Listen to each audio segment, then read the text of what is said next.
can go. Sophie. All right. I think we have a quorum. The committee will come to order, and the chair recognizes Chairman Guthrie for an opening statement. Thank you. Thank you all for being here this morning as we consider vital legislation to support connectivity, address burdensome regulations, and lower costs for Americans. Across the country, Americans are confronting the issue of affordability. Today, our committee will aim to improve consumer choice, secure our grid, lower prices for the communities we all represent.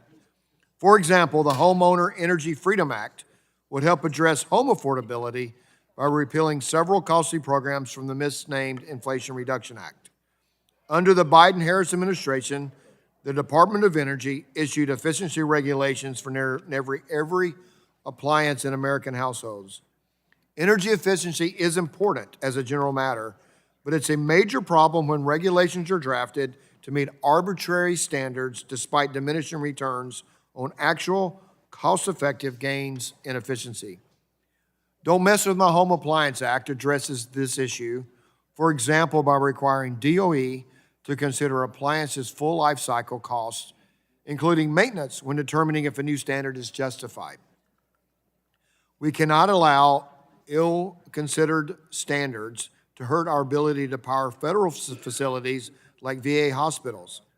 The Reliable Federal Infrastructure Act will repeal the required phase-out of fossil fuel use in federal buildings, which would jeopardize our national security. It is essential that we don't turn away from needed, reliable, and affordable baseload power sources. Similarly, closing the digital divide and expanding access to reliable broadband will further drive American wireless and AI leadership.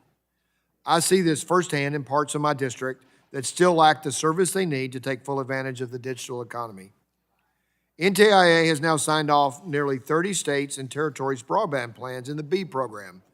And with billions of dollars heading out the door to get shovels in the ground and finally close the digital divide, we must also remove other barriers to deployment. Unpredictable timeliness, expensive and sometimes duplicative reviews, and lack of transparency all contribute to deployment delays. The bills we're marking up today put timelines on state and local permitting reviews, limit application fees, exempt certain projects from redundant environmental and historic preservation reviews, encourage federal agencies to prioritize broadband applications, and provide transparency into the opaque federal permitting review process. I want to thank each sponsor of these bills, both Republicans and Democrats, for their commitment to ensuring that every American has access to connectivity. We continue our technological leadership through AI and other exciting new technologies. As we address the need to lower costs, secure our grid, and streamline broadband permitting, today's markup is a chance to work on the issues that matter most to the American people. I appreciate the Chair, Vice Chair for the recognition, and I'll yield back. The gentleman yields back, and I recognize the gentleman from New Jersey, Ranking Member Representative Pallone, for 5 minutes for an opening statement. Thank you, Chairman. Today, the committee will consider 15 bills that were marked up last month by 2 of our subcommittees. We'll consider 7 bills that were marked up by the Communications and Technology Subcommittee. 6 of the bills are bipartisan and aim to provide common-sense solutions to issues that cause unnecessary delays and difficulty in the permitting process. And I applaud members on both sides of the aisle for their bipartisan leadership of these bills that will update antiquated federal agency application systems, implement standard and transparent fee structures across federal agencies, and remove barriers to deploying broadband across or near railroad infrastructure. Unfortunately, our Republican colleagues have also decided to proceed with consideration of H.R. 2289, their partisan permitting bill. It's important to emphasize that this is the same package of partisan bills that Republicans pushed last Congress and ultimately went nowhere because it is full of bad ideas that are unpopular with both Democrats and Republicans. Putting arbitrary deadlines on state, local, and tribal governments to start and finish complicated permit reviews is opposed across the board by local officials who are responsible for doing this work. Other provisions would gut any local community's ability to protect historic and culturally significant sites, especially for tribal communities. So these bills also went nowhere because they don't meaningfully address true barriers to broadband deployment. For instance, this legislation shows our colleagues would rather force unfunded mandates on state, local, or tribal agencies than make even a modest investment to help those offices hire sufficient number of qualified staff to speed up permit reviews. And so I urge all members to oppose H.R. 2289. We'll also mark up a series of energy bills out of our Energy Subcommittee that exacerbate the affordability crisis, threaten our power grid, and hurt our ability to compete with China in the artificial intelligence race. Now, congressional Republicans and the Trump administration spent this year targeting efficiency standards through numerous Congressional Review Act resolutions, gutting clean energy incentives in their big ugly bill, keeping expensive fossil fuel plants online, and imposing costly tariffs that are supercharging inflation. From the grocery store to health care costs to their monthly utility bills, hardworking American families are bearing the brunt of rising costs at the hands of Republicans. Yet my colleagues continue to turn a blind eye to the affordability crisis and double down on their polluters over people agenda, leaving American families to foot the bill. I have to tell, it should be obvious that we're in an affordability crisis, and the Republicans have no plan to address it, in my opinion. In fact, just yesterday, President Trump called the issue of affordability a con job by the Democrats. He should tell that to the families all across the nation that are struggling to make ends meet. And not only do Republicans have no plan, they're actually moving bills today that will make the affordability crisis worse. That's how out of touch House Republicans are with the needs of everyday Americans. Most of the bills we're marking up today gut energy efficiency programs, make buildings use more energy, and revoke assistance meant to help with the upfront costs of appliances and building code adoption. These bills only serve to further increase monthly energy bills at a time when American families can least afford it. Electricity prices are already up 11% across the country, climbing twice as fast as inflation. And this jump is even bigger in some parts of the country. And instead of bolstering common sense energy efficiency measures that help to both lower costs and help us meet the growing demand for power driven by AI data expansion or data center expansion, Republicans are attempting to completely dismantle them. So Republicans, I think, are just paying lip service to lowering costs for American families. Their real priorities lie with corporate polluters and keeping President Trump happy, all at the expense of both American competitiveness and Americans' wallets. So with that, Mr. Chairman, I yield back the balance of my time. Thank you, Mr. Chairman. The gentleman yields back. The chair reminds members that pursuant to the committee rules, all members' opening statements will be made part of the record. Are there any further opening statements? Mr. Chairman. We recognize Chairman Lotta from Ohio for 3 minutes. Well, thank you very much, Mr. Chairman. Over the last several months, the Energy Subcommittee has focused on developing legislative solutions to address appliance and home affordability, consumer choice, unnecessary regulatory structures, and energy efficiency. The legislation before the committee today does not reflect abstract issues that rarely impact the day-to-day lives of Americans. These policies have a real impact on the availability of necessities for families and businesses, and they will have an outsized positive impact on low-income communities. The Homeowner Energy Freedom Act will repeal Biden-era Inflation Reduction Act programs that have had a chilling effect on home building in adopting states, exacerbating the housing affordability crisis and making the dream of home ownership unattainable for millions of Americans. The Shower Act codifies the definition of a showerhead to end the constant, unnecessary regulatory changes that result in lower quality of products for consumers.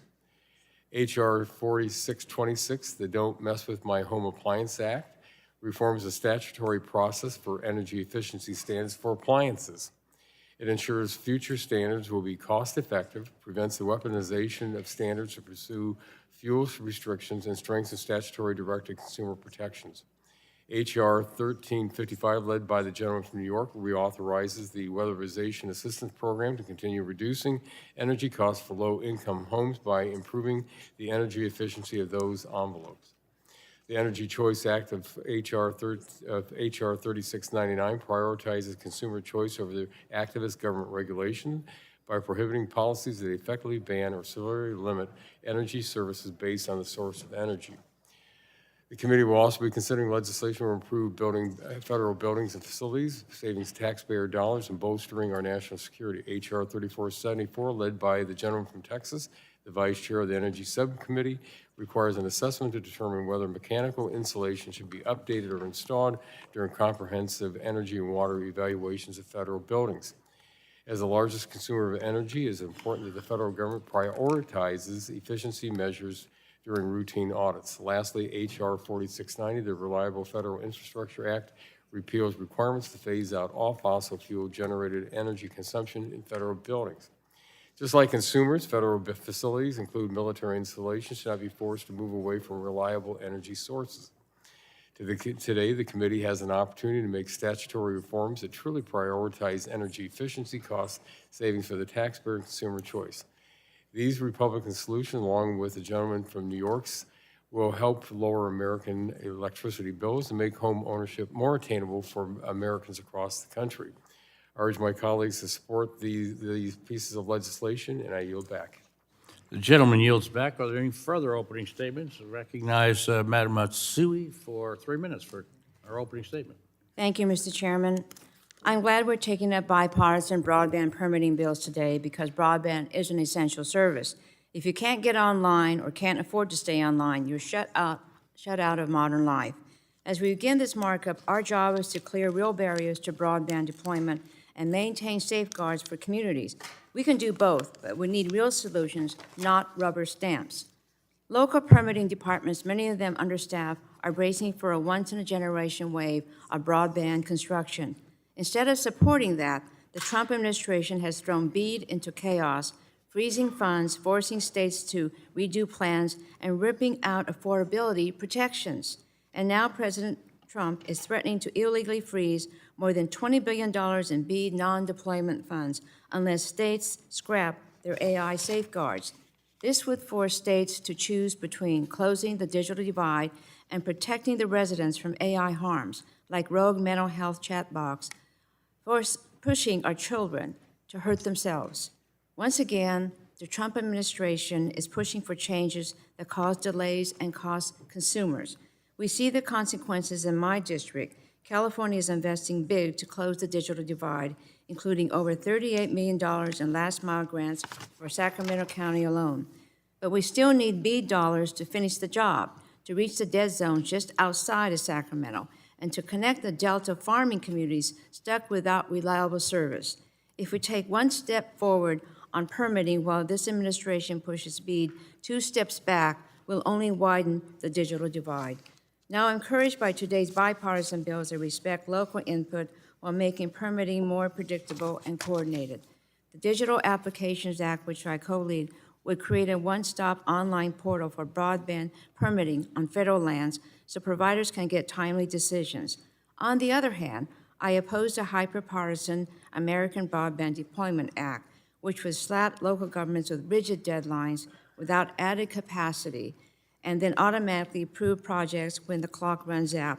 That may look like a shortcut, but it sidelines communities and risks more errors and delays. The real drag on deployment is the Trump administration's constant disruptions to BEAD, where Republicans fixate on outlier permitting horror stories instead of the big picture. Families in Sacramento and across our districts just want this to work, and we can deliver that if we choose to by advancing bipartisan solutions and rejecting efforts to undermine local communities so we can finally get shovels in the ground and give every household a fair shot in the digital economy. With that, I yield back the balance of my time. The gentlelady yields back. Are there any further opening statements? The chair recognizes the gentlelady from Florida, Representative Castor, for 3 minutes. Well, thank you, Mr. Chairman. Colleagues, the American people are facing an affordability squeeze, especially when it comes to their energy bills.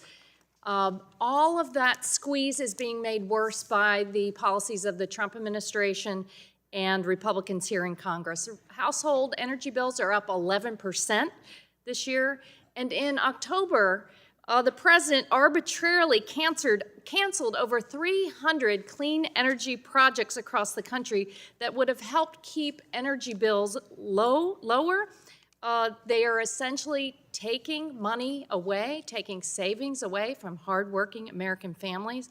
And today, Republicans on this committee are going to continue to play ostrich. They are offering the same bills they've introduced and failed to pass year after year, heaping higher costs on our neighbors back home. This Republican energy agenda is not helping people. It's making them sicker and poorer. It's taking away important tools that help consumers save money, like energy-efficient appliances and code upgrades. This is a continuation of what they have been doing all year. In July, this committee passed out the big, ugly bill. Every Republican in the committee voted to gut home energy efficiency tax credits that were helping Americans lower their energy bills. It has continued. The president has offered a budget for this year which zeroes out funding for the low-income home energy assistance program after the president already laid off everyone that works in that office to help hardworking Americans.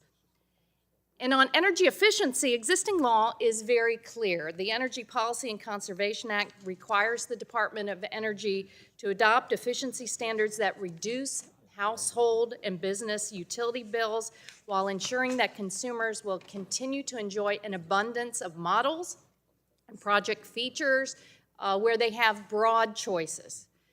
So while American families back home are clamoring for help from the Congress to help them lower the cost of living, Republicans are simply offering them inferior products. They're saying consume more energy. Why? So they can cater to their big oil and gas interests and the president's vanity projects. Modern energy efficient appliances lower energy costs and they will help us power AI competition. Studies show that household energy electric upgrades like rooftop solar and storage or heat pumps, they could help meet the 100% of the projected electricity demand growth from data centers while cutting bills for families and strengthening the grid. American families deserve so much better than what the GOP majority is offering, and we're going to make that plain today. Thank you, and I yield back. The gentlelady yields back. And are there any other further opening statements? All right. The chair calls up H.R. 1343 and asks the clerk to report. H.R. 1343, a bill to require the Assistant Secretary of Commerce for Communications and Information to submit to Congress a plan for the Assistant Secretary. Without objection, the first reading of the bill is dispensed with, and the bill will be open for any amendment at any point so ordered. Does anyone seek to be recognized on the bill? We recognize a gentleman from Texas, Mr. Pfluger, for 5 minutes to speak. Thank you, Mr. Chairman. And I speak in support of my bipartisan bill, H.R. 1343, the Federal Broadband Deployment Tracking Act, which I'm also co-leading with my friend from Florida, Congressman Soto. I'm proud that this is the first of many bipartisan bills to be considered in today's markup, and I hope that this committee can come together to deliver some solutions on energy efficiency and broadband permitting that deliver real results for the American people. We've been talking about this a long time, but now I think this is the first step in actually making progress. This common sense bill would improve broadband deployment transparency and efficiency by streamlining the acceptance, processing, and disposal of Form 299 for communications use authorization. Form 299 is the common federal application used to request access to rights-of-way or site broadband facilities such as fiber and towers on federal lands and buildings. At the recent broadband permitting hearing, we heard several examples that underscored the need for this particular legislation. Several broadband infrastructure providers detailed instances in which they had crews ready and equipment purchased and federal funds allocated, but were left waiting for permits for extraordinarily long amounts of time. Last Congress, the House of Representatives unanimously passed the Federal Broadband Deployment Tracking Act. Passing this act would be a crucial step towards fixing the process and closing the digital divide, creating a more connected future for all Americans. I urge both sides of the aisle to support this legislation, as Americans cannot afford to be left behind any longer, and I yield back. Gentleman yields back. Is there any further discussion on the bill? We recognize the gentleman from Florida, Mr. Soto, for 5 minutes. Thank you, Chairman. And, we've talked about getting permitting reform done. There have been some big bills proposed, but it seems like it doesn't seem to happen. And so here's an opportunity to get something that could actually move forward some permitting reform in the area of rural broadband. A good bipartisan bill with Representative Pfluger from Texas. Appreciate working with him on that. We have $42 billion in rural broadband that's supposed to be there to help our ranchers and our farmers and other rural businesses. And there's been a 10-month delay, even under the new administration. We know we have to get this money out there. And so streamlining permitting on federal lands, areas like Avon Air Force Base, Cape Canaveral, and Ocala National Forest in Central Florida, among other federal lands across Florida, are absolutely critical. So it's time to get this done, and I appreciate and hope everybody would support it. The gentleman yields back. Is there any further discussion on the bill? Seeing none, the question now occurs on adopting H.R. 1343 as amended. A roll call vote has been requested, and the clerk will call the roll. Mr. Lotta? Aye. Mr. Lotta votes aye. Mr. Griffith?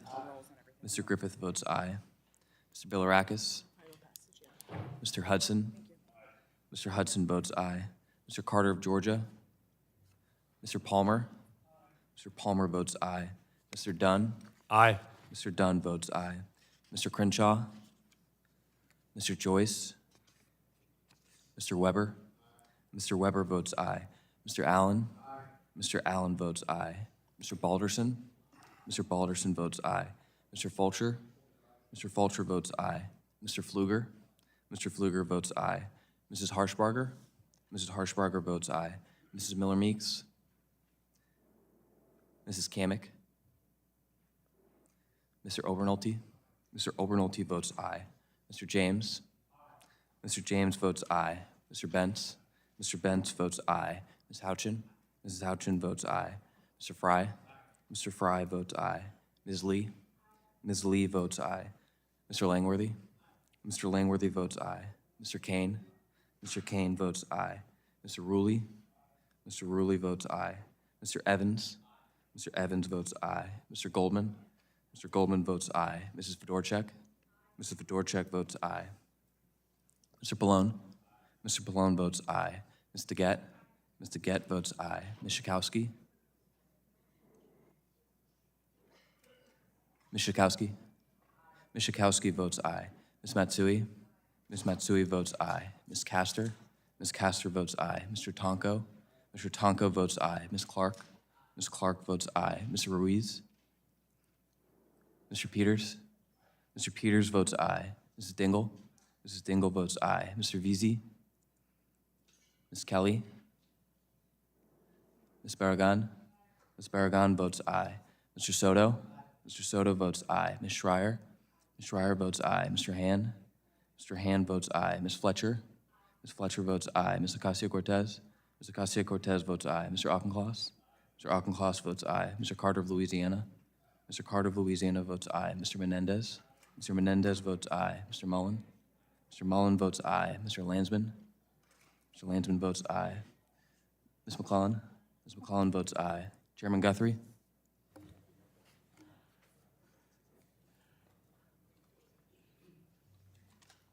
How's Mr. Crenshaw recorded? Mr. Crenshaw is not recorded. Mr. Joyce is not recorded. Mr. Joyce votes aye.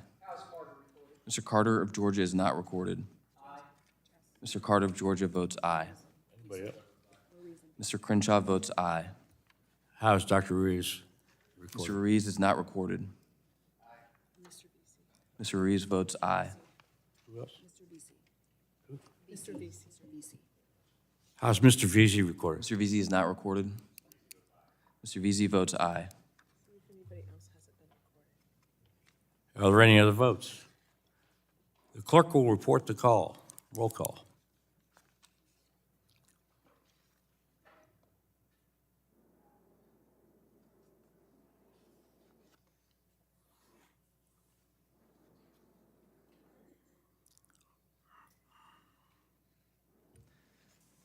Mr. Chairman, on that vote, there were 49 yeas and 0 nays.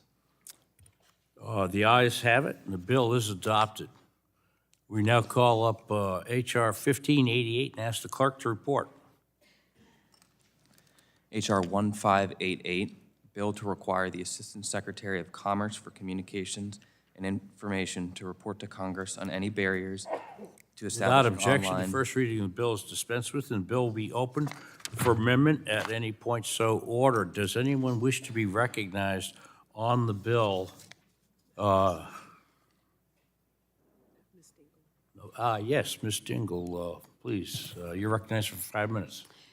Thank you, Mr. Chairman. I move to strike the last word. To fully realize our broadband investments, we must make smart, targeted improvements to our permitting process. Modernizing these systems will ensure an efficient, transparent, and equitable path to deploy broadband quickly for all Americans. And that's why I'm leading this bipartisan legislation with Congresswoman Miller Meeks to expedite and improve the tracking of broadband deployment on federal lands. Our Facilitating Digital Application Act requires NTIA to report to Congress on whether the Department of Interior and Agriculture have established online portals to accept and process the broadband application for deployments on federal property. It updates the outdated paper-based process by directing both departments to move to digital portals and requires NTIA to provide Congress with updates every 60 days. Streamlining this process will reduce delays, improve transparency, and accelerate broadband and cell service, especially in rural communities that have waited far too long for reliable connectivity. The Department of Interior has already taken steps by enabling electronic submissions, and I believe USDA should follow suit. It's a simple fix. It just makes sense. Moving from paper to an online system finally brings federal permitting into the 21st century and helps providers deploy service faster where it's needed most. I want to thank my colleague, Congresswoman Miller Meeks, for her leadership on this issue, and I look forward to working with everyone on this committee to get this bill to the House floor. Thank you, and I yield back. The gentlelady yields back. Is there any further discussion on the bill? Further discussion on the bill? All right, is there anybody who wishes to offer an amendment to the bill? All right, seeing none, the question now occurs on adopting 1588. Roll call vote has been requested. The clerk will call the roll. Mr. Latta? Aye. Mr. Latta votes aye. Mr. Griffith? Aye. Mr. Griffith votes aye.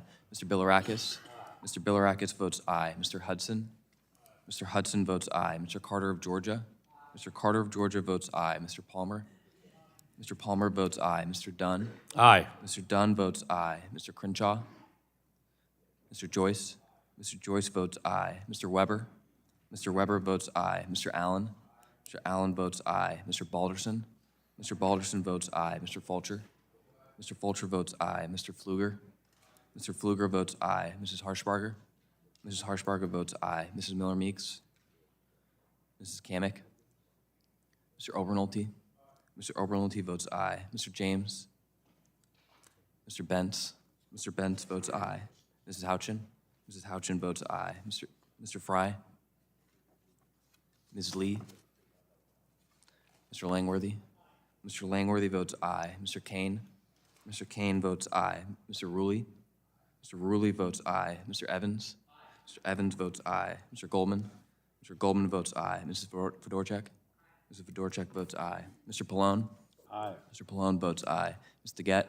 Ms. DeGette votes aye. Ms. Schakowsky? Ms. Schakowsky votes aye. Ms. Matsui?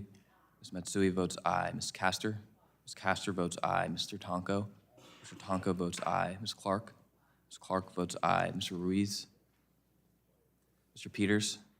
Mr. Peters votes aye. Mrs. Dingell? Mrs. Dingell votes aye. Mr. Veazey? Ms. Kelly?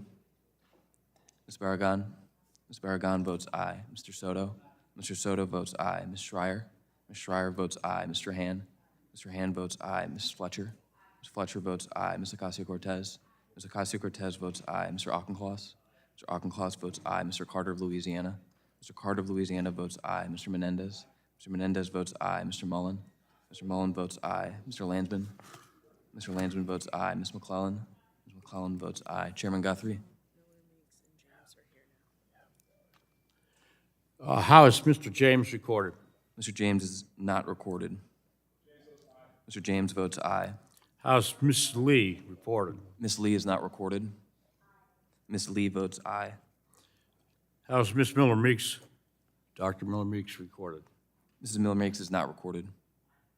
Mrs. Miller Meeks votes aye. Dr. Ruiz, how's he recorded? Mr. Ruiz is not recorded. Mr. Ruiz votes aye. And Mr. Veazey?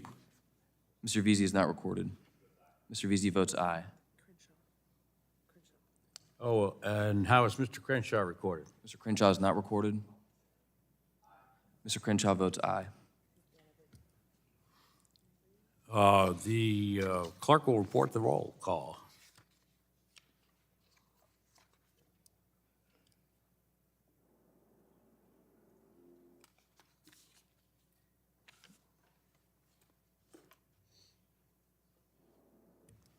Mr. Chairman, on that vote, there were 50 ayes and 0 noes. The ayes have it. The bill is adopted. The chair now calls up H.R. 1665 and asks the clerk to report. H.R. 1665, a bill to require the Department of the Interior and the Department of Agriculture to establish online portals to accept, process. Without objection, the first reading of the bill is dispensed with, and the bill will be open for amendment at any point so ordered. Does anyone seek to be recognized on the bill? Ms. Matsui, you are recognized for 5 minutes. Thank you, Mr. Chairman. I move to strike the last word. Reliable, affordable broadband is no longer a luxury, it is a necessity. As we work to close the digital divide, the federal government must be a partner, not an obstacle to deploying broadband. That's why I'm proud to co-lead the Digital Applications Act with Congresswoman Kamek. This bill creates a one-stop online portal to accept, process, and track broadband permitting applications on federal lands. This tackles one of the challenges slowing broadband deployment, the parts of federal permitting that are fragmented and outdated. Right now, companies deploying broadband on federal lands often face a maze of inconsistent timelines, forms, and agencies. By making this process more transparent, predictable, and accountable, we help providers focus on what matters most, getting broadband built for families, small businesses, schools, and health clinics.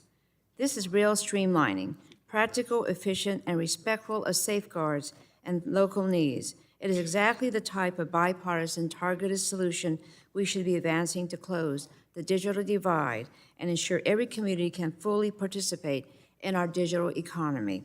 With that, I urge my colleagues to support the bill, and I yield back the balance of my time. Gentlelady yields back. Is there any further discussion on the bill? Further discussion? Any amendments to the bill? Seeing none, the question now occurs on adoption of 1665 as amended. Roll call has been requested, and the clerk will call the roll. Mr. Latta? Aye. Mr. Latta votes aye. Mr. Griffith? Mr. Griffith votes aye. Mr. Bilirakis? Mr. Hudson? Mr. Hudson votes aye. Mr. Carter of Georgia? Mr. Carter of Georgia votes aye. Mr. Palmer? Mr. Dunn? Aye. Mr. Dunn votes aye. Mr. Crenshaw? Mr. Crenshaw votes aye. Mr. Joyce? Mr. Joyce votes aye. Mr. Weber? Mr. Weber votes aye. Mr. Allen? Mr. Allen votes aye. Mr. Balderson? Mr. Balderson votes aye. Mr. Fulcher? Mr. Fulcher votes aye. Mr. Pfluger? Mr. Pfluger votes aye. Mrs. Harshbarger? Mrs. Harshbarger votes aye. Mrs. Miller Meeks? Mr. Miller Meeks votes aye. Mrs. Kamek? Mr. Obernolte? Mr. Obernolte votes aye. Mr. James? Mr. Bentz? Mrs. Houchin? Mrs. Houchin votes aye. Mr. Fry? Ms. Lee? Ms. Lee votes aye. Mr. Langworthy? Mr. Kane? Mr. Kane votes aye. Mr. Ruley? Mr. Ruley votes aye. Mr. Evans? Mr. Evans votes aye. Mr. Goldman? Mr. Goldman votes aye. Mrs. Fedorchak? Mrs. Fedorchak votes aye. Mr. Pallone? Aye. Mr. Pallone votes aye. Ms. DeGette? Ms. DeGette votes aye. Ms. Schakowsky? Ms. Schakowsky votes aye. Ms. Matsui? Ms. Matsui votes aye. Ms. Castor? Ms. Castor votes aye. Mr. Tonko? Mr. Tonko votes aye. Ms. Clark? Ms. Clark votes aye. Mr. Ruiz? Mr. Ruiz votes aye. Mr. Peters? Mr. Peters votes aye. Mrs. Dingell? Mrs. Dingell votes aye. Mr. Veazey? Mr. Veazey votes aye. Ms. Kelly? Ms. Kelly votes aye. Ms. Barragan? Ms. Barragan votes aye. Mr. Soto? Mr. Soto votes aye. Ms. Schreier? Ms. Schreier votes aye. Mr. Han? Mr. Han votes aye. Ms. Fletcher? Ms. Fletcher votes aye. Ms. Ocasio-Cortez? Ms. Ocasio-Cortez votes aye. Mr. Auchincloss? Mr. Auchincloss votes aye. Mr. Carter of Louisiana? Mr. Carter of Louisiana votes aye. Mr. Menendez? Mr. Menendez votes aye. Mr. Mullen? Mr. Mullen votes aye. Mr. Landsman? Mr. Landsman votes aye. Ms. McClellan? Ms. McClellan votes aye. Chairman Guthrie? How's Mr. Bentz recorded? Mr. Bentz is not recorded. Mr. Bentz votes aye. How's Chairman Palmer recorded? Mr. Palmer is not recorded. Mr. Palmer votes aye. How's Chairman Bilirakis recorded? Mr. Bilirakis is not recorded. Mr. Bilirakis votes aye. Is Ms. Cameron? Mr. James, are you recorded? Is Mr. James recorded? Mr. James is not recorded. Mr. James votes aye. Mr. Langworthy? Mr. Langworthy is not recorded. Mr. Langworthy votes aye. All right, the clerk will report the vote.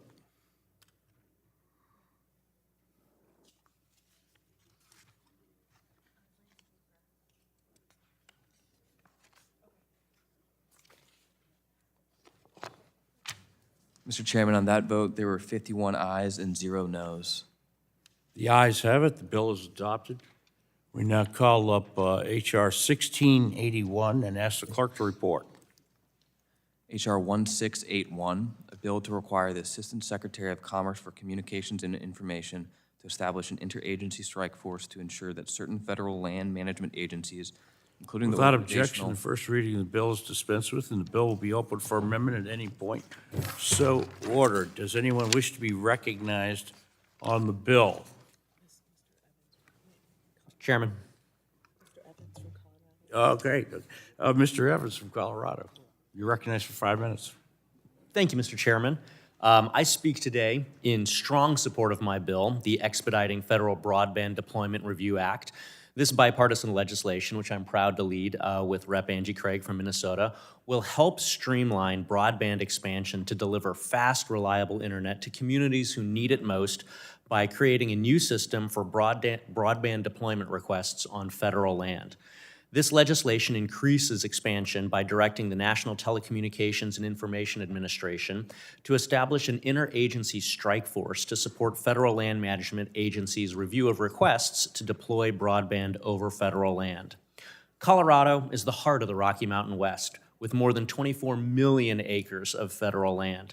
Roughly 36% of the total acreage of our state is federal land serving multiple purpose uses, from conservation to recreation to commercial activity. Of course, these diverse uses mean that federal land is also under the jurisdiction of multiple federal agencies: the National Park Service, the Forest Service, the Bureau of Land Management. And these agencies often have different and duplicative permitting processes that can result in what should be a simple broadband permit being delayed due to red tape. Rural and ski communities on our western slope are often surrounded by federal lands, meaning they face greater difficulty in building out basic infrastructure such as broadband. This results in communities which are sometimes left behind compared to other places in Colorado. And in this day and age, reliable high-speed internet should not be considered a luxury. Families, students, and small businesses need to be able to access this important service. In addition, as a former cop for 10 years, I know that modern law enforcement relies on broadband access to quickly identify and interdict threats in our communities. Without reliable service, public safety operations would be less coordinated as emergency responders face delays, and this can derail public assistance. By law, federal agencies are required to grant or deny broadband installation applications within 270 days, but unfortunately, these deadlines are often missed. In fact, the U.S. Government Accountability Office reports that roughly half the communications use applications submitted to BLM and the Forest Service from fiscal year 2018 to 2022 either exceeded the 270-day deadline or just didn't have enough data to say whether the deadline had even been met. And the result is broadband developers report that deployments in rural areas are taking an average of 5 to 10 years to complete. I live in a rural area. I know personally about the challenges of getting access to broadband, and it's completely unacceptable that rural communities who are already underserved are facing these challenges. And so I'm proud to serve as a leading voice for permitting reform for not just broadband, but also a wide variety of energy generation and other infrastructure projects. The bill we are considering today is an important part of this broader work in the permitting space, and so I urge my colleagues to join me in this bipartisan legislation and yield back. The gentleman yields back. Is there further discussion on the bill? Seeing none, is there any amendments for the bill? Seeing none, the question now occurs on adopting H.R. 1681 as amended. Roll call vote has been requested, and the clerk will call a roll. Mr. Latta? Mr. Griffith? Mr. Griffith votes aye. Mr. Bilirakis? Mr. Hudson? Mr. Hudson votes aye. Mr. Carter of Georgia? Mr. Carter of Georgia votes aye. Mr. Palmer? Mr. Dunn? Aye. Mr. Dunn votes aye. Mr. Crenshaw? Mr. Crenshaw votes aye. Mr. Joyce? Mr. Joyce votes aye. Mr. Weber? Mr. Weber votes aye. Mr. Allen? Mr. Allen votes aye. Mr. Balderson? Mr. Balderson votes aye. Mr. Fulcher? Mr. Fulcher votes aye. Mr. Pfluger? Mr. Pfluger votes aye. Mrs. Harshbarger? Mrs. Harshbarger votes aye. Mrs. Miller-Meeks? Mrs. Miller-Meeks votes aye. Mrs. Kamick? Mr. Obernolte? Mr. Obernolte votes aye. Mr. James? Mr. Bentz? Mr. Bentz votes aye. Mrs. Houchin? Mrs. Houchin votes aye. Mr. Fry? Mr. Fry votes aye. Ms. Lee? Ms. Lee votes aye. Mr. Langworthy? Mr. Kane? Mr. Kane votes aye. Mr. Ruley? Mr. Ruley votes aye. Mr. Evans? Mr. Evans votes aye. Mr. Goldman? Mr. Goldman votes aye. Mrs. Fedorchak? Mrs. Fedorchak votes aye. Mr. Pallone? Aye. Mr. Pallone votes aye. Ms. DeGette? Ms. DeGette votes aye. Ms. Schakowsky? Ms. Schakowsky votes aye. Ms. Matsui? Ms. Matsui votes aye. Ms. Castor? Ms. Castor votes aye. Mr. Tonko? Mr. Tonko votes aye. Ms. Clark? Ms. Clark votes aye. Mr. Ruiz? Mr. Ruiz votes aye. Mr. Peters? Mr. Peters votes aye. Mrs. Dingell? Mrs. Dingell votes aye. Mr. Veazey? Ms. Kelly? Ms. Kelly votes aye. Ms. Barragan? Ms. Barragan votes aye. Mr. Soto? Mr. Soto votes aye. Ms. Schreier? Ms. Schreier votes aye. Mr. Han? Mr. Han votes aye. Ms. Fletcher? Ms. Fletcher votes aye. Ms. Ocasio-Cortez? Ms. Ocasio-Cortez votes aye. Mr. Auchincloss? Mr. Auchincloss votes aye. Mr. Carter of Louisiana? Mr. Carter of Louisiana votes aye. Mr. Menendez? Mr. Menendez votes aye. Mr. Mullen? Mr. Mullen votes aye. Mr. Landsman? Mr. Landsman votes aye. Ms. McClellan? Ms. McClellan votes aye. Chairman Guthrie? How is Mr. Lotta recorded? Mr. Latta is not recorded. Mr. Latta votes aye. How is Chairman Palmer recorded? Mr. Palmer is not recorded. Mr. Palmer votes aye. How's Mr. James recorded? Mr. James is not recorded. Mr. James votes aye. Mr. Langworthy? Mr. Langworthy is not recorded. Mr. Langworthy votes aye. How is Mr. Veazey recorded? Mr. Veazey is not recorded. Mr. Veazey votes aye.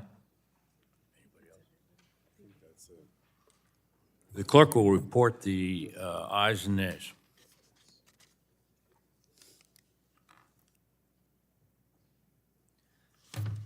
Mr. Chairman, on that vote, there were 51 ayes and 0 noes. The ayes have it. The bill is adopted. The chair calls up H.R. 1731 and asks the clerk to report.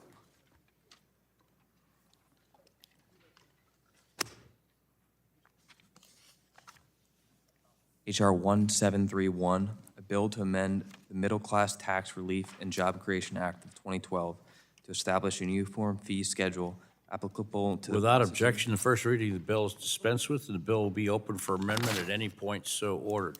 Does anyone seek to be recognized on the bill? Mr. Palmer, you are recognized for 5 minutes. Thank you, Mr. Chairman. I'd like to speak in support of the Standard Fees Act. The application process for placing communications facilities on federal property has long been characterized by complex and often ambiguous fees. Federal government manages a significant amount of land near unserved communities. Closing the digital divide requires deploying on this land. The Standard Fees Act is an important step forward in streamlining our nation's permitting process for telecommunications infrastructure. If passed, the Standard Fees Act would establish a common fee for processing of applications for deploying communication facilities on federal property. The fee would be competitively neutral and would be allowed to cover the cost of granting an easement, right-of-way, or lease. A standard fee schedule will help providers as they plan deployment and help control the cost of deployment. This fee schedule will ensure that federal broadband money is wisely spent and that providers are focusing their resources on closing the digital divide. I'm pleased to be joined by my colleague from New York, Mr. Ryan, on this bill. I encourage my colleagues to support the bipartisan bill, and I yield back. The gentleman yields back. Is there any further discussion on the bill? Further discussion? Seeing none, are there any amendments to the bill? Seeing none, the question now occurs on adopting H.R. 1731 as amended. A roll call vote has been requested, and the clerk will call a roll. Mr. Latta? Mr. Griffith?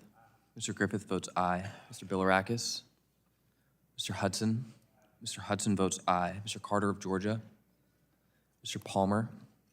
Mr. Palmer votes aye. Mr. Dunn? Aye. Mr. Dunn votes aye. Mr. Crenshaw? Mr. Crenshaw votes aye. Mr. Joyce? Mr. Joyce votes aye. Mr. Weber? Mr. Weber votes aye. Mr. Allen? Mr. Allen votes aye. Mr. Balderson? Mr. Fulcher? Mr. Fulcher votes aye. Mr. Pfluger? Mr. Pfluger votes aye. Mrs. Harshbarger? Mrs. Harshbarger votes aye. Mrs. Miller-Meeks? Mrs. Miller-Meeks votes aye. Mrs. Kamick? Mr. Obernolte? Mr. Obernolte votes aye. Mr. James? Mr. Bentz? Mr. Bentz votes aye. Mrs. Houchin? Mr. Fry?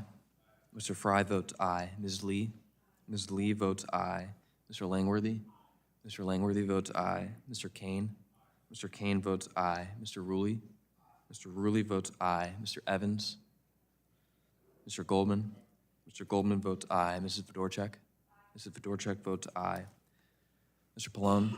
Aye. Mr. Pallone votes aye. Ms. DeGette? Ms. DeGette votes aye. Ms. Schakowsky? Ms. Schakowsky votes aye. Ms. Matsui? Ms. Matsui votes aye. Ms. Castor? Ms. Castor votes aye. Mr. Tonko? Mr. Tonko votes aye. Ms. Clark? Ms. Clark votes aye. Mr. Ruiz? Mr. Ruiz votes aye. Mr. Peters? Mr. Peters votes aye. Mrs. Dingell? Mrs. Dingell votes aye. Mr. Veazey? Mr. Veazey votes aye. Ms. Kelly? Ms. Kelly votes aye. Ms. Barragan? Ms. Barragan votes aye. Mr. Soto? Mr. Soto votes aye. Ms. Schreier? Ms. Schreier votes aye. Mr. Han? Mr. Han votes aye. Ms. Fletcher? Ms. Fletcher votes aye. Ms. Ocasio-Cortez? Ms. Ocasio-Cortez votes aye. Mr. Auchincloss? Mr. Auchincloss votes aye. Mr. Carter of Louisiana? Mr. Carter of Louisiana votes aye. Mr. Menendez? Mr. Menendez votes aye. Mr. Mullen? Mr. Mullen votes aye. Mr. Landsman? Mr. Landsman votes aye. Ms. McClellan? Ms. McClellan votes aye. Chairman Guthrie? How is Mr. Lotta recorded? Mr. Latta is not recorded. Mr. Latta votes aye. How is Mr. James recorded? Mr. James is not recorded. Mr. James votes aye. How is Mr. Balderson recorded? Mr. Balderson is not recorded. Mr. Balderson votes aye. Anybody else seeking to be represented? How's Mr. Carter of Georgia? Mr. Carter of Georgia is not recorded. Mr. Carter of Georgia votes aye. All right, the clerk will report the ayes and nays.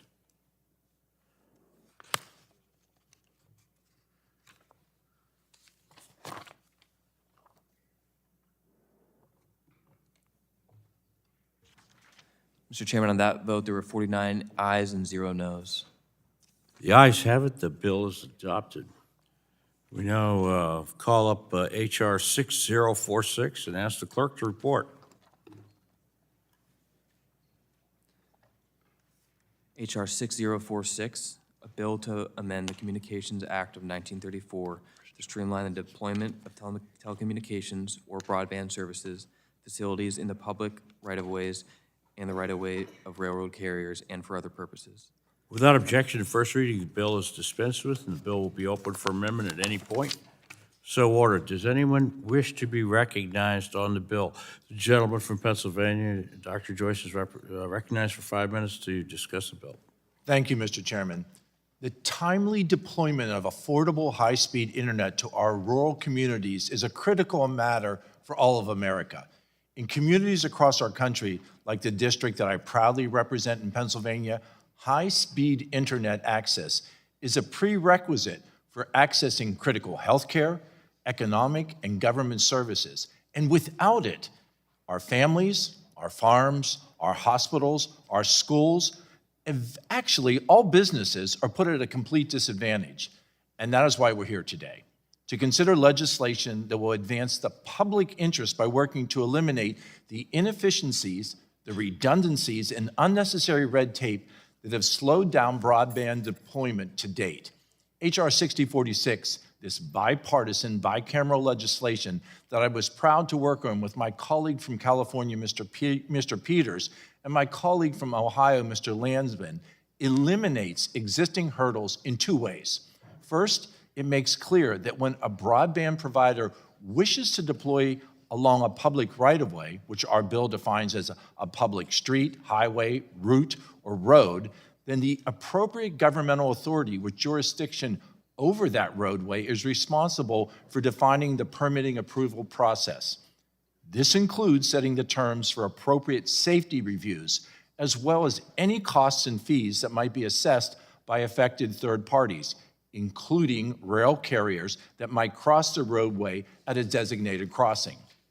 This is a simple, straightforward, common-sense clarification that empowers local and state governments to ensure that their communities have access to affordable broadband while avoiding costly, dilatory, and completely arbitrary prohibitions on broadband deployment that are currently imposed by third parties which share the public right-of-way. Second, this legislation creates a responsible framework that sets guidelines and guardrails for an application and petition review process for instances where a broadband provider seeks to deploy high-speed internet along or across a railroad right-of-way. The current patchwork structure is not working. Communities are losing out on available funds, and worse, they are losing valuable time to connect with their constituents because of capricious and unclear standards. Let's be clear. The framework set out in our legislation does not cap or limit the costs or fees that a railroad might receive related to a broadband provider. In fact, H.R. 6046 requires that the entire cost associated with broadband deployment be borne by the provider, by the broadband provider, again, not the railroad. This includes actual costs incurred, opportunity costs, and the costs required to comply with safety provisions. Let's reemphasize, H.R. 6046 explicitly requires interagency coordination between the Federal Rail Administration and the FCC in setting a process and appropriate regulatory framework to address safety concerns and adjudicate disputes between rail carriers and broadband providers. The FCC currently engages in similar structures with the USDA and the NTIA as part of its broadband deployment mission. H.R. 6046 does not deviate from the current standards of interagency cooperation and coordination. The FRA has an explicit seat at the table when it comes to safety in this regulation. Regardless of any feelings about the structure or enactment to date of BEAD and other broadband deployment programs, the success of these efforts depends on collaboration. Collaboration among federal, state, and local partners, and collaboration among agencies within the federal government. H.R. 6046 provides necessary clarity and a reasonable framework to allow for this collaboration without undue, unjust, or unnecessary interference, which has led to costly delays and has disadvantaged rural communities across America. The deployment of affordable, high-speed internet to rural America is essential to the future of our communities, and time is of the essence. Thank you, Mr. Chair, and I yield back. The gentleman yields back. Is there any further discussion on the bill? We recognize Mr. Peters from California. Thank you, Mr. Chairman. I am proud to co-lead the bipartisan Broadband and Telecommunications Rail Act with Representatives Joyce and Landsman. Over the past few months, members of this committee have grappled with ways to speed up broadband deployment to connect our constituents to the internet. The Broadband and Telecom Rail Act allows us to make progress on this goal. So we hear that when broadband companies try to build out telecommunications infrastructure along railroad crossings, the costs and approval times skyrocket. It's not acceptable that high costs and lengthy delays keep our constituents from connecting to the internet, and the delays only expand the digital divide in America. So to streamline the deployment process between broadband providers and railroad carriers, our bill would implement firm timelines, conflict resolution processes, and fee scales to help the Federal Communications Commission move faster in support of the public interest. It would outline the responsibility of each party and give the FCC authority where it previously had none.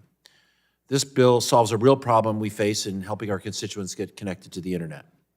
In the age of technology, it's more important than ever for Americans to be connected as quickly as possible so that they can access employment opportunities, education, telehealth care, and information. By streamlining broadband deployment and speeding up access to fast, reliable, and affordable internet connection, we can work toward bridging the digital divide, ensuring equal access to educational and economic opportunity.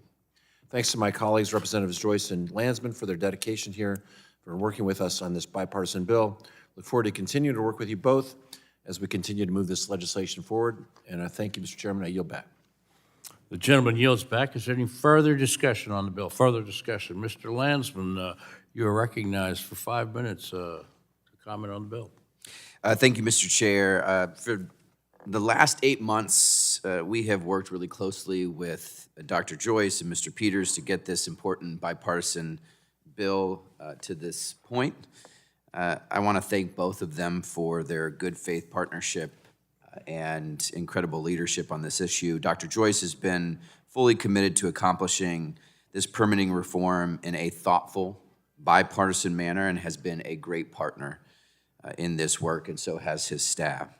Mr. Peters is a leading expert in permitting reform, and I appreciate the opportunity to work with him on such an important issue. We have all worked to speed up broadband deployments while making no sacrifices on safety or labor. The Rail Act addresses a very important issue. You may have a broadband line running for dozens of miles that can't make a crossing of as little as 30 feet because a railroad company claims they own the land. It's actually owned by the public. This land, the public right-of-way, serves as the purpose of connecting Americans, especially rural Americans, to gas, electricity, water, and of course, broadband. Broadband isn't just for watching Netflix or playing video games, Rob. Broadband is a critical lifeline to the world. Employment, healthcare, social interactions, and other essentials often require sufficient connection. The people who lack this connection suffer economic, health, and emotional consequences, and the solution is simple: broadband everywhere to connect everyone. We have the technology, and we know who needs it. We also have the bipartisan support necessary to get a lot of it done. So let's remove the pointless and meritless obstructions, get from point A to point B, connect the unserved and the underserved, and help all Americans realize the opportunity and benefits of being online. Thank you, and I yield back. The gentleman yields back. Any further discussion on the bill? Any further discussion? Any amendments to the bill? Seeing none, the question now occurs on adoption of H.R. 6046. A roll call vote has been requested, and the clerk will call the roll. Mr. Latta? Mr. Latta votes aye. Mr. Griffith? Mr. Griffith votes aye. Mr. Bilirakis? Mr. Hudson? Mr. Hudson votes aye. Mr. Carter of Georgia? Mr. Palmer? Mr. Dunn. Aye. Mr. Dunn votes aye. Mr. Crenshaw. Mr. Joyce. Mr. Joyce votes aye. Mr. Weber. Mr. Weber votes aye. Mr. Allen. Mr. Allen votes aye. Mr. Balderson. Mr. Balderson votes aye. Mr. Fulcher. Mr. Fulcher votes aye. Mr. Pfluger. Mr. Pfluger votes aye. Mrs. Harshbarger. Mrs. Harshbarger votes aye. Mrs. Miller-Meeks. Mrs. Miller-Meeks votes aye. Mrs. Kamick. Mr. Obernolte. Mr. Obernolte votes aye. Mr. James. Mr. James votes aye. Mr. Bentz. Mr. Bentz votes aye. Mrs. Houchin. Mr. Fry. Mr. Fry votes aye. Ms. Lee. Ms. Lee votes aye. Mr. Langworthy. Mr. Langworthy votes aye. Mr. Kane. Mr. Kane votes aye. Mr. Ruley. Mr. Ruley votes aye. Mr. Evans. Mr. Goldman. Mr. Goldman votes aye. Mrs. Fedorchak. Mrs. Fedorchak votes aye. Mr. Pallone. Aye. Mr. Pallone votes aye. Ms. DeGette. Ms. DeGette votes aye. Ms. Schakowsky. Ms. Schakowsky votes aye. Ms. Matsui. Ms. Matsui votes aye. Ms. Castor. Ms. Castor votes aye. Mr. Tonko. Mr. Tonko votes aye. Ms. Clark. Ms. Clark votes aye. Mr. Ruiz. Mr. Ruiz votes aye. Mr. Peters. Mr. Peters votes aye. Mrs. Dingell. Mrs. Dingell votes aye. Mr. Veazey. Mr. Veazey votes aye. Ms. Kelly. Ms. Kelly votes aye. Ms. Badagun. Mr. Soto. Mr. Soto votes aye. Ms. Schreier. Ms. Schreier votes aye. Mr. Han. Mr. Han votes aye. Ms. Fletcher. Ms. Fletcher votes aye. Ms. Ocasio-Cortez. Ms. Ocasio-Cortez votes aye. Mr. Auchincloss. Mr. Auchincloss votes aye. Mr. Carter of Louisiana. Mr. Carter of Louisiana votes aye. Mr. Menendez. Mr. Menendez votes aye. Mr. Mullen. Mr. Mullen votes aye. Mr. Landsman. Mr. Landsman votes aye. Ms. McClellan. Ms. McClellan votes aye. Chairman Guthrie. How is Chairman Bill Rockus recorded? Mr. Bilirakis is not recorded. How is Chairman Carter? Mr. Carter of Georgia is not recorded. Mr. Carter of Georgia votes aye. Chairman Palmer? Mr. Palmer is not recorded. Mr. Palmer votes aye. Is Crenshaw there? How is Ms. Fedorchak recorded? Houchin? Mrs. Houchin is not recorded. Mrs. Houchin votes aye. How is Mr. Crenshaw recorded? Mr. Crenshaw is not recorded. Mr. How Crenshaw is votes Ms. aye. Kamick recorded? Mrs. Kamick is not recorded. Ms. Kamick votes aye. Anybody? How is Dr. Reeves recorded? Mr. Ruiz is recorded as aye. How is Ms. Berrigan recorded? Ms. Barragan is not recorded. Ms. Barragan votes aye. The clerk will report the roll call.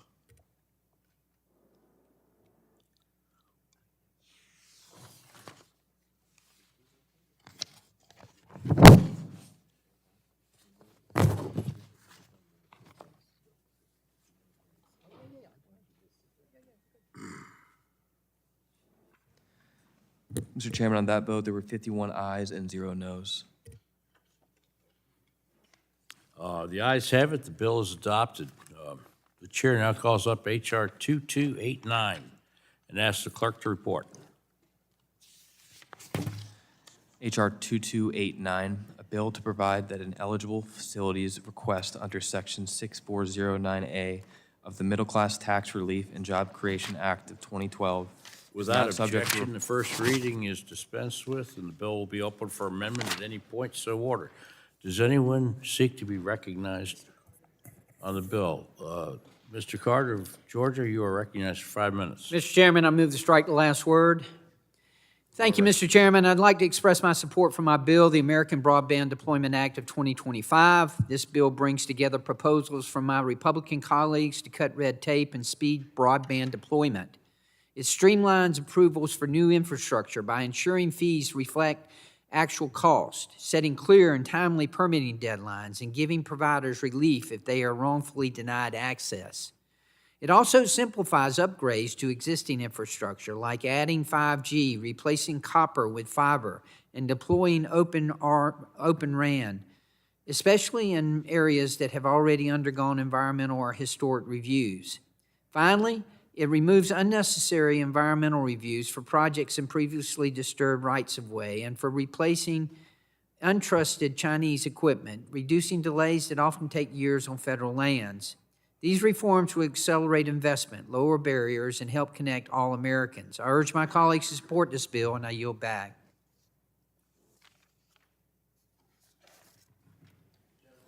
Gentleman yields back. Dr. Rios, you're recognized for 5 minutes. Thank you, Mr. Chairman. As we consider these permitting bills today, I want to raise serious concerns about provisions in this bill, H.R. 2289, that would create broad exemptions to the National Historic Preservation Act, exemptions that could put tribal history, cultural sites, and sacred lands at real risk. The National Historic Preservation Act is one of the few safeguards that ensures tribal nations have a voice when federal actions or major projects threaten places of deep cultural, spiritual, and historical significance. Weakening those protections would undermine that voice and diminish the federal commitment to tribal consultation. And there is a troubling contradiction here. You know, you can't say you respect tribal sovereignty while advancing legislation that strips away their sovereignty by removing tribal participation and tools to protect their lands and heritage. Streamlining federal processes is a goal many of us share, but efficiency cannot come at the expense of stripping tribes of their sovereignty, their self-determination, and sacred cultural and historic sites. It cannot come at the expense of cultural preservation. And it cannot come at the expense of the nation-to-nation relationship that defines our trust responsibility. Tribal sovereignty is not a procedural inconvenience. It is a matter of justice and fairness, and it's encoded in our Constitution. It reflects centuries of history and commitments made by the federal government, commitments that require transparency, consultation, and partnerships. Moving forward with this legislation that affects tribal lands without ensuring tribal participation, ensuring their sovereignty, strong protections, adequate resources, and meaningful consultation is not just misguided, it is inconsistent with the values and responsibilities that Congress is obligated to uphold. If we truly want to support tribal nations, then our policies must reflect that commitment. That means upholding their sovereignty, respecting their history, and ensuring that federal permitting decisions are made with tribal governments, not around them. That is how we achieve progress that lifts all communities instead of leaving some behind. I yield back. The gentleman yields back. Is there further discussion on the bill? For what purposes the gentleman from Pennsylvania seek to be recognized? Mr. Chairman, I wish to be recognized on the underlying legislation. You're recognized for 5 minutes. Thank you, Mr. Chairman. My legislation, H.R. 5273, the Broadband Competition and Efficient Deployment Act, was included in Representative Carter's American Broadband Deployment Act of 2025. The Broadband Competition and Efficient Deployment Act removes the requirement to prepare an environmental or historic preservation review in order to add or upgrade wireline facilities. It is critical that we remove these unnecessary review requirements that tend to delay or even prevent broadband deployment in the rural areas where it is most needed. Thank you, Mr. Chairman and Representative Carter, for your hard work on this important legislation that takes the next step in ensuring broadband access for all Americans. I urge my colleagues to support this bill. Thank you, and I yield back. The gentleman yields back. A further discussion on the bill? Mr. Fry, you are recognized for 5 minutes. Thank you, Mr. Chairman. I move to strike the last word.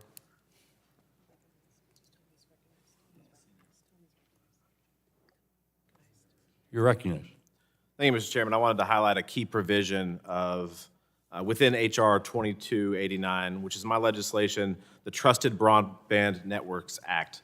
Across the country, as we have seen, small and rural broadband providers are working to remove telecommunications equipment that the federal government has deemed and determined is a national security risk. These providers want to replace that gear with trusted, secure equipment, but they are being slowed down not because of technical challenges, but because of federal red tape. Right now, providers must navigate full-blown environmental and historic preservation reviews simply to remove equipment that has already been designated as insecure. That makes no sense. If something in our networks is confirmed to be a national security threat, it should not take months of paperwork to get it out. The Trusted Broadband Networks Act solves this problem. When a provider removes insecure equipment and replaces it with trusted equipment, that action should not be treated as a significant federal action that triggers lengthy NEPA and NHPA reviews. That's it. This provision is very narrow, it's targeted, it's fully aligned with existing federal authorities, and it applies only to equipment identified under federal law as insecure. This is especially critical for the small and rural networks that serve communities like those I represent in South Carolina. These providers don't have extra crews sitting around waiting for permits. They're trying to comply with federal requirements and protect their customers. They should not be punished with more delays for doing exactly what the federal government told them to do in the first place. Every month of delay is another month adversary-linked technology stays in American networks. This provision puts national security ahead of bureaucracy, ensures rip and replace happens on schedule as Congress intended, and helps rural America stay connected and, most importantly, secure. I'm proud to have this language included in H.R. 2289, and I strongly support its passage. Thank you, Mr. Chairman. I yield back. The gentleman yields back. Is there any further discussion on the bill? Mr. Hudson of North Carolina, you're recognized for 5 minutes. Thank you, Mr. Chairman. Listen, before Thanksgiving, the Communications and Technology Committee marked up dozens of bipartisan bills to fold into this package, all with the same effort of expediting permitting to enable better access for all Americans in all communities. In a community like mine, spanning from Fort Bragg to the business districts of Greensboro, with rural areas and small towns in between, you have to have broadband access for work, for education, for healthcare, even checking in with loved ones. Too many folks in our community have been waiting way too long to get broadband access. The BEAD funding is great, and that funding is finally getting out the door after years of delay under the Biden administration. But money is one thing, but if you have to wait years through duplicative processes, the money's not enough. And so what we're saying is we're not taking away environmental reviews. We want to protect the environment. We want to protect our citizens. And the issue my colleague on the other side raised, tribal sovereignty, is an important issue to us. And so we preserved all of those reviews. All we're saying is you shouldn't have to duplicate them. You shouldn't have to do them more than once. If you've got a tower and you need to replace the antenna on it, you shouldn't have to wait years to do a new environmental review. All you're doing is unscrewing one antenna and screwing another one in. But under the status quo, sometimes that takes years of delays. We don't want to do anything to interfere with tribal sovereignty. We don't change anything about the review processes. We just put a shot clock on it. So a tribe can certainly deem that something is not safe for the environment or for their people. But all we're saying is let's provide a shot clock. Let's give a time limit so there's a little bit of certainty so that we can get this broadband in the ground. So I look forward to seeing broadband to more Americans very quickly with the passage of this legislation, and I urge my colleagues to support it. Thank you. The gentleman yields back. The gentlelady from Virginia, Ms. McClellan, is recognized for 5 minutes. Thank you, Mr. Chairman. Speaking to the bill. Today, I wish that we were considering bills that addressed all of the real and pressing challenges in deploying our broadband infrastructure, which we all agree needs to be done as quickly as possible so that no community is left behind. Yet this bill does not reflect the seriousness of all of those challenges or the bipartisan cooperation that they demand. We should be working in a meaningful way in which both sides have input and the final legislative product reflects our shared values and priorities. Instead, this package is one-sided policies that will lead to burdensome and likely infeasible regulations and requirements on state and local government permitting officials that amount to an unfunded mandate.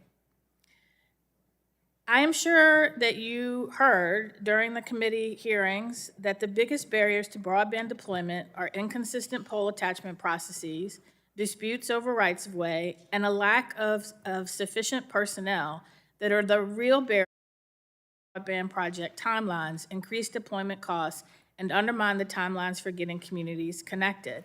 This bill does not address those issues. The only path forward is a common-sense bipartisan federal framework that supports cost transparency, establishes predictable and fair joint-use protocols and timelines, and ensures adequate investment in state and local permitting staff who are already overburdened by other jobs, particularly in our rural areas, trying to meet all of the requests that they get with insufficient personnel. This bill puts even more of a barrier on them without any additional resources. There are practical solutions that would remove these recurring obstacles, accelerate build-out, and provide long-term scalability. And I remain ready and willing to work with the majority to produce legislation that addresses all of these issues that remain barriers. Hopefully, we can get that done, but this bill doesn't do it. I yield back. The gentlelady yields back. Further discussion on the bill. Ms. Berrigan, you are recognized for 5 minutes. Thanks, I have to strike the last word. Mr. Chairman, 2 weeks ago, I raised serious concerns about the deemed granted provisions in this bill. These provisions impose rigid federal shot clocks on state, local, and tribal governments. Miss the deadline, and the application is automatically approved, no matter the risks or the consequences for the people who live in these communities. My Republican colleagues advanced this bill out of the subcommittee anyway, without a single change to protect local communities. Let me share a few real-world examples that illustrate why these shot clocks don't work in practice. My office recently heard from a Wyoming County Commissioner who explained exactly why the FCC should not become the prime decision maker for broadband installation in their public rights-of-way.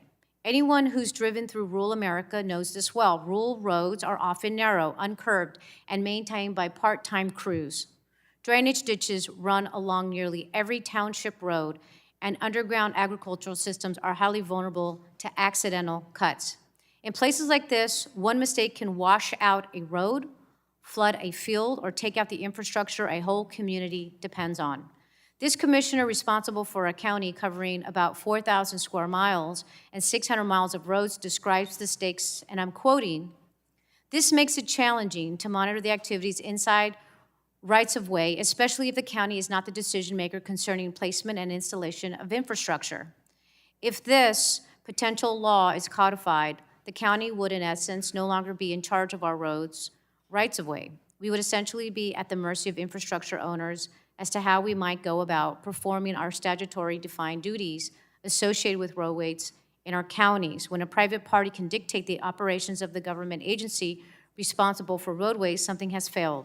The people who elect county officials expect those officials to perform their duties without seeking permission from private enterprise," end quote. This isn't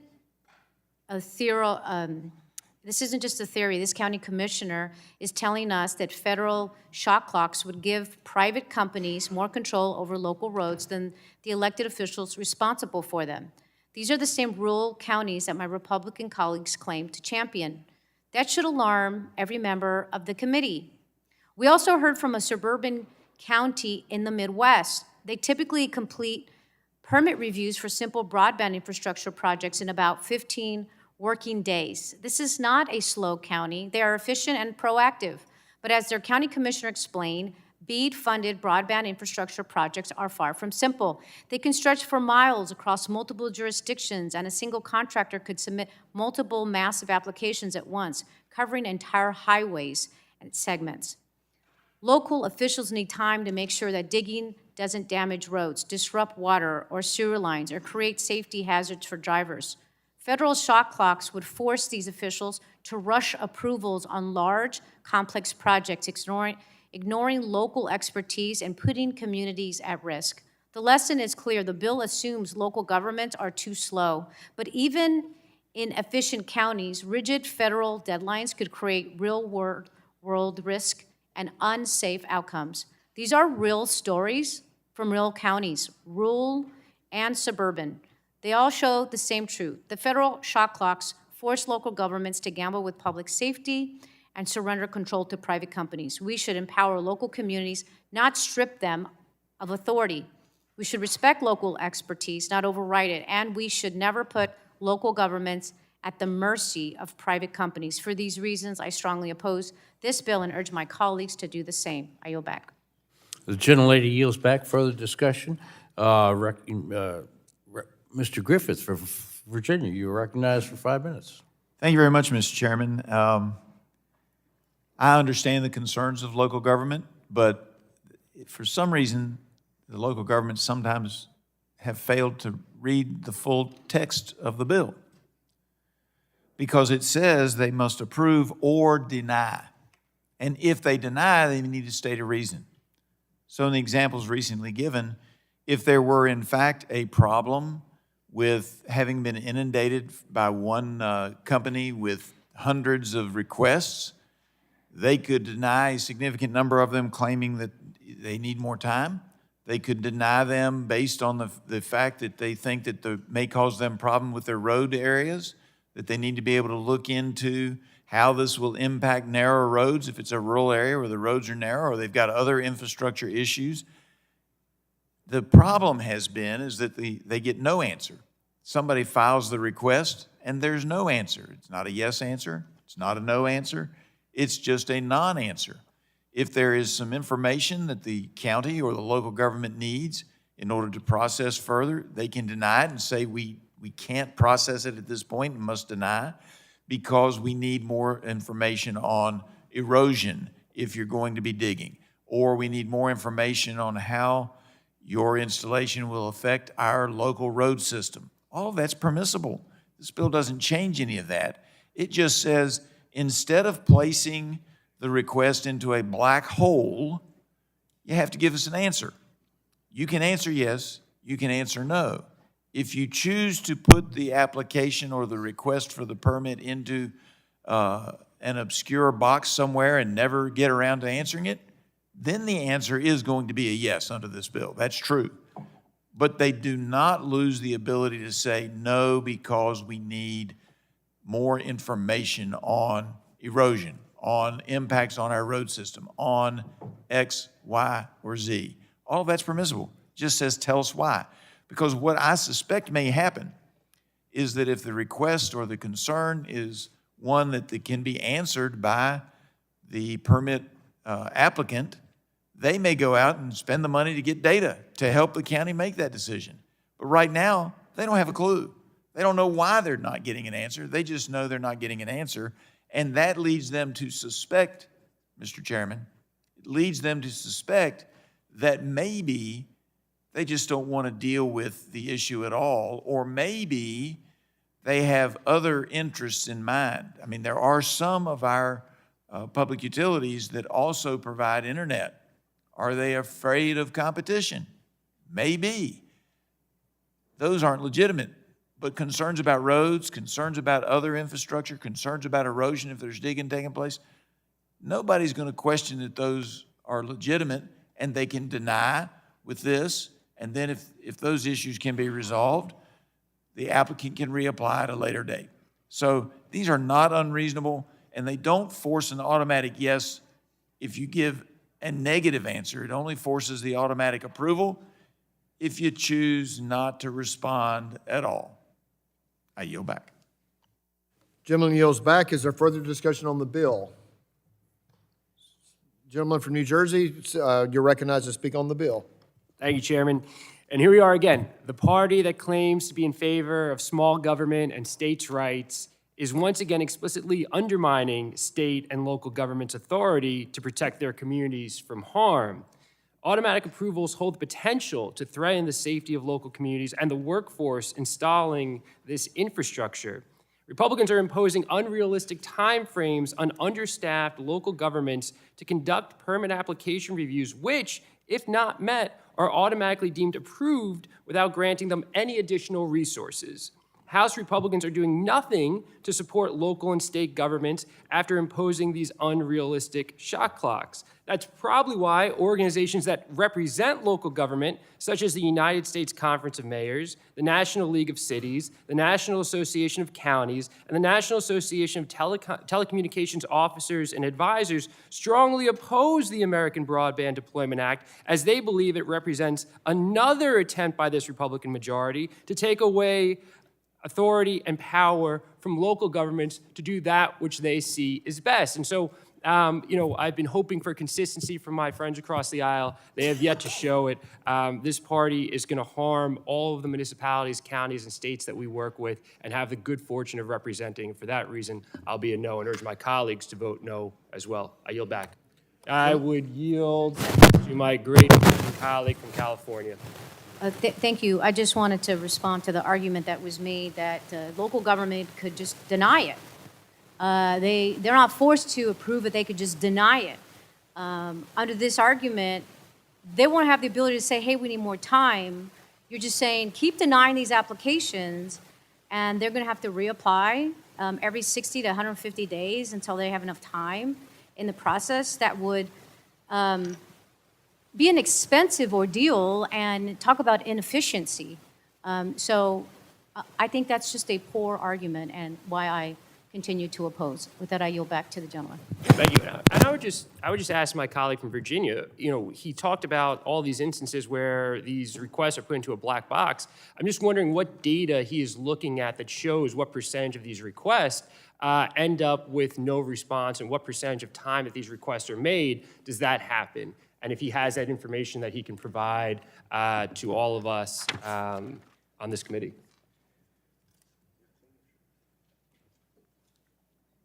Can we use names? I don't know if I can use names of colleagues. Are you looking for an amendment? No, I'm asking my colleague. He had made a series of points about that there's all these instances where things go into a black box. And I'm just asking if he has data available to share with the committee members as to how often that happens and what percentage of requests receive no response. Yeah, you yield him time to answer the Yeah, question? of course. Okay. I would say to the gentleman that I don't have specific data, but that the complaints are numerous, and it is a consistent problem, and it's part of what we're trying to solve in the bill is to make it so that broadband is more accessible in large parts of the country, particularly in areas like mine that are extremely rural and have less opportunities and less competition. We're trying to bring more competition and more opportunities to have broadband available. It's still going to be difficult to get it to every part of my district, but all of the impediments you've heard of in this bill are ones that are addressed to try to make this a smoother process. And I would just have to say that that's the reasoning behind this, and understand that if there's a denial, the denial has to come with a reason for that denial so that there's some understanding of what's going on. Thank you, and I'll just reclaim my time. You mentioned that do you have one instance, specific instance from your district where there is an impediment that you could share with us? And I would say to the gentleman, because I'm not in the business of doing this, I can only share what has been brought to me by various companies, but it has been a consistent issue in several areas. Now, there are other areas where I'll we've reclaim had my great time. cooperation with the reclaim my utility time. It's companies. always prefer to speak with specificity. I yield to my colleague from Virginia. Thank you, Mr. Chair. I would argue that in many of the rural areas, particularly in Virginia and the gentleman's district, the biggest impediment is the lack of funding, which we are working to address. Difficulties in getting access to poles to attach the facilities you need to run the equipment, which this bill doesn't address. The railroad crossings, which we have addressed, but putting more of a burden on local zoning officials without giving them more resources to address this is not going to make broadband go out in those districts any faster. I yield back. Thank you. Gentleman yields back. Time has expired. Is anyone seeking discussion on the bill? Seeing no further discussion on the bill, Seeing no discussion on the bill, what purpose, so amendments are in order. So what purpose, gentleman from Louisiana, seek recognition? The clerk will report the amendment.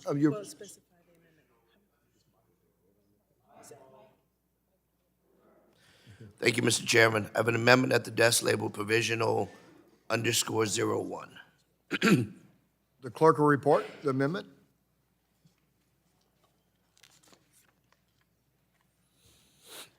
Amendment to the committee print for H.R. 2289, offered by Mr. Carter of Louisiana. Add at the end the following. Without objection, the reading of the amendment is dispensed with, and the gentleman from Louisiana is recognized for 5 minutes in support of his amendment. Thank you, Mr. Chairman. My amendment would ensure that the National Telecommunications Information Administration follow the law and connect all Americans to high-speed, reliable internet as required by a Broadband Equity Access and Deployment Program, or BEAD. Specifically, my amendment would require NTIA to certify that all BEAD projects that it has approved can meet the needs of the future and build networks that are fast and reliable. And it requires NTIA to provide evidence to support those decisions. In January of this year, Louisiana became the first state in the nation to secure federal approval for our plans to deploy $1.3 billion in BEAD funding. This achievement is a testament to the bipartisan nature of Louisiana's approach to universal connectivity. The state was ready to have shovels in the ground in March and completed its plan under Republican Governor Jeff Landry, who called the program a generational investment that will create thousands of jobs, drive billions in economic growth, and transform Louisiana's communities in all 64 parishes. Unfortunately, the Trump administration has spent the last 12 months sabotaging the BEAD program, upending years of planning and forcing all states, including Louisiana, to scrap their work and to start over. The Trump administration has increasingly veered away from the statutory language of bipartisan infrastructure law, changing the BEAD program to prioritize short-term cost savings and Elon Musk's Starlink over faster, more reliable, future-proof connectivity of fiber networks. While Louisiana's new plan for BEAD-funded infrastructure deployment has finally been approved, again, under the Trump administration's new rules, many Louisianans will now receive second-tier internet service. Our country's wireless spectrum constraints are bad enough as it is. I cannot see the wisdom in adding millions of additional households to our capacity-constrained networks, especially given the fact that there are other, better options at our disposal. My amendment is about preventing waste, fraud, and abuse of taxpayers' dollars that come with very specific instructions from Congress. Additionally, an estimated $800 million in BEAD funding allocated to Louisiana that the state has planned to use for non-deployment initiatives remains in limbo, awaiting further guidance from NTIA. This is truly unacceptable. Everyone, regardless of zip code, deserves access to affordable, reliable, high-speed internet, especially in rural and underserved communities that have already gone far too long without it. My dear colleagues, I urge you to vote yes on my amendment, and I yield back. Gentleman yields back. Is there further discussion on the amendment? What purpose, gentleman from North Carolina, seek recognition? Wish to speak against the amendment. Gentleman is recognized to speak on the amendment. Thank you, Chairman, and I want to thank my friend and colleague from Louisiana. I know he and I share the same goal, which is to get as many people on broadband, get as much access, particularly in the rural areas that he and I represent in North Carolina and Louisiana. And so I appreciate the spirit which he offered this amendment, but I think I think that we should oppose this amendment. Look, the BEAD program was authorized by the Infrastructure Investments and Jobs Act. It was written to be technology neutral, so states could determine which technologies work best for them to close the digital divide. Unfortunately, the Biden-Harris administration did not run the program in a technology neutral way, delaying the program for years and adding burdensome regulations that added billions of dollars in cost and did nothing to help connect Americans. The Trump administration's NTIA course corrected, returning the program to tech neutrality. As part of the state broadband plan, states made determinations about what technologies best reliably serve their communities based on their unique challenges. BEAD funds are already on the way out the door. In fact, 29 states and territories' broadband plans have been approved by NTIA. Delaying enactment of legislation would keep our constituents from getting the connectivity they need. So I oppose this amendment. I encourage my colleagues to vote no, and I yield back. Gentleman yields back. Is there further discussion on the amendment? Chairman? One person, lady from California, see recognition? I move to strike the last word and speak in support of the Young amendment. lady is recognized. Thank you.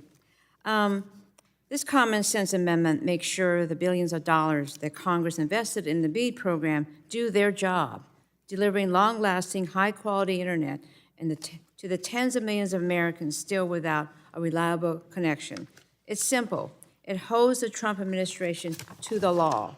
It stops NTI from ignoring the bipartisan infrastructure law's rules that BEAD-funded networks deliver fast, dependable, and scalable broadband. This amendment should be an easy yes for my Republican colleagues. But once again, they rather bend the knee to Trump, letting him give handouts to his buddies with the cheapest technologies, while turning their backs on the evolving connectivity needs of their constituents, families, and businesses. Trump's NTIA steamrolling states and local experts, strong-arming them into rebidding broadband projects at rates that result in under-delivering service while keeping the cost calculations mostly in the dark. Americans deserve better. We need smart broadband investments that will last, not short-term fixes that leave communities behind and cost taxpayers more in the long run. That's especially clear in my district, where communities in the California Delta are still living with dead zones and unreliable service, even as they power our state's agricultural economy. BEAD was intended to change that by finally delivering stable, high-quality broadband these families can count on day in and day out. But instead of focusing on what matters, programs like BEAD, the real backbone of our national broadband strategy, Republicans are focusing on permitting rubber stamps. We must get BEAD back on track and hold NTI's feet to the fire when it comes to directing our federal dollars toward fast, reliable networks that can keep up with Americans' changing connectivity needs. With that, I urge my colleagues to support the amendment, and I yield back the balance of my time. Gentlelady yields back. Is there any further discussion on the amendment? Any further discussion on the amendment? Gentlelady from Virginia, what person is recognized to speak on the amendment? Thank you, Mr. Chair. I wanted to remind my colleagues that when the BEAD program was established, Congress also mandated that federally funded broadband networks must be scalable and reliable, that they must meet the ever-growing upload and download needs of businesses and consumers. And that's why the statute directed NTIA to define a priority project as one that is scalable to meet current and future broadband needs and support 5G and 6G technologies. And while the Trump administration now prefers a low-cost alternative, not all technologies are created equal. Not all technologies are capable of meeting the ever-increasing upload and download needs of consumers and businesses. Technologies like Starlink and fixed wireless, in many cases, are inadequate to meet these needs. And in fact, when Elon Musk builds a factory, he doesn't connect it with Starlink, he connects it with a fiber connection. And particularly in our rural communities, they want fiber. Not satellite or fixed wireless, because they say that that's what meets their needs, and they have the experience getting the short end of the stick. And so, yes, the BEAD program is supposed to be technology neutral, but it also needs to make sure that that technology is scalable, reliable, and will meet the needs not just of today, but of tomorrow. And so including this amendment to make sure that NTIA certifies that whatever technology is used for broadband projects will be scalable is basically saying, NTIA, do the job that Congress told you to do when we created BEAD to begin with, not follow the Trump administration's desire to solely use a low-cost alternative, because the fact of the matter is the areas of this country that are not yet connected, they're not connected because it's more expensive to connect them. But that doesn't mean that they should have a technology that does not give them the same reliability that other parts of the country give back. And I think this amendment is a reasonable way to strike that balance, and I yield back. Gentlelady yields back. The gentleman from Texas is recognized to speak on the amendment. Thank you. Move to strike the last word. Look, I'm not on the subcommittee where this bill came out of, but I've been listening to this debate, and I find it interesting when I see debates where folks are just talking past each other, like you're playing tennis in two different courts. I don't feel like anybody has addressed Mr. Griffith's points, and it's really simple. The shot clock it means you can deny it. Nobody has addressed that very simple point. And by the way, that's within 150 days. This isn't like a 2-week shot clock. This isn't some unreasonable idea. This is a measure to force communication between entities, which is often a problem we see across government. This is why we use the whole shot clock policy idea on many fronts, because it forces a conversation. As Mr. Griffith has pointed out, the local government can simply deny it and say, you need more information. This is not an infringement on local rights. It's trying to help people get what they need, which I thought we all agreed upon. And I fail to see why this is such a contested issue. I really do. I yield back. Gentleman yields back. Is there any further discussion on the amendment? Seeing no discussion on the amendment, the question now occurs on adopting the amendment. A roll call vote has been requested, and the clerk shall call the roll. Mr. Latta? Mr. Griffith? Mr. Griffith votes no. Mr. Bilirakis? Mr. Bilirakis votes no. Mr. Hudson? Mr. Hudson votes no. Mr. Carter of Georgia? Mr. Carter of Georgia votes no. Mr. Palmer? Mr. Dunn? Mr. Dunn votes no. Mr. Crenshaw? Mr. Crenshaw votes no. Mr. Joyce? Mr. Joyce votes no. Mr. Weber? Mr. Weber votes no. Mr. Allen? Mr. Allen votes no. Mr. Balderson? Mr. Balderson votes no. Mr. Fulcher? Mr. Fulcher votes no. Mr. Pfluger? Mr. Pfluger votes no. Mrs. Harshbarger? Mrs. Harshbarger votes no. Mrs. Miller-Meeks? Mrs. Miller-Meeks votes no. Mrs. Kamick? Mrs. Kamick votes no. Mr. Obernolte? Mr. Obernolte votes no. Mr. James? Mr. Bentz? Mr. Bentz votes no. Mrs. Houchin? Mr. Fry? Mr. Fry votes no. Ms. Lee? Ms. Lee votes no. Mr. Langworthy? Mr. Langworthy votes no. Mr. Kane? Mr. Ruley? Mr. Ruley votes no. Mr. Evans?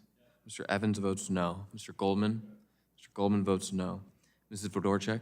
Mrs. Fedorchak votes no. Mr. Pallone?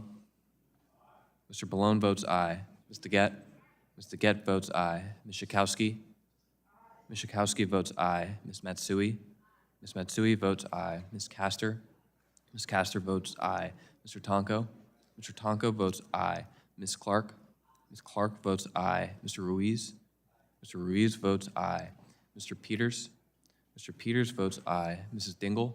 Mrs. Dingell votes aye. Mr. Veazey? Mr. Veazey votes aye. Ms. Kelly? Ms. Kelly votes aye. Ms. Barragan? Ms. Barragan votes aye. Mr. Soto? Mr. Soto votes aye. Ms. Schreier? Ms. Schreier votes aye. Mr. Han? Mr. Han? Mr. Han votes aye. Ms. Fletcher? Ms. Fletcher votes aye. Ms. Ocasio-Cortez? Ms. Ocasio-Cortez votes aye. Mr. Auchincloss? Mr. Auchincloss votes aye. Mr. Carter of Louisiana? Mr. Carter of Louisiana votes aye. Mr. Menendez? Mr. Menendez votes aye. Mr. Mullen? Mr. Mullen votes aye. Mr. Landsman? Mr. Landsman votes aye. Ms. McClellan? Ms. McClellan votes aye. Chairman Guthrie? Chairman Guthrie votes no. Mr. Latta is not recorded. Mr. Latta votes no. Mr. James? Mr. James is not recorded. Mr. James votes no. Ms. Houchin? Mrs. Houchin is not recorded. Mrs. Houchin votes no.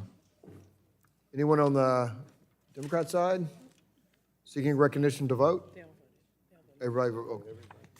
Seeing none, the clerk will report the result.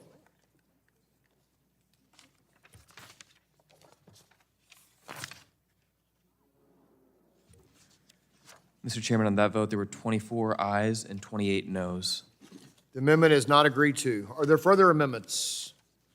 The lady from California, what you seek recognition? Mr. Chairman, I have an amendment at the desk. It's labeled Identify the amendment. Consumer_02. The clerk will report the amendment.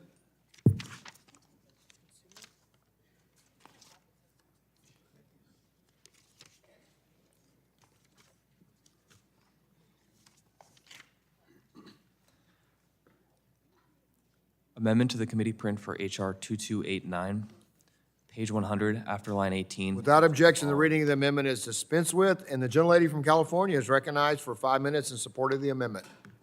Thank you. I'm offering this amendment today to ensure that American families share in the cost savings created by this bill. If Congress is helping companies cut costs, then families should see lower bills each month. And that's important because in today's digital age, home internet access is not a luxury, it's a basic necessity. It's essential for student success. Homework, class materials, and tutoring are all online, not just during the school day, but in the evenings, on weekends, and over breaks. Broadband also serves as a lifeline to healthcare. Telehealth allows patients, especially in rural communities, to see providers without traveling hours or waiting months for an appointment with the nearest specialist. It opens doors to job searches, online applications, remote work, and the digital economy. We all agree high-speed internet is critical for participation in modern life. Yet in 2025, nearly 6.8 million households still lack reliable internet. Why? Because most families simply cannot afford it. Let me tell you about Terry Johnson, a dedicated mother determined to keep her daughter, Quintona, on track at school. In 2020, the COVID pandemic hit, and Quintona's entire world shifted online. She tried to keep up in virtual school using her cell phone, but her data plan wasn't up to the task. So Terry took Quintona and her 3 small children to a McDonald's parking lot where the whole family sat for hours, so that her oldest daughter could connect to free internet to do her schoolwork. Schools like this are all too common. Since COVID, a lot has happened. Congress created the Affordable Connectivity Program, providing a $30 per month subsidy so low-income families could finally afford home internet. But Republicans refused to work with Democrats to keep the program funded, and those subsidies vanished. Under a Democratic FCC chair, the FCC helped schools and libraries lend out mobile internet devices free of charge, a program that Trump's FCC chair quickly eliminated. My home state of California stepped up with a $30 state internet service subsidy, but most states don't offer anything similar. And at the federal level, the only assistance available to low-income families is $9.25 per month. The average home internet bill in the U.S. is $78, but we all know it's much higher in so many places across the country. And our federal affordability solution is $9.25. That's unacceptable. Right now, Congress is debating how to reform the FCC's Universal Service Fund, a fund designed for one purpose. It's to ensure that every American can access high-speed internet. There is a simple way to achieve that goal. Make sure people can afford it. That's why I urge you to support this amendment. To my colleagues across the aisle, if this committee is going to give companies new savings, then we owe it to families to make sure those savings show up on their bills. It's not partisan. It's about doing the right thing when for the people that we represent. Families are struggling with the cost of everything, including internet service. They shouldn't have to wait any longer for Congress to get this back, to get this right. I yield back. Gentlelady yields back. Is there any other further discussion on the amendment? Gentleman from North Carolina is recognized for 5 minutes on the amendment. Thank you, Mr. Chairman. Listen, I know this amendment is well-intended, but it looks a lot like rate regulation. And the last thing the federal government needs to be doing is telling providers how to set their own rates. Additionally, many providers already have affordable plans available for those who need it. Many of the areas that will benefit from the reforms here are currently unserved. That would mean there is no cost savings to offer them should this amendment be adopted anyway. And that's really what we're focusing on is how do we get to those unserved areas? How do we get broadband access to to the folks who have been waiting too long. Cutting red tape and accelerating deployment will reduce deployment costs and ensure that providers can offer services at the best possible rates so that mothers like Terry don't have to go to McDonald's to get internet access, that they can have access to broadband in their homes. That's the whole point. And so we want to get Terry, people like Terry in rural areas across this country, that access as quickly as possible. So I oppose this amendment. I encourage my colleagues to vote no, and I yield back. Gentleman yields back. Is there further discussion on the amendment? Seeing none, the question is on the amendment.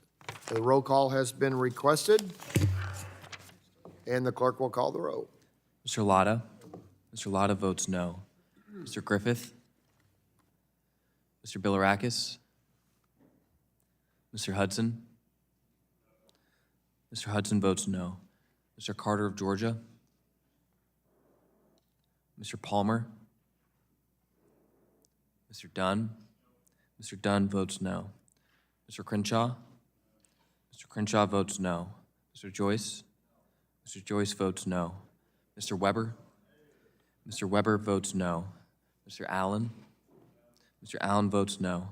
Mr. Balderson? Mr. Balderson votes no. Mr. Fulcher? Mr. Fulcher votes no. Mr. Pfluger? Mr. Pfluger votes no. Mrs. Harshbarger? Mrs. Miller-Meeks? Mrs. Miller-Meeks votes no. Mrs. Kamick? Mr. Obernolte? Mr. Obernolte votes no. Mr. James? Mr. James votes no. Mr. Bentz? Mr. Bentz votes no. Mrs. Houchin? Mr. Fry? Mr. Fry? Mr. Fry votes no. Ms. Lee? Ms. Lee votes no. Mr. Langworthy? Mr. Langworthy votes no. Mr. Kane? Mr. Ruley? Mr. Ruley votes no. Mr. Evans? Mr. Goldman? Mr. Goldman votes no. Mrs. Fedorchak? Mrs. Fedorchak votes no. Mr. Pallone? Mr. Pallone votes aye. Ms. Deget? Ms. Deget votes aye. Ms. Schakowsky? Ms. Schakowsky votes aye. Ms. Matsui? Ms. Matsui votes aye. Ms. Castor? Ms. Castor votes aye. Mr. Tonko? Mr. Tonko votes aye. Ms. Clark? Ms. Clark votes aye. Mr. Ruiz? Mr. Ruiz votes aye. Mr. Peters? Mr. Peters votes aye. Mrs. Dingell? Mrs. Dingell votes aye. Mr. Veazey? Mr. Veazey votes aye. Ms. Kelly? Ms. Kelly votes aye. Ms. Barragan? Ms. Barragan votes aye. Mr. Soto? Mr. Soto votes aye. Ms. Schreier? Ms. Schreier votes aye. Ms. Trahan? Ms. Trahan votes aye. Ms. Fletcher? Ms. Fletcher votes aye. Ms. Ocasio-Cortez? Ms. Ocasio-Cortez votes aye. Mr. Auchincloss? Mr. Auchincloss votes aye. Mr. Carter of Louisiana? Mr. Carter of Louisiana votes aye. Mr. Menendez? Mr. Menendez votes aye. Mr. Mullen? Mr. Mullen? Mr. Mullen votes aye. Mr. Landsman? Mr. Landsman votes aye. Ms. McClellan? Ms. McClellan votes aye. Chairman Guthrie? Chairman Guthrie votes no. Mr. Griffith is not recorded. Mr. Griffith votes no. Mr. Carter of Georgia is not recorded. Mr. Carter of Georgia votes no. Mr. Palmer is not recorded. Mr. Palmer votes no. How's Ms. Harshbarger recorded? Mrs. Harshbarger is not recorded. Mrs. Harshbarger votes no. How's Ms. Kamick Mrs. recorded? Kamick is not recorded. Mrs. Kamick votes no.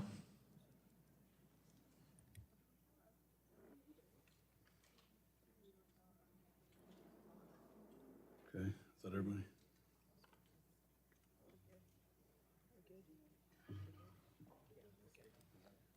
Clerk will report the result. Mr. Chairman, on that vote, there were 24 ayes and 26 noes. The amendment is not agreed to. Are there further amendments? Great. Question now occurs on adopting H.R. 2289. A roll call vote has been requested. The clerk will call the roll.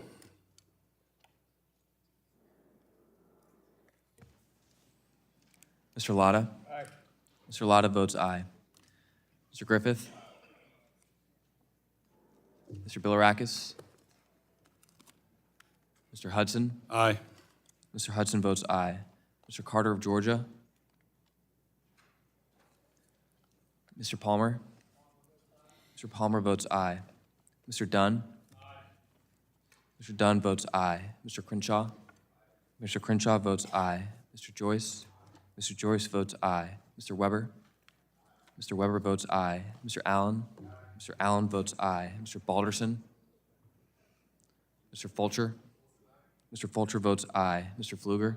Mr. Pfluger votes aye. Mrs. Harshbarger? Mrs. Harshbarger votes aye. Mrs. Miller-Meeks? Mrs. Miller-Meeks votes aye. Mrs. Kamick? Mrs. Kamick votes aye. Mr. Obernolte? Mr. Obernolte votes aye. Mr. James? Mr. James votes aye. Mr. Bentz? Mr. Bentz votes aye. Mrs. Houchin? Mr. Fry? Mr. Fry votes aye. Ms. Lee? Ms. Lee votes aye. Mr. Langworthy? Mr. Kane? Mr. Ruley? Mr. Ruley votes aye. Mr. Evans? Mr. Goldman? Mr. Goldman votes aye. Mrs. Fedorchak? Mrs. Fedorchak votes aye. Mr. Pallone? No. Mr. Pallone votes no. Ms. Taguette? Ms. Taguette votes no. Ms. Schakowsky? Ms. Schakowsky votes no. Ms. Matsui? Ms. Matsui votes no. Ms. Castor? Ms. Castor votes no. Mr. Tonko? Mr. Tonko votes no. Ms. Clark? Ms. Clark votes no. Mr. Ruiz? Mr. Ruiz votes no. Mr. Peters? Mr. Peters votes no. Mrs. Dingell? Mrs. Dingell votes no. Mr. Veazey? Mr. Veazey votes no. Ms. Kelly? Ms. Kelly votes no. Ms. Barragan? Ms. Barragan votes no. Mr. Soto? Mr. Soto votes no.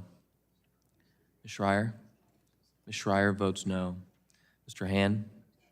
Mr. Han votes no. Ms. Fletcher? Ms. Fletcher votes no. Ms. Ocasio-Cortez? Mr. Auchincloss? Mr. Auchincloss votes no. Mr. Carter of Louisiana? Mr. Carter of Louisiana votes no. Mr. Menendez? Mr. Menendez votes no. Mr. Mullen? Mr. Mullen votes no. Mr. Landsman? Perfect. Ms. McClellan? Ms. McClellan votes no. Chairman Guthrie? Chairman Guthrie votes aye. How's Mr. Griffith recorded? Mr. Griffith is not recorded. Mr. Griffith votes aye. Mr. Carter of Georgia is not recorded. Mr. Carter of Georgia votes aye. How's Mr. Balderson recorded? Mr. Balderson is not recorded. Mr. Balderson votes aye. Mr. Langworthy? Mr. Langworthy is not recorded. Mr. Langworthy votes aye. How's Ms. Ocasio-Cortez recorded? Ms. Ocasio-Cortez is not recorded. Ms. Ocasio-Cortez votes no. How's Mr. Landsman recorded? Mr. Landsman is not recorded. Mr. Landsman votes no. Anybody else? The clerk will report the tally.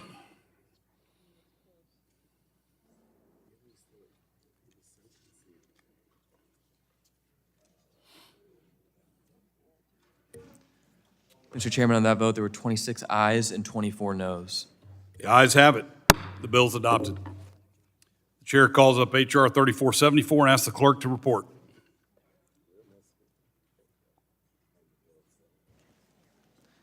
H.R. 3474, a bill to clarify that the installation of mechanical insulation property is an energy or water efficiency measure that may be used in federal buildings for purposes of Section 540. Without objection, the first reading of the bill is dispensed with, and the bill will be open for amendment at any point. So ordered. Does anyone seek recognition on the bill? For what purpose does Mr. Weber seek recognition?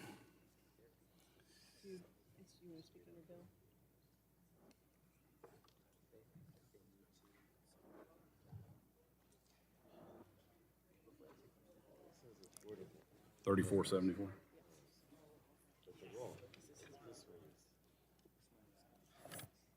Thank you. Gentleman is recognized for 5 minutes to speak on the bill. I appreciate that. Sorry y'all caught me texting with my wife, and if I didn't, I was going to be in trouble. So, I'm just telling it like it is, guys. HR 3474, the Federal Mechanical Installation Act, is a bipartisan, practical effort to strengthen the energy efficiency of federal buildings while reducing costs for taxpayers. The bill takes a straightforward approach. During a federal building's comprehensive energy and water evaluation, it requires an assessment of whether mechanical insulation should be updated or installed. Remember, I was in the air conditioning business for 35 years.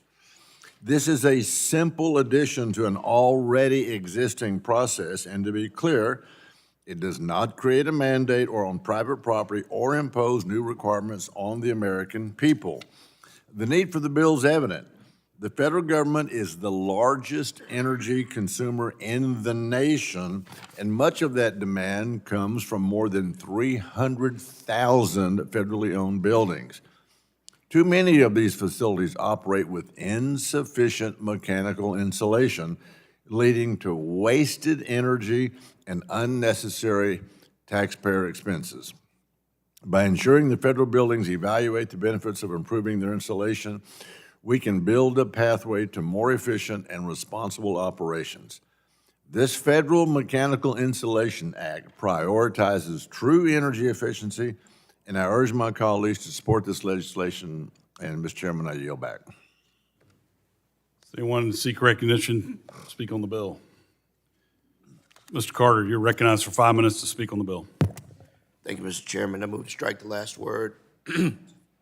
Mr. Chairman, I'm proud to co-sponsor and support H.R. 3474, the Federal Mechanical Insulation Act, introduced by Representative Weber.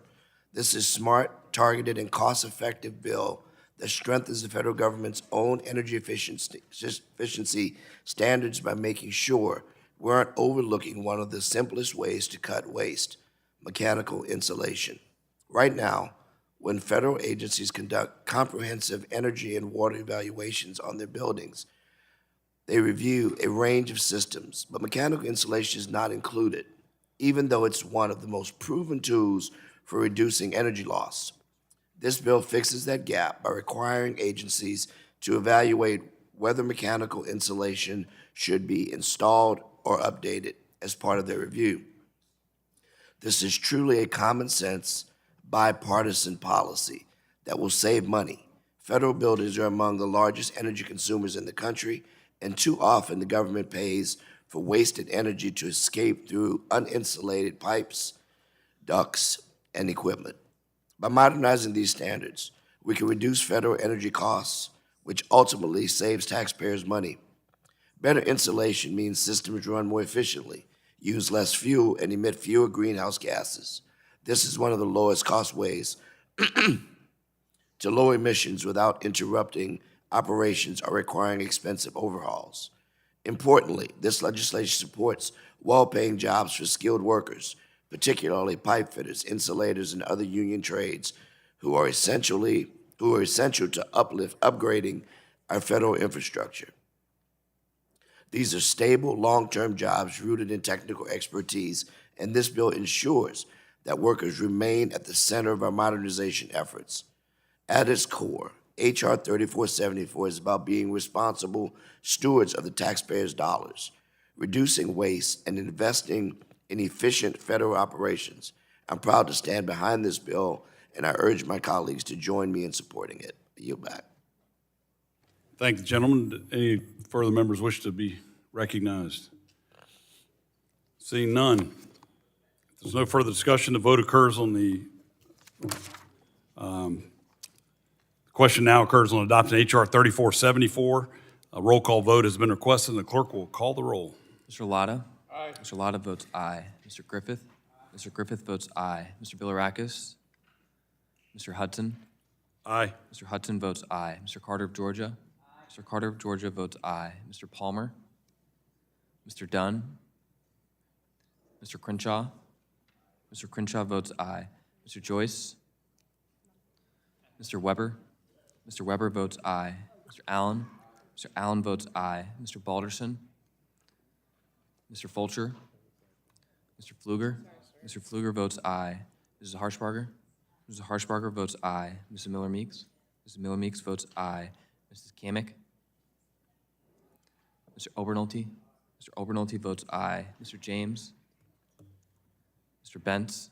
Mr. Bentz votes aye. Mrs. Houchin? Mr. Fry? Ms. Lee? Mr. Langworthy? Mr. Langworthy votes aye. Mr. Kane? Mr. Kane votes aye. Mr. Rulli? Mr. Evans? Mr. Evans? Mr. Evans votes aye. Mr. Goldman? Mr. Goldman votes aye. Mrs. Fedorchak? Mr. Pallone? Mr. Pallone votes aye. Ms. DeGette? It's that reflex. Ms. Schakowsky? Ms. Matsui? Ms. Castor?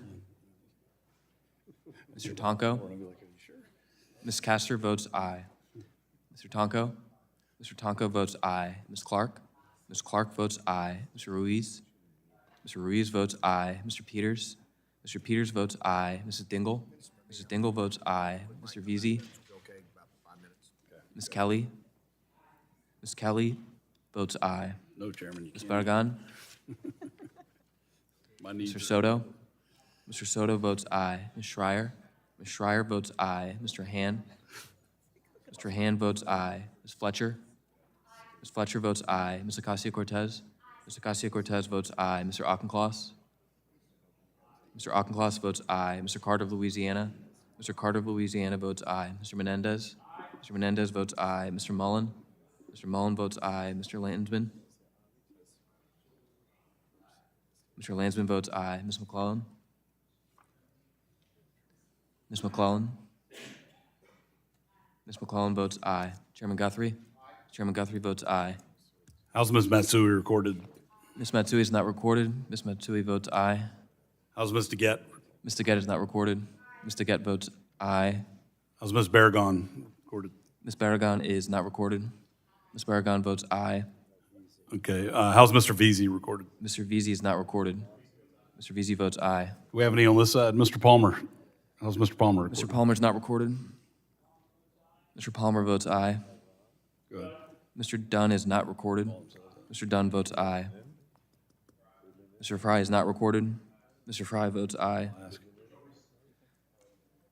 Mr. Joyce is not recorded. Mr. Joyce votes aye. Mr. Fulcher is not recorded. Mr. Fulcher votes aye. Mr. Balderson is not recorded. Mr. Balderson votes aye. Ms. Kamick is not recorded. Ms. Kamick votes aye. Mr. James is not recorded. Mr. James votes aye. Ms. Lee is not recorded. Ms. Lee votes aye. Ms. Fedorchak is not recorded. Ms. Fedorchak votes aye. Is Ms. Kamick recorded? Ms. Kamick is recorded as aye. Is Ms. Schakowsky recorded? Ms. Schakowsky is not recorded. Ms. Schakowsky votes aye. Clerk will report.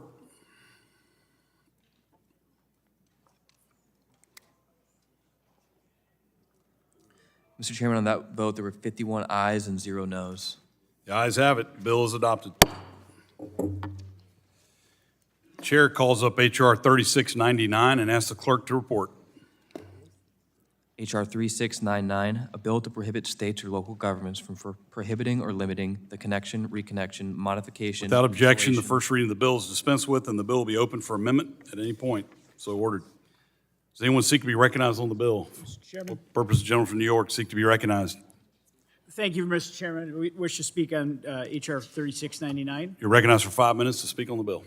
As we begin the full committee consideration of the Energy Choice Act, let's remember what this bill is fundamentally about. It's protecting affordability, preserving choice, preventing government from banning energy options that American families, businesses, schools, hospitals, and first responders depend on every single day.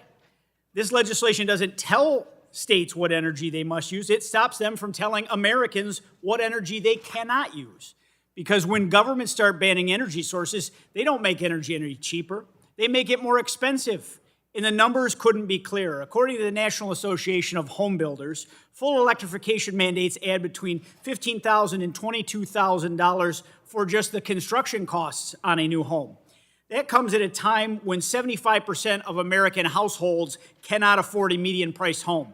And every $1,000 increase in construction costs prices out roughly 140,000 families. And after families move in, the monthly bills tell an even harsher reality. A typical household using natural gas for winter heat pays about $602.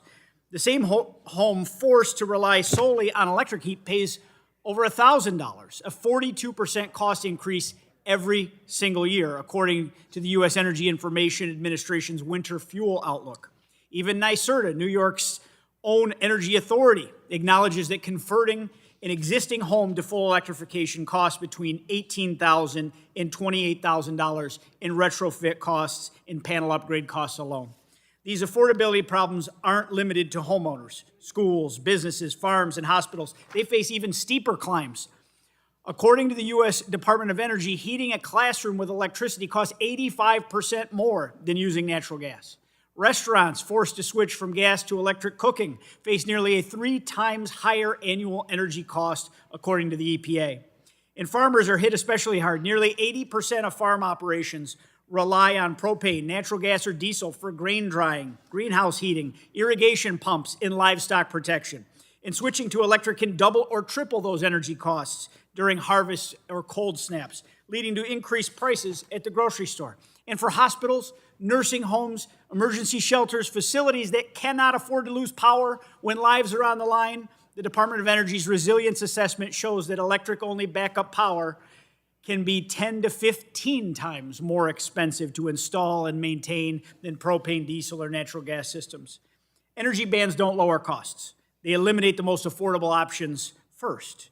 And when government removes choices, families, small businesses, and critical institutions are the ones left paying more for less reliability. And let's be clear. Protecting energy choice does not strip states or localities of their authority. They still control siting, permitting, zoning, land use, safety, environmental review, every single tool that they have today. What this bill prevents is something different: the outright banning of a lawful energy source sold in interstate commerce that is essential to regional reliability and economic stability. When one state restricts an energy source, it doesn't just affect their residents, it spills across borders. It disrupts regional grids, and it drives up costs for families hundreds of miles away. That is exactly why the Constitution protects interstate commerce, to stop one jurisdiction from imposing energy policies that harm others. The Energy Choice Act protects affordability, reliability, and the rights of Americans to decide what energy works best for them. And when government bans choices, people pay prices. And that's what this bill prevents. And I yield back, Mr. Chairman. Gentleman yields back. Is there discussion on the bill? The gentlelady from California, is your recognition on the bill? Is Matsui yours? Okay, I'm sorry. I was told. Wait a minute. I was told.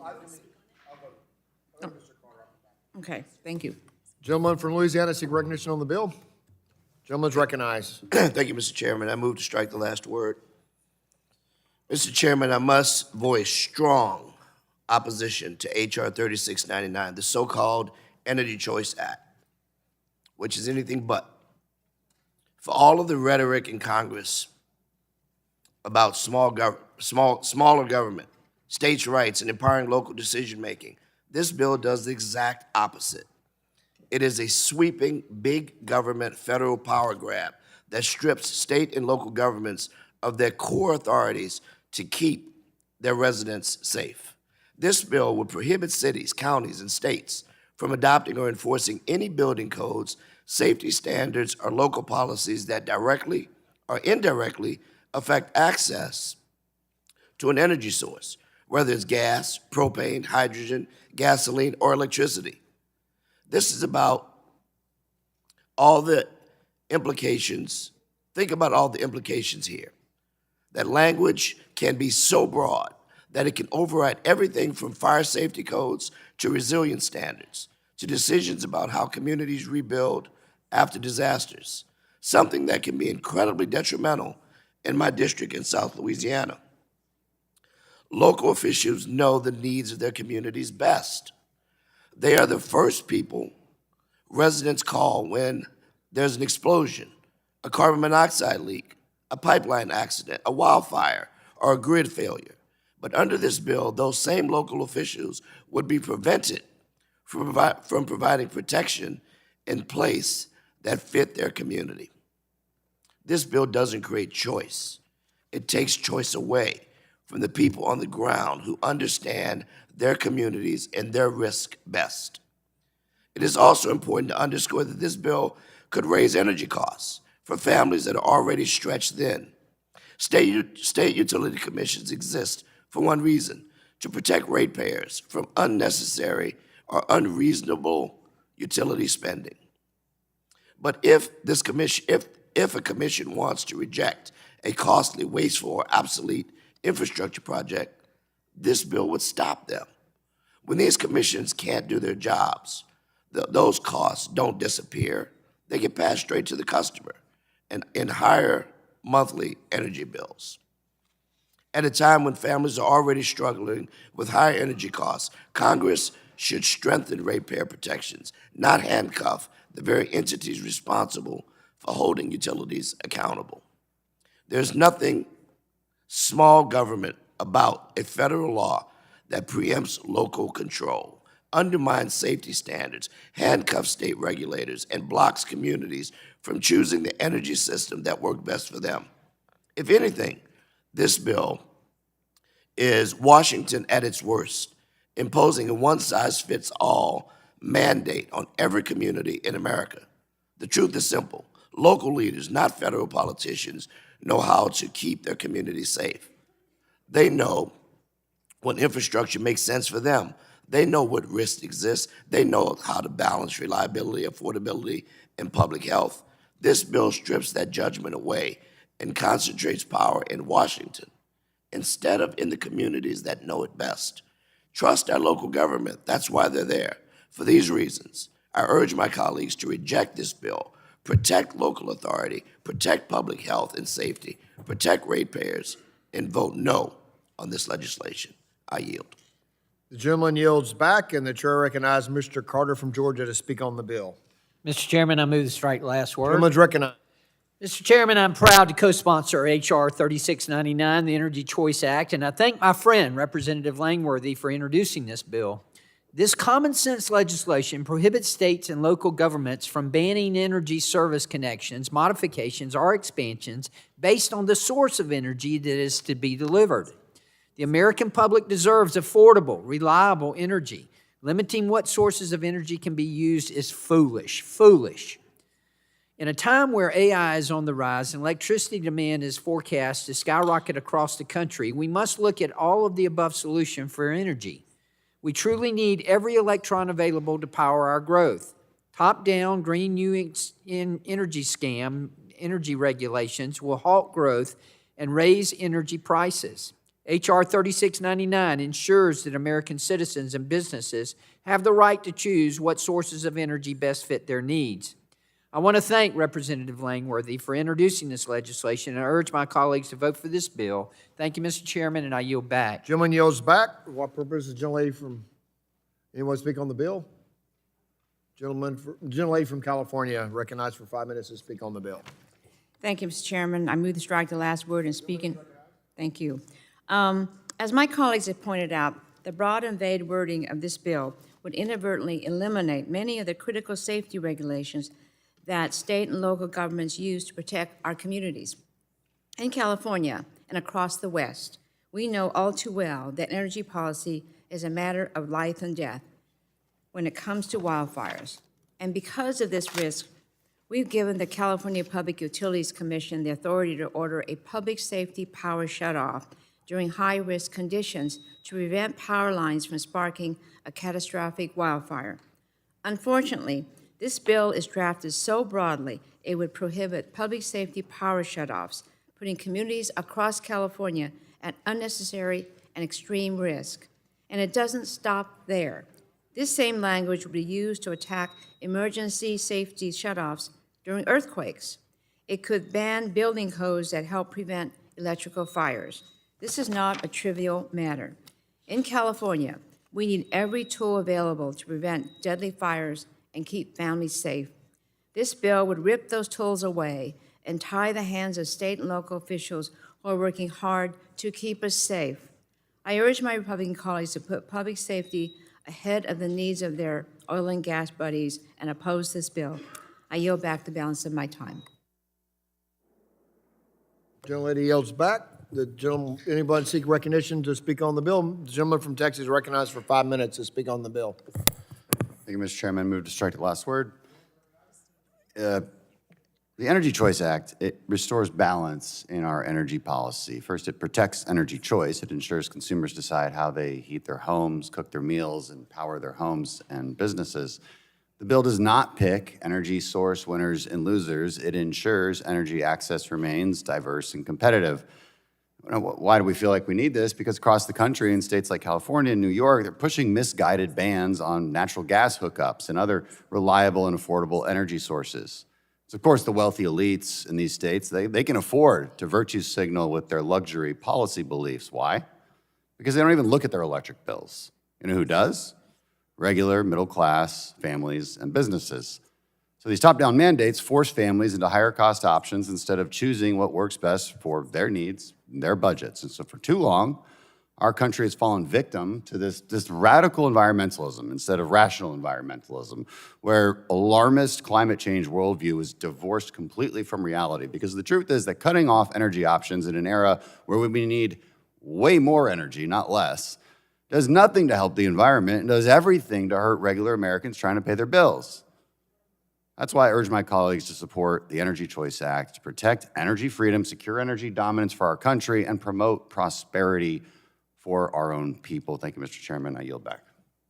Gentleman yields back. Anyone speaking in discussion on the bill? The gentlelady from Texas, recognized for 5 minutes to speak on the bill.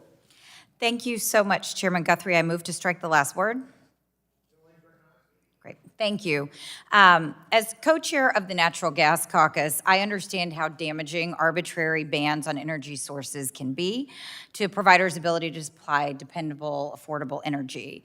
And as energy prices are projected to increase, as we've talked about repeatedly on this committee, and as extreme weather events that disrupt energy delivery become more common, as we've also discussed in this committee, it's really crucial that we on this committee and everyone in this Congress work to ensure that our energy system becomes more durable and can deliver the energy our constituents need. Arbitrary bans on resources do not serve this purpose, whether they're for traditional energy sources like oil and gas, or whether they're on renewables like wind and solar. And since President Trump's inauguration, he's led an unrelenting and pointless attack on renewable energy. In Texas, we have seen the devastating impacts of extreme weather events and a dramatic loss in energy supply. And my friends here from Texas know we all experienced it together during Winter Storm Uri, which I've talked about several times in this committee. We lost more than 200 Texans, one of them a little boy who froze to death in his bed not far from where I live. And I think it's really important to understand that we live in fear of the risk of grid failures. And that's why, one of the things that Texas has done in the last couple of years is connected power generation assets to the grid at record pace. It is the diversification of our resources on the grid that gives the grid flexibility and strength. This year, lots of different studies ranked Texas as among the highest risk states for power outages over the summer, and yet, thanks to this really aggressive addition of battery storage and solar generation capacity, the grid managed the high demand without emergencies. So I sincerely hope that other states and local governments will see that the variety that we have in Texas of energy supply is a good model, maybe it is the model, for the benefits of an all-of-the-above energy strategy, which we talk about a lot on this committee. And so if we look at that and we avoid arbitrary bans on resources like the president has instituted, I think we'd all be much better off.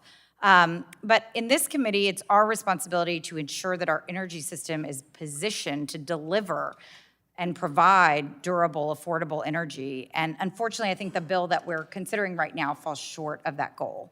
The amendments that were adopted in subcommittee actually made the bill more vague and ambiguous, and as it stands now, it really strips away state and local authority. Several of my colleagues have talked about that. already today, but it takes away the authority for the people closest to the challenges, whether they are weather challenges or other challenges, to create safety standards for energy delivery that keep communities safe. And that's what they're there to do. As the bill's written, it could prevent local governments from enforcing local building, fire, and electrical safety codes, from ordering emergency shutoffs during wildfires, floods, or grid failures, and from regulating neighborhood gas lines to prevent leaks and explosions. And so, since these activities could be seen as limiting the use of energy, this bill could prevent local governments from keeping our communities safe. It also conflicts with established laws that rely on partnership with state authorities like the Clean Air Act and pipeline safety laws, creating a legal and regulatory framework, and that really creates a lot of uncertainty. So, as I see it, the president's approach to energy and the tariff policies are already creating extreme uncertainty and confusion for energy industry stakeholders. I think we're all hearing that in different ways. And adding to that confusion and adding to that uncertainty really isn't going to help deliver dependable, affordable energy that we need. So I hope the committee can come together and work on real solutions for these issues. We talked about them, we've had a lot of hearings on them, and I think that we know the issues we're facing. Certainly, we need to address them. Things like this bill don't help us move forward. Other things that we need to do can help us move forward and help our local governments keep our communities safe. So thank you, Mr. Chairman. With that, I yield back. Thank you. The gentlelady yields back. Is there any discussion on the bill? Gentlelady from Florida is recognized for 5 minutes to speak on the bill. Thank you, Mr. Chairman. I yield my time to the gentleman from New York, Mr. Langworthy. Thank you, Mr. Chairman. Let's set the record straight. The Energy Choice Act does not trample over any local control over permitting, zoning, siting, or public safety. States and local governments still have full authority to decide where a project goes, how it's reviewed, what environmental standards it must meet, and whether an application is approved or rejected.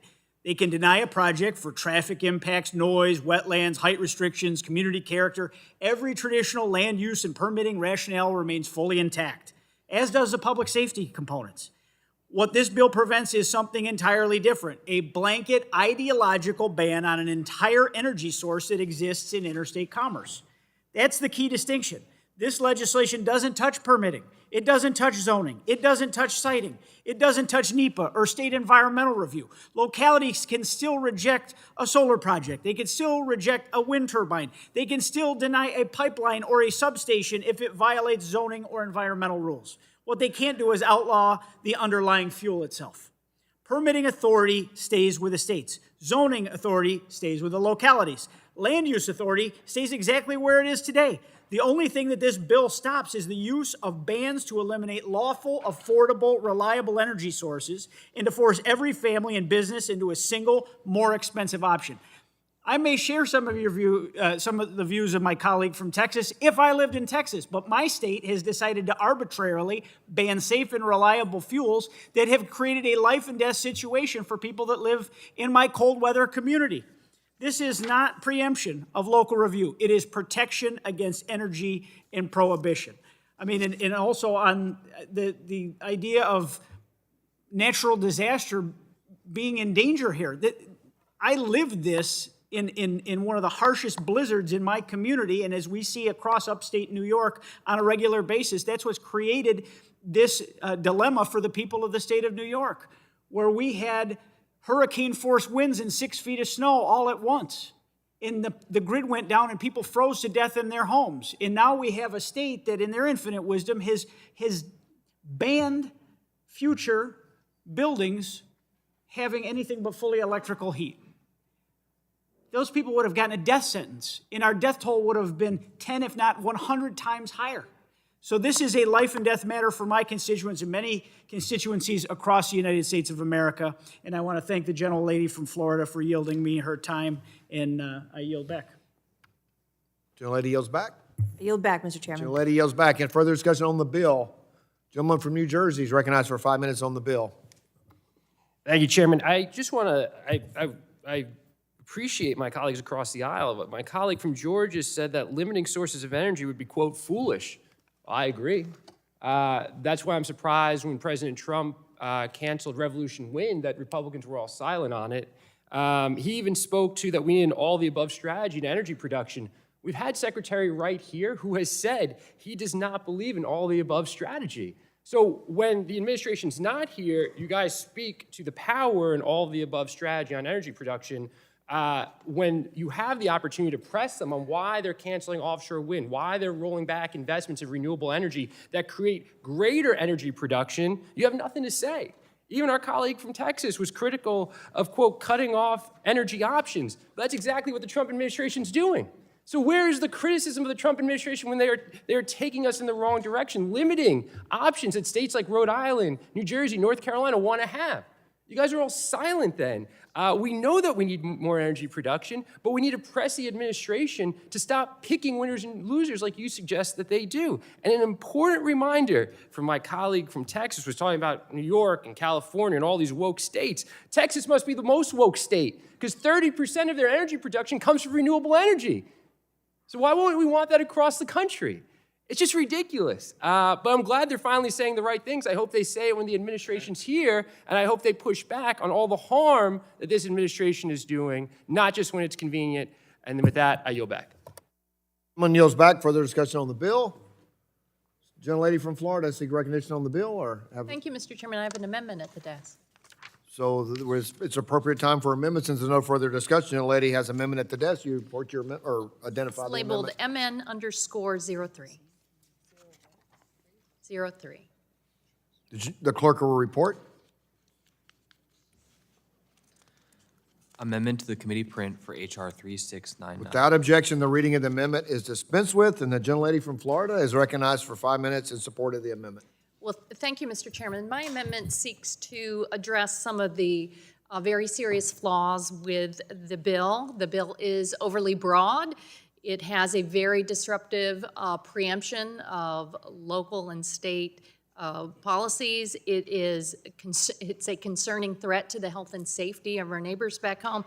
And it really does nothing to address lowering costs for people back home. It likely makes it worse. And I want to thank my colleagues on this side of the aisle who have spoken with great clarity, Mr. Carter, Ms. Matsui, Ms. Fletcher, Mr. Menendez, for laying out the flaws in the bill. My Republican colleagues have portrayed the bill as an effort to promote community energy choice, to push back against so-called gas bans. But if you read the text of the bill, in reality, this is much more complicated. There is no energy choice. That is a misnomer.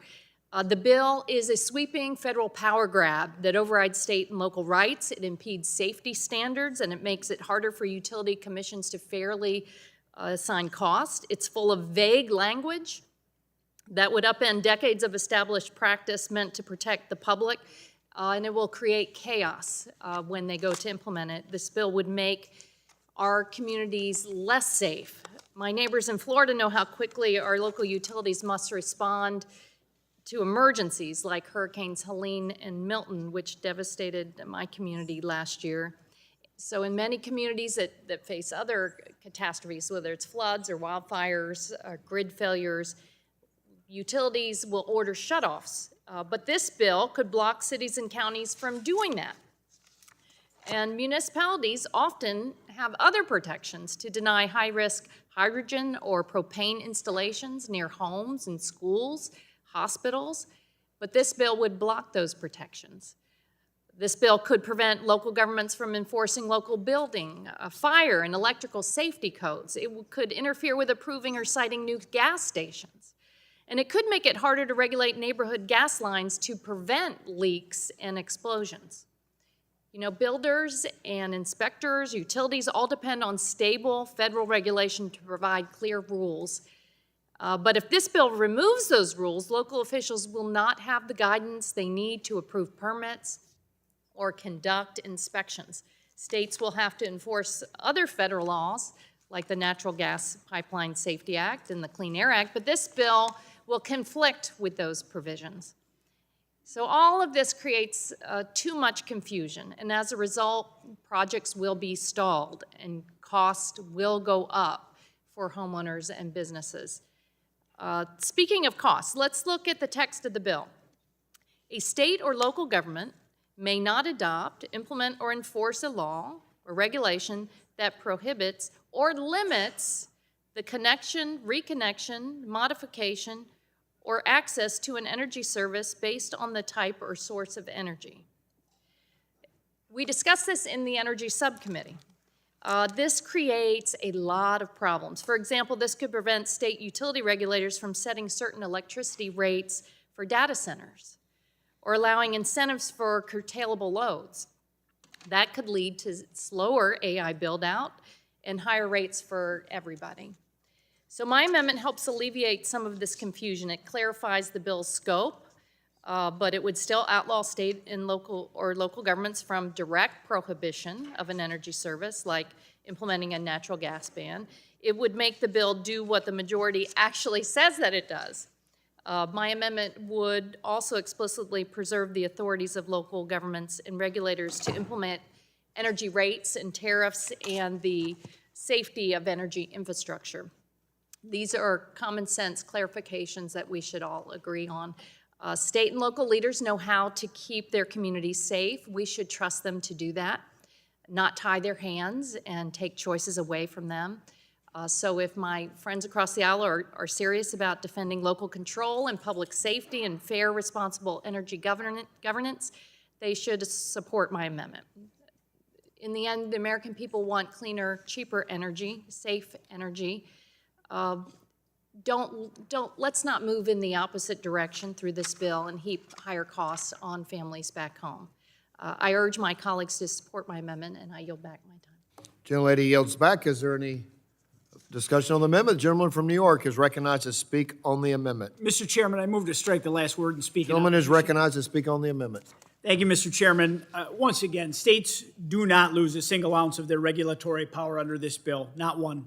The Energy Choice Act does not interfere with the state's ability to regulate utilities, prevent price gouging, hold rate cases, or protect consumers from unfair billing practices. States retain full authority over rate setting, utility commissions, service reliability standards, billing transparency, consumer protections, and emergency shutdown protocols. Every tool state regulators use today, they keep tomorrow. Public utility commissions will still be able to investigate abuses, enforce price caps during emergencies, crack down on predatory pricing, and regulate exactly how energy is delivered, billed, financed, and supplied. All of them remain untouched because this bill isn't about deregulating utilities. It's about stopping governments from banning entire energy sources based solely on what they are, not how safely or reliably they operate. Regulating for safety, pricing, reliability is constitutional and appropriate. Politically motivated fuel bans that distort interstate commerce are not. So yes, states can still regulate prices, audit utilities, impose consumer protections, intervene during emergencies, enforce competitive rates, and order shutdowns when needed. Nothing in this bill changes any of that. The Energy Choice Act protects access to lawful energy. It does not deregulate it. It preserves every state-level authority that ensures transparency, oversight, affordability, and consumer protection. I urge my colleagues to oppose this amendment because it is a distraction to the underlying legislation and unnecessary. This amendment would undermine the intent of this legislation to drive competition and to protect consumer choice to ensure lower costs for hardworking American families. States and localities across the country have responsibly enacted energy choice protections that ensure competition, and there has been no discernible effect on safety or rate schedules for the end-use sale of energy. In fact, states and localities that have enacted energy choice protections have seen lower energy costs for families and more affordable housing. The Energy Choice Act is critical to addressing affordability for the nation, and I urge my colleagues to oppose this amendment, and I yield back. Gentleman yields back. Anyone else seeking recognition on the amendment? Seeing none, which page? You want a roll call? All right. We will now take a vote on this, and a roll call has been requested. So if we could have a roll call vote, please. Mr. Latta, Mr. Griffith? No. Mr. Griffith votes no. Mr. Bilirakis? Mr. Hudson? Mr. Carter of Georgia? Mr. Palmer? Mr. Palmer votes no.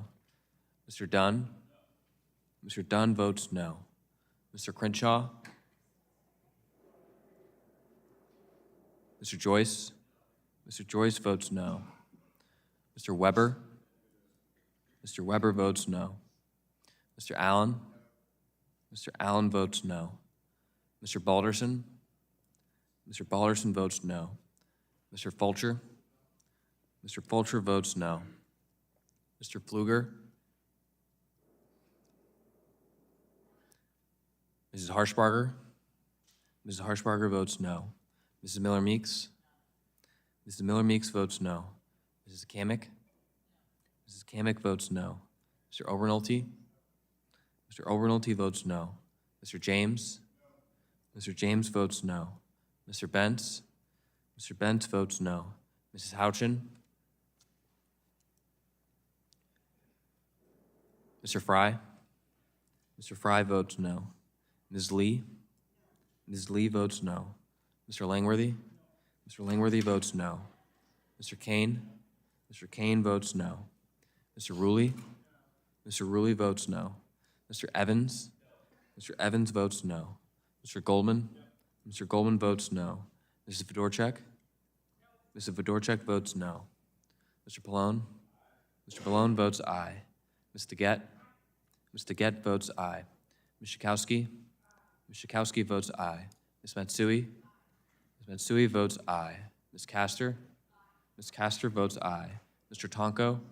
Mr. Tonko votes aye. Ms. Clark?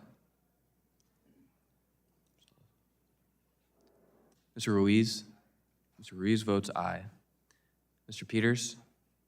Mr. Peters votes aye. Mrs. Dingell? Mrs. Dingell votes aye. Mr. Veazey? Ms. Kelly?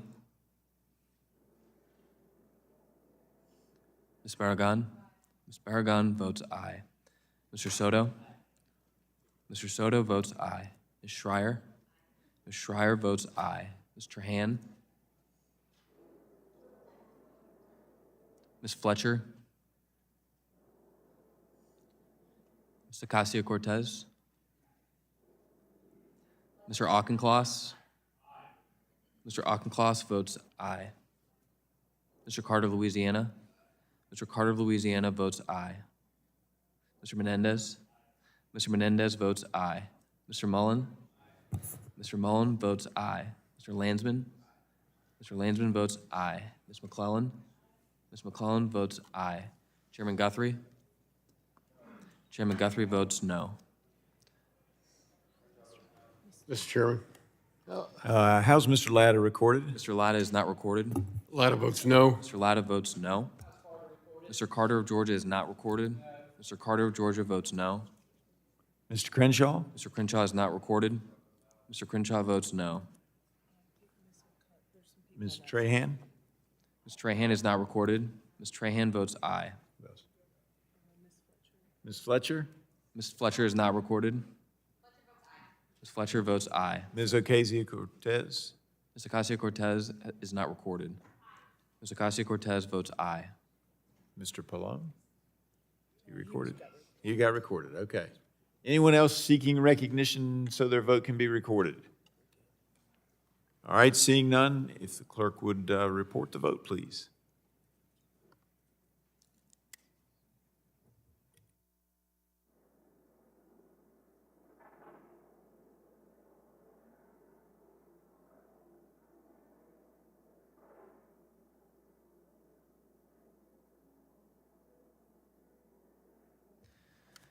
Mr. Chairman, on that vote, there were 21 ayes and 26 noes.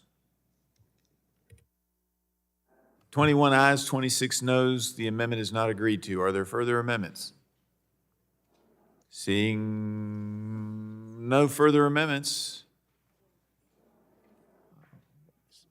it's on passage of the bill.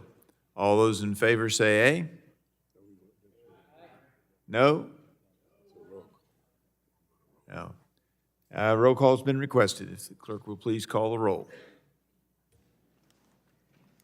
Mr. Lotta? Aye. Mr. Lotta votes aye. Mr. Griffith? Aye. Mr. Griffith votes aye. Mr. Bilirakis? Mr. Hudson? Mr. Carter of Georgia? Mr. Carter of Georgia votes aye. Mr. Palmer? Mr. Palmer votes aye. Mr. Dunn? Mr. Dunn votes aye. Mr. Crenshaw? Mr. Joyce? Mr. Joyce votes aye. Mr. Weber? Mr. Weber votes aye. Mr. Allen? Mr. Allen votes aye. Mr. Balderson? Mr. Balderson votes aye. Mr. Fulcher? Mr. Fulcher votes aye. Mr. Pfluger? Mrs. Harshbarger? Mrs. Harshbarger votes aye. Mrs. Miller-Meeks? Mrs. Miller-Meeks votes aye. Mrs. Kamick? Mrs. Kamick votes aye. Mr. Obernolte? Mr. James? Mr. James votes aye. Mr. Bentz? Mr. Bentz votes aye. Mrs. Houchin? Mr. Fry? Mr. Fry votes aye. Ms. Lee? Ms. Lee votes aye. Mr. Langworthy? Mr. Langworthy votes aye. Mr. Kane? Mr. Kane votes aye. Mr. Ruley? Mr. Ruley votes aye. Mr. Evans? Mr. Goldman? Mr. Goldman votes aye. Mrs. Fedorchak? Mrs. Fedorchak votes aye. Mr. Pallone? Mr. Pallone votes no. Mr. Gett? Mr. Gett votes no. Ms. Schakowsky? Ms. Schakowsky votes no. Ms. Matsui? Ms. Matsui votes no. Ms. Castor? Ms. Castor votes no.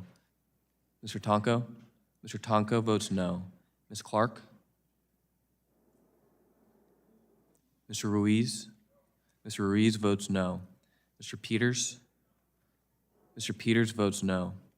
Mrs. Dingell? Mrs. Dingell votes no. Mr. Veazey? Ms. Kelly? Ms. Barragan? Ms. Barragan votes no. Mr. Soto? Mr. Soto votes no. Ms. Schreier? Ms. Schreier votes no. Ms. Trahan? Ms. Trahan votes no. Ms. Fletcher? Ms. Fletcher votes no. Ms. Ocasio-Cortez? Ms. Ocasio-Cortez votes no. Mr. Auchincloss? Mr. Auchincloss votes no. Mr. Carter of Louisiana? Mr. Carter of Louisiana votes no. Mr. Menendez? Mr. Menendez votes no. Mr. Mullen? Mr. Mullen votes no. Mr. Landsman? Mr. Landsman votes no. Ms. McClellan? Ms. McClellan votes no. Chairman Guthrie? Chairman Guthrie votes aye.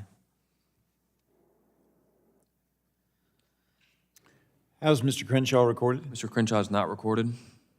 Mr. Crenshaw votes aye.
All right. Clerk will report the vote. Mr. Chairman, on that vote, there were 24 ayes and 21 noes. 24 ayes, 21 noes. The bill is agreed to and forwarded on to the floor.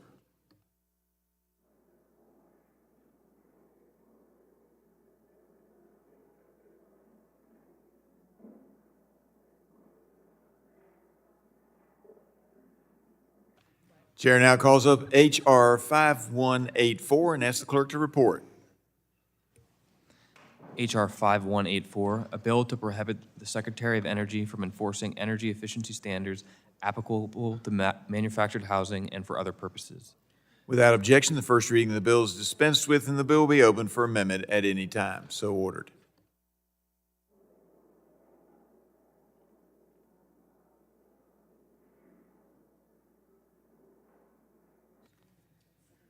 All right. Does anyone wish to speak on the measure?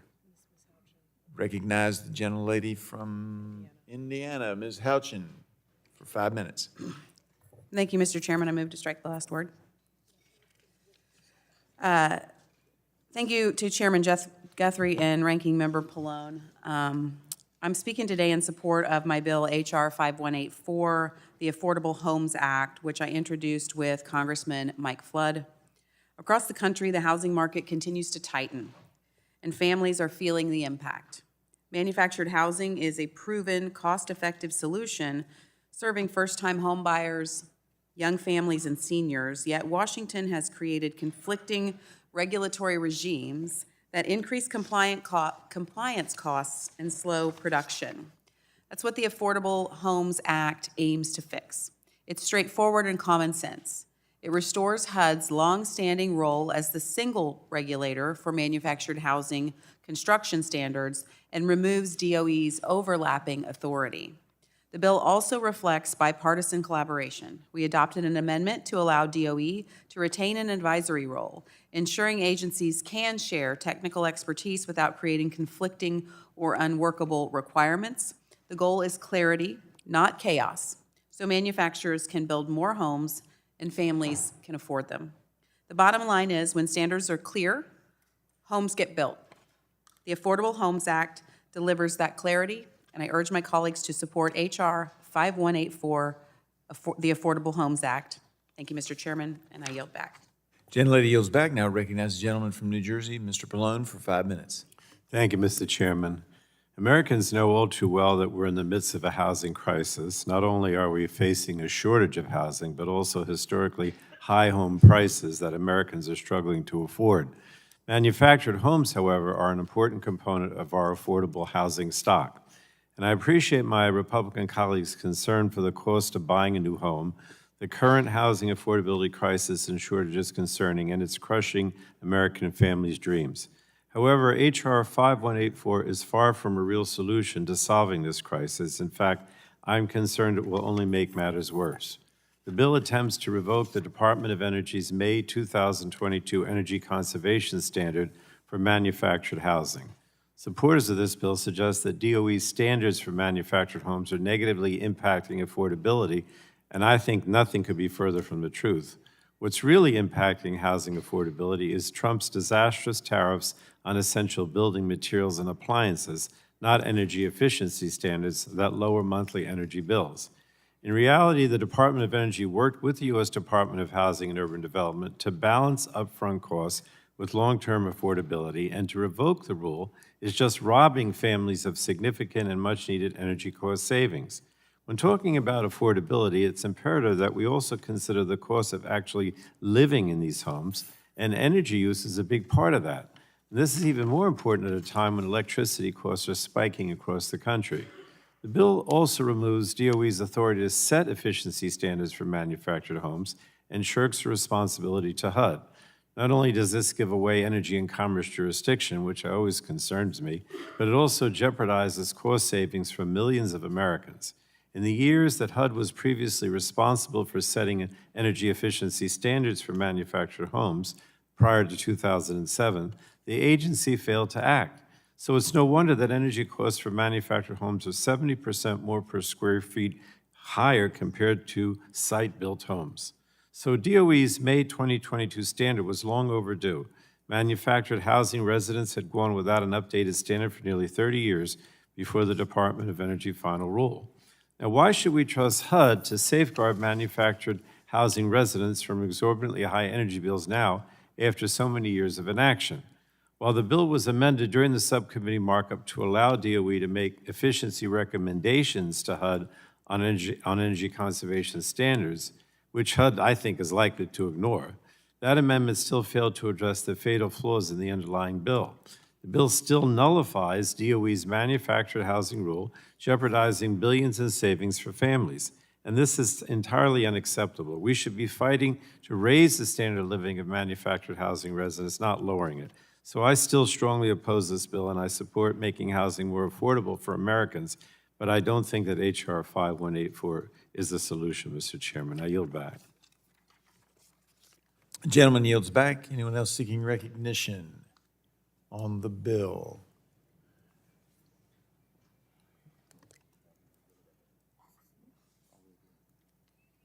We done a roll call. Oh, Jake wants to speak. Jake Auchincloss. Thank you. Mr. Auchincloss is recognized for 5 minutes. Thank you, Chair. I appreciate the majority and the Congresswoman from Indiana's willingness to work together on this issue and for supporting my amendment, which preserved the advisory role for the Department of Energy while giving HUD final authority to adopt standards for manufactured housing. That final authority and sole authority will create streamlined, clear regulations. And that's critical because housing is the single largest expense for American households, and decreasing housing costs is the most important domestic economic issue we face as a country. We need to build 5 million new units of housing this decade, and we are woefully behind. That's why I support this amended bill. Manufactured and modular housing promises to be a critical way to ensure housing supply at scale, at the same time as we are building out an industry that promises a lot of good jobs, but only if we remove the regulatory barriers to building manufactured housing at that scale. And streamlined regulations are a critical part of that. With the inclusion of my amendment, the bill will retain the Department of Energy's input on energy efficiency standards in an advisory capacity, as is appropriate for the department that has those experts on energy efficiency. So that means that DOE experts at the national labs will be able to provide input and research into creating those standards. Ultimately, though, HUD is going to have the final say in adopting the recommendations from DOE. That's appropriate because overall housing affordability takes precedent over just one component of affordability. HUD should be the agency that evaluates the overall impact on housing affordability for consumers. I'm absolutely in favor of ensuring that appliances and houses are efficient and saving money on total cost of ownership. There's a lot of factors that go into that total cost of ownership, construction and housing costs, as well as the overall energy usage. And HUD should be able to look at all of those factors holistically, taking an input from Department of Energy and making a determination that will save consumers the most money, including factoring in that expanded production of modular housing will save those consumers money. Boosting manufactured and modular housing is an opportunity to build our way out of our current housing crisis, and we should support common sense reform that will unleash housing production. I urge my colleagues to support this bill, and I would reserve the balance of my time, Chairman. Well, you can yield it. I'm not sure you can reserve it. I can't hold on to it in case someone said something else. No, but I think that was a good effort. I like the ingenuity. Will the gentleman yield? Then I'll yield it. Will the gentleman, I was going to say, would the gentleman yield to me? Yes. Can I yield. grab it back? Thank you. I just want to thank Mr. Auchincloss for working with us on this bill. I do think that the amendment made an improvement to the language that we had. I think it's going to be a good first step toward trying to get us into more housing around, which will ultimately reduce housing costs. So thank you. I yield back.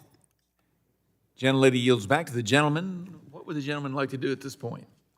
I would yield to the gentleman from Ohio. Gentleman from Ohio. Mr. Chair. So I have a couple questions, or just two.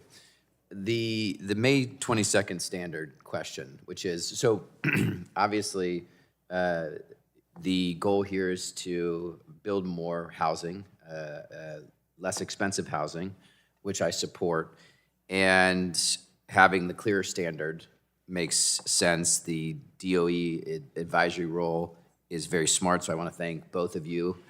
I guess the concern that folks are going to have is on utility costs. So the May 22nd standard, which obviously plays a role in reducing ultimately the utility costs for those folks who then buy this manufactured home.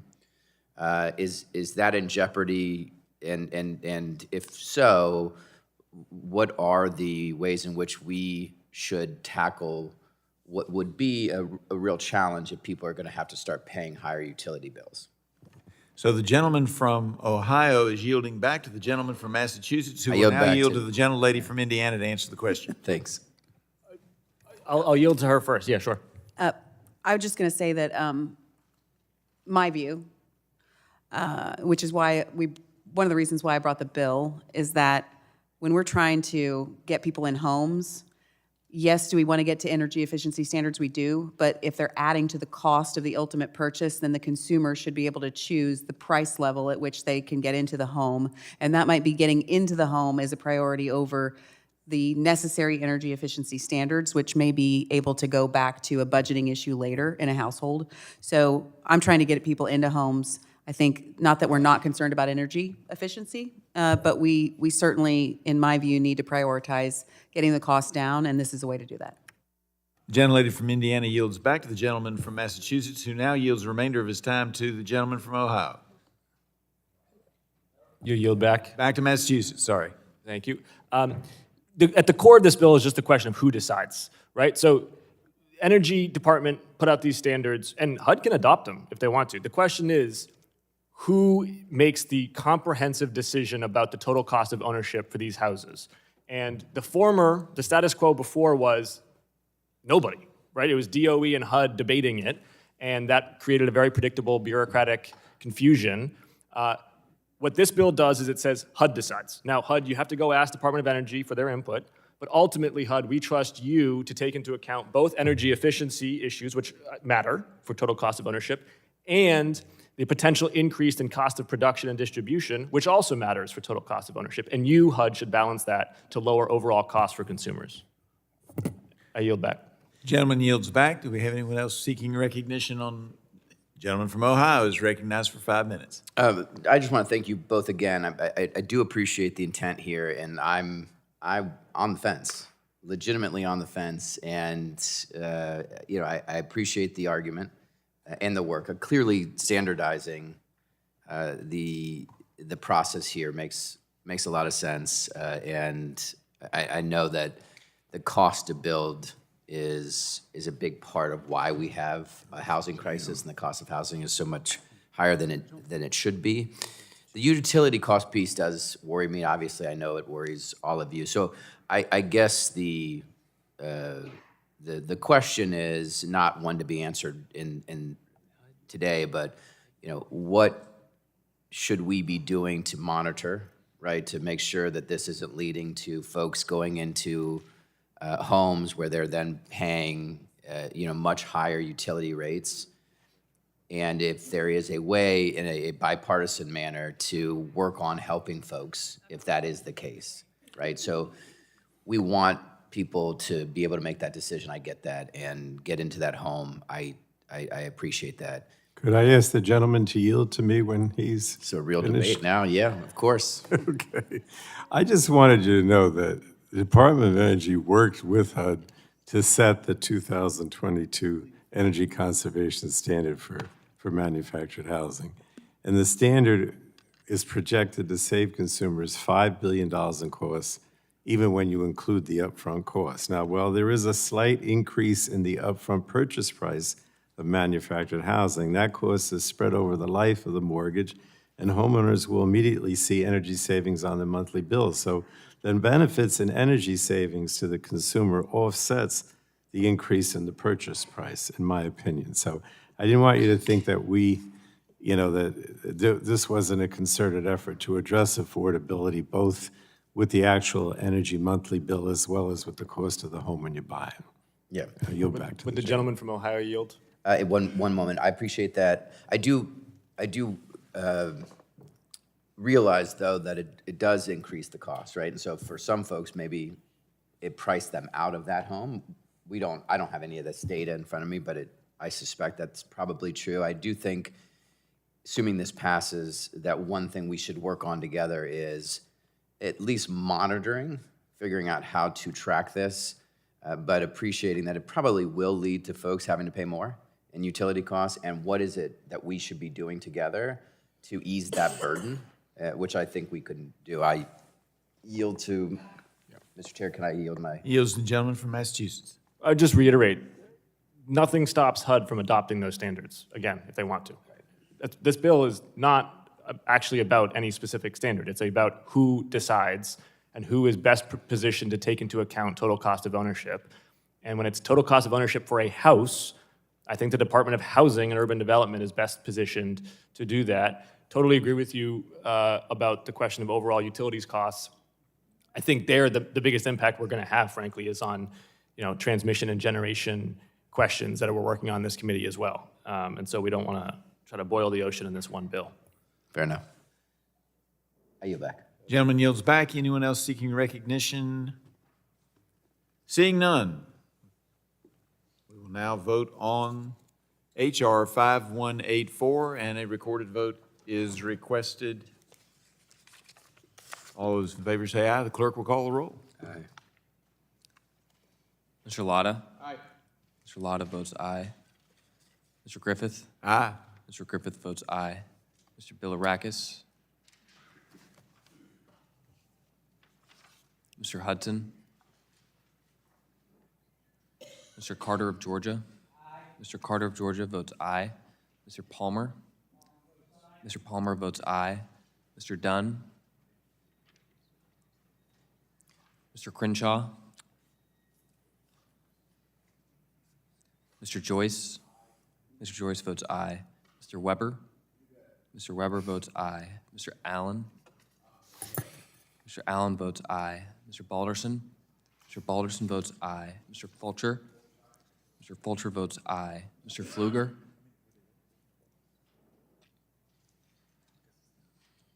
Mrs. Harshbarger? Mrs. Harshbarger votes aye. Mrs. Miller-Meeks? Mrs. Miller-Meeks votes aye. Mrs. Kamick? Mrs. Kamick votes aye. Mr. Obernolte? Mr. Obernolte votes aye. Mr. James? Mr. James votes aye. Mr. Bentz? Mr. Bentz votes aye. Mrs. Houchin?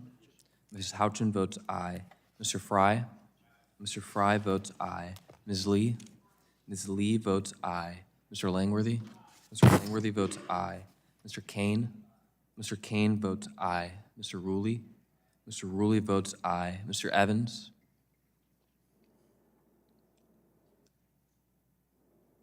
Mr. Goldman? Mr. Goldman votes aye. Mrs. Fedorchak? Mrs. Fedorchak votes aye. Mr. Pallone? No. Mr. Pallone votes no. Ms. Teget? Ms. Teget votes no. Ms. Schakowsky? Ms. Schakowsky votes no. Ms. Matsui? Ms. Matsui votes no. Ms. Castor? Ms. Castor votes no. Mr. Tonko? Mr. Tonko votes no. Ms. Clark? Mr. Ruiz? Mr. Ruiz votes no. Mr. Peters? Mr. Peters votes aye. Mrs. Dingell? Mrs. Dingell votes no. Mr. Veazey? Ms. Kelly? Ms. Barragan? Mr. Soto? Mr. Soto votes aye. Ms. Schreier? Ms. Schreier votes no. Mr. Hand? Mr. Hand votes aye. Ms. Fletcher? Ms. Fletcher votes no. Ms. Ocasio-Cortez? Ms. Ocasio-Cortez votes no. Mr. Auchincloss? Aye. Mr. Auchincloss votes aye. Mr. Carter of Louisiana? Mr. Carter of Louisiana votes no. Mr. Menendez? Mr. Menendez votes no. Mr. Mullen? Mr. Mullen votes no. Mr. Landsman? Aye. Mr. Landsman votes aye. Ms. McClellan? Ms. McClellan votes no. Chairman Guthrie? Aye. Chairman Guthrie votes aye. So it's still British. Mr. Dunn is not recorded. Mr. Dunn votes aye. Anyone else not recorded? Ms. Barragan? Ms. Barragan is not recorded. Ms. Barragan votes no. Anyone else not recorded? All right, clerk will report the roll. Let me just do one thing here. Mine is going.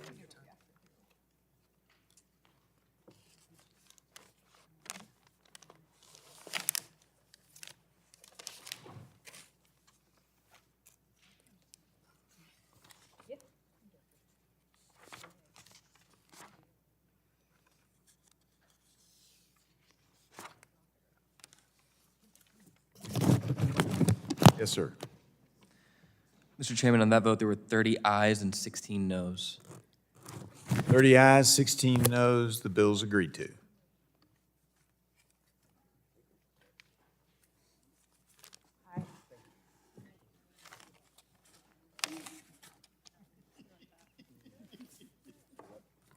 Back. You want that? The chair calls up HR 4690 and asks the clerk to report.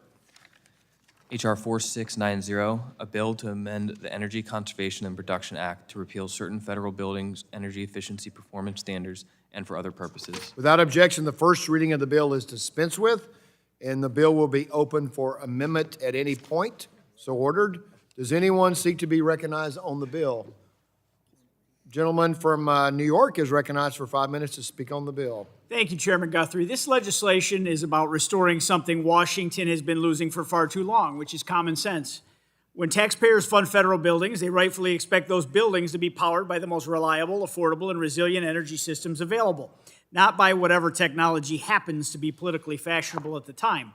Unfortunately, that is exactly what current federal policy pushes agencies towards. Under existing standards written into the Energy Independence and Security Act and reinforced through DOE regulations, agencies are effectively told to avoid fossil fuels, even when those fuels are the best engineering choice, the cheapest option, and the only reliable source during emergencies.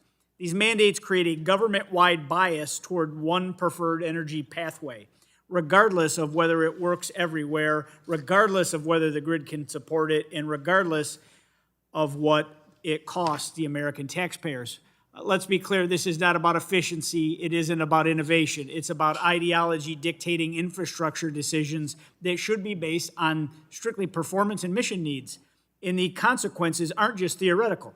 These rigid rules drive up construction costs at the exact moment when federal agencies are already struggling with backlogs, inflation, and procurement delays. They restrict proven technologies like natural gas systems that provide dependable heat, hot water, and backup generation, technologies that keep facilities operating through winter storms, extreme heat, cyber incidents, and grid failures.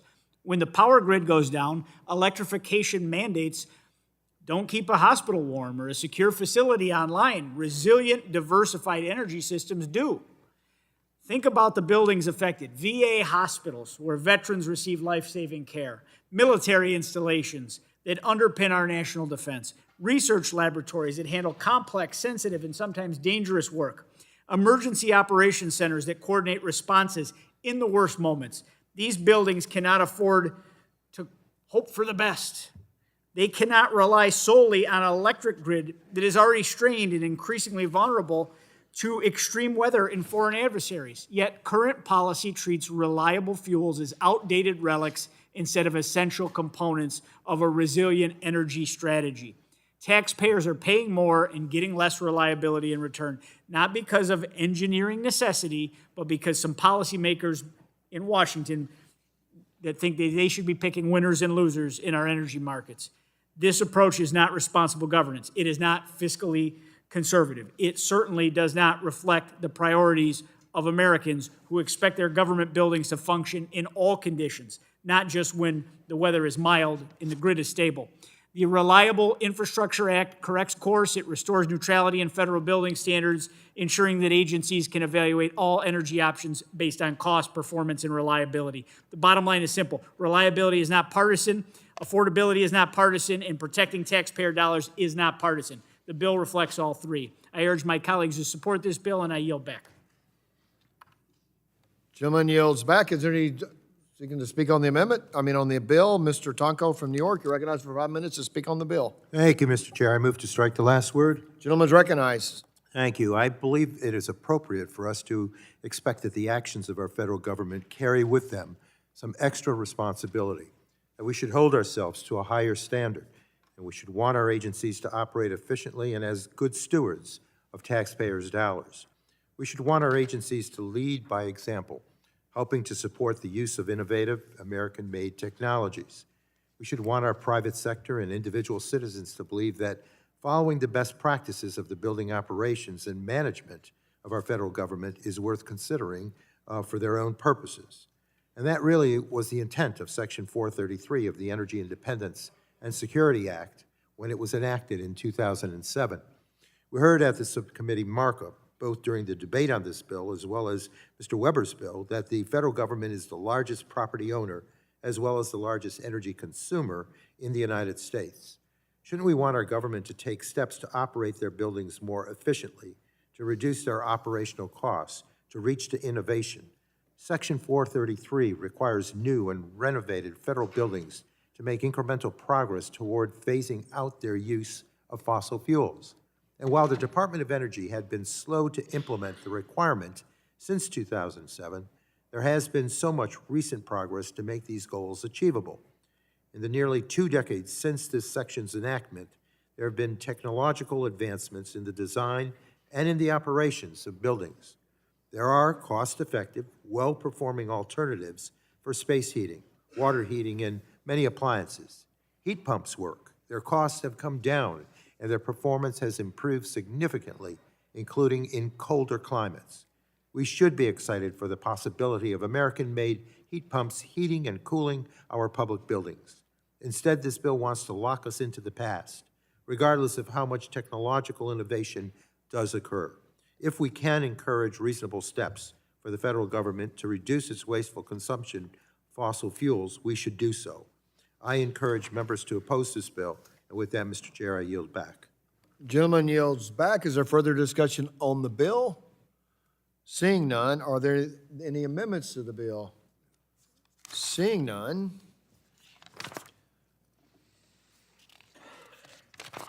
The question now occurs on adopting H.R. 4690. A roll call has been requested by my friend from New Jersey, and the clerk will call the roll. Mr. Latta? Mr. Latta votes aye. Mr. Griffith? Mr. Griffith votes aye. Mr. Bilirakis? Mr. Hudson? Mr. Carter of Georgia? Mr. Carter of Georgia votes aye. Mr. Palmer? Mr. Palmer votes aye. Mr. Dunn? Mr. Crenshaw? Mr. Joyce? Mr. Joyce votes aye. Mr. Weber? Mr. Weber votes aye. Mr. Allen? Mr. Allen votes aye. Mr. Balderson? Mr. Balderson votes aye. Mr. Fulcher? Mr. Fulcher votes aye. Mr. Pfluger?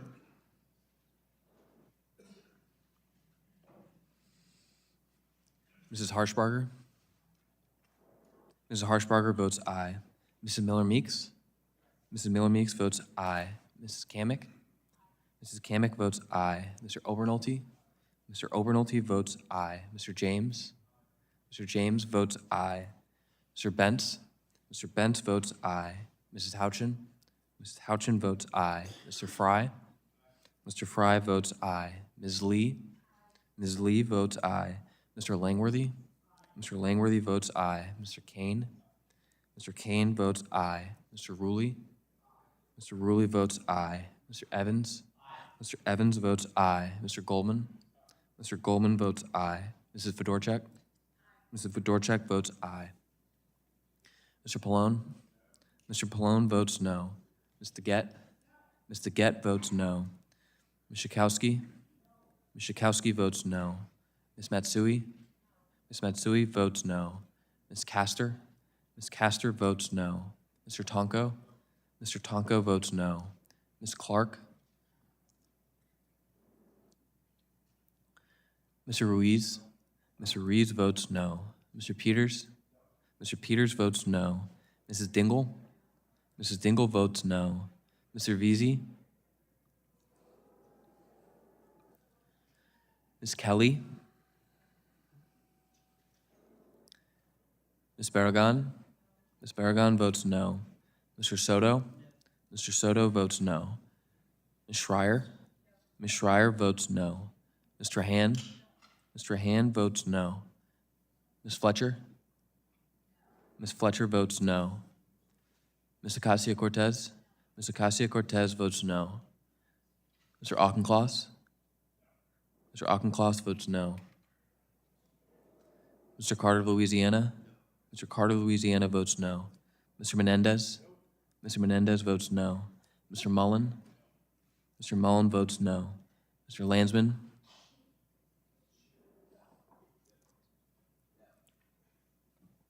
Mr. Landsman votes no. Ms. McClellan? Ms. McClellan votes no. Chairman Guthrie? Chairman Guthrie votes aye. Mr. Dunn is now recorded. Mr. Dunn votes aye. Mr. Pfluger is not recorded. Mr. Pfluger votes aye. Anyone on the Democrat side seeking recognition for voting? The roll call? Seeing none, the clerk will report.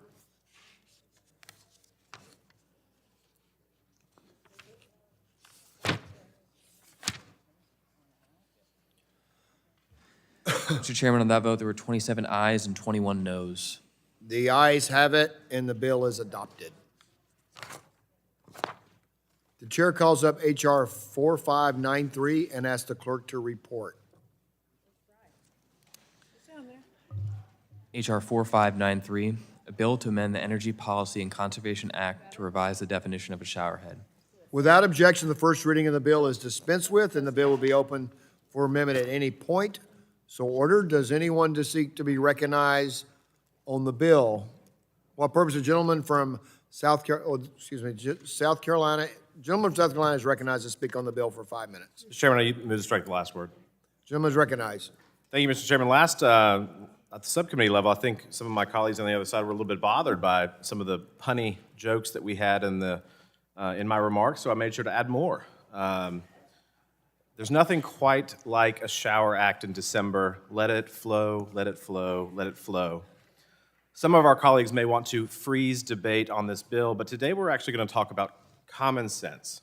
Under the previous administration, we witnessed federal bureaucrats take something as ordinary and uncontroversial as a showerhead and quite literally reinvent the definition of it, resulting in these pointless showerheads that sprinkle water on your head. Only in a bureaucracy could you create a rule that makes you spend a longer time in the shower using more water while still feeling less clean when you leave. Everyday Americans never asked for this. Plumbers never asked for this. Manufacturers certainly did not. But Washington regulators decided to start splashing around in micromanagement. And when bureaucrats start changing the meaning of everyday household products, families and businesses pay the price. And no one likes weak showerheads. Literally nobody likes weak showerheads. Weak showers are for sad motels and gyms built in the 1970s. If we wanted a gentle mist as our shower, we would just stand in front of a humidifier. So that's why I introduced the Shower Act, because no one wants to be waterboarded by a trickle at 6 a.m. in the morning. This bill does one thing. It codifies the industry standard definition of a showerhead, the same one used nationwide by engineers, plumbers, and manufacturers. Nothing new, nothing exotic at all, no taxpayer burden, just clarity. Why does this matter? Because when political control changes hands, regulations shouldn't ricochet back and forth like a ping pong match. Now, we've heard loud and clear that some on the other side of the aisle think that this bill is a, quote, waste of time. I understand the political theater, I guess, but the opposition isn't really about plumbing, it's about politics. If the bill weren't supported by voices outside of this room that they don't like, and I'll give you one guess who that might be, Democrats would probably be tripping over themselves to take credit for streamlining consumer standards. So let's not pretend this is about water pressure, it's about political pressure. But the bottom line is simple. The Shower Act restores common sense, protects consumer choice, reins in needless bureaucracy, and costs the taxpayers exactly $0. It doesn't leave anyone high and dry, except maybe the regulators who wanted to keep rewriting the script. For consumers that choose a low-flow trickle showerhead, let them make that choice. That's up to them. For the rest of America, let them pick something that gets the job done. Your hair and your shampoo shouldn't require a 4-year evacuation plan. I urge my colleagues to support this straightforward bill. And with that, Mr. Chairman, I yield back. Thank you. We appreciate. We applaud you showering us with your wisdom. We appreciate it very much. So anyone want to speak? Anybody else wanting to speak on the bill? The gentlelady from Florida is recognized for 5 minutes to speak on the bill. Thank you, Mr. Chairman. I thought about filing an amendment to rename the bill the Completely Out of Touch Act, but I think that's fairly obvious. This bill and most of the energy bills before us today simply demonstrate how out of touch the policies of Republicans in Congress are. You know, you would have thought that after 2 months, when the Speaker shut down the House of Representatives and members were at home for 2 months, that they would have rushed back to the Congress to work on anything to lower the cost of living. But alas, no. Their priority is to talk about showerheads. I know the President doesn't want to talk about affordability. He said that explicitly. In fact, yesterday he said this whole affordability thing is a con job. The President and House Republicans appear to be completely distracted from what is important. The President has focused on giving the White House a makeover.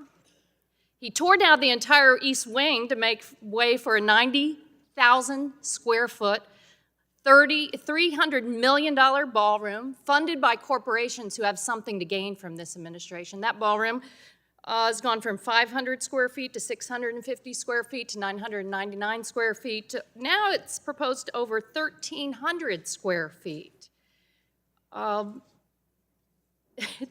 You can't make this up. He's covered the Oval Office and seemingly every surface he can find with bargain bin gold gilding. Have you heard about the Arc de Trump that he is planning to construct between the Lincoln Memorial and Arlington National Cemetery for over $100 million? And his latest project has been renovating the Lincoln bathroom, complete with golden shower heads. Yeah, this tells you about exactly what President Trump and Republicans care about. Meanwhile, our neighbors back home are facing a holiday season with much higher costs, higher inflation. Inflation's gone up just about every month of the Trump administration. His import taxes and tariffs now are the highest since 1935. It's estimated that all of the tariffs now are adding about $1,700 per household across the country, and you laugh. You laugh, ha-ha, shower heads. This is what we should focus on, and you've completely abdicated any responsibility to push back on these arbitrary illegal tariffs. Meanwhile, you refuse to discuss any solution to the healthcare cliff that 40 million Americans are facing. Over 4 million of my Florida neighbors now feel like they're being pushed off the cliff by Republicans in Congress who refuse to develop a solution. But showerheads, that's important. Besides healthcare cost hikes, 80 million Americans are struggling to pay their utility bills. They're forced to make the impossible choice between paying for housing, medicine, food, or to keep the lights on. Under the Republican Big Ugly Bill, electricity prices will increase 61% over the next decade. That's on top of the $29 billion in electricity bills rate hike. In Florida, Florida Power and Light and TECO and Duke Energy have all gotten price hikes. They've called them the largest in the history of the country, billions of dollars in rate hikes. But showerheads, you know, there are real problems that we can solve together. People deserve so much better than what this Republican Congress is providing. This committee should serve the American people, not genuflect to the president over his shower heads. We don't need to redefine what constitutes a shower head. The only thing that this bill does is create more regulatory uncertainty. It could lead to rollbacks. It's contrary to the law, the Energy Policy and Conservation Act. It likely will benefit foreign manufacturers. This bill also requires enforcement at the Department of Energy, but the president has fired arbitrarily public servants who serve there. Well over 3,500 employees have left. And you know, there is one simple solution. It's called going down to your hardware store to address the line buildup in your line. You don't need to pass a law. You don't need to ignore the real needs of our families and small businesses back home. You don't need to laugh and bring this and turn a blind eye to the grift and corruption that runs deep in this administration. We can work together and solve real problems. I'm not going to give up hope on that, but this pushes us farther away from that goal today. I urge my colleagues to oppose this bill, and I yield back. Thank you. The gentlelady yields back. Is there further discussion on the bill? The gentlewoman from Iowa, you're recognized for 5 minutes to speak on the bill. Thank you, Mr. Chair. Despite my petite stature, I use more water per square inch than most members. And despite the gentle lady from Florida putting a damper on this bill, I would say you won't get in hot water by voting, so I encourage my colleagues to support it.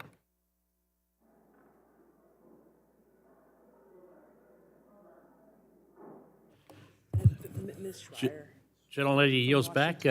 We recognize Dr. Schreier for 5 minutes. Well, thank you. I probably won't throw in any puns today because I don't think this is all that funny. I mean, I appreciate the puns, but I'm looking across the aisle at a party who used the expression waste, fraud, and abuse to slash Medicaid, to kick people off their health insurance, to cut SNAP benefits. And today's hearing, today's markup, if there were one word to define today, it's wastefulness. It's no, don't have energy efficient appliances. Don't have low flow water heads, shower heads. I just don't understand where at a time when people are struggling to pay their water bills and their energy bills, why in the world would they be fighting efficiency standards when that is one of the things that helps people use less and have to spend less on their utility bills. I will tell you, as somebody from the West Coast, we have drought. So we really don't think that low-flow shower heads are a bad idea. We think it's a really good idea so that we can conserve resources. And then with all of the talk that we have, and it is legitimate talk about shortage of energy and the need to keep the lights on and what AI is doing to demand for energy. You know what? It takes energy to clean the water that we drink, and it takes energy to run a wastewater treatment plant. And so I just want to highlight the hypocrisy here. Why in the world would my colleagues be advocating for wastefulness? I think it's important to conserve our natural resources, and I think it's a great idea to have low-flow shower heads. Thank you. I yield back. Gentlelady yields back. Is there any further discussion on the bill?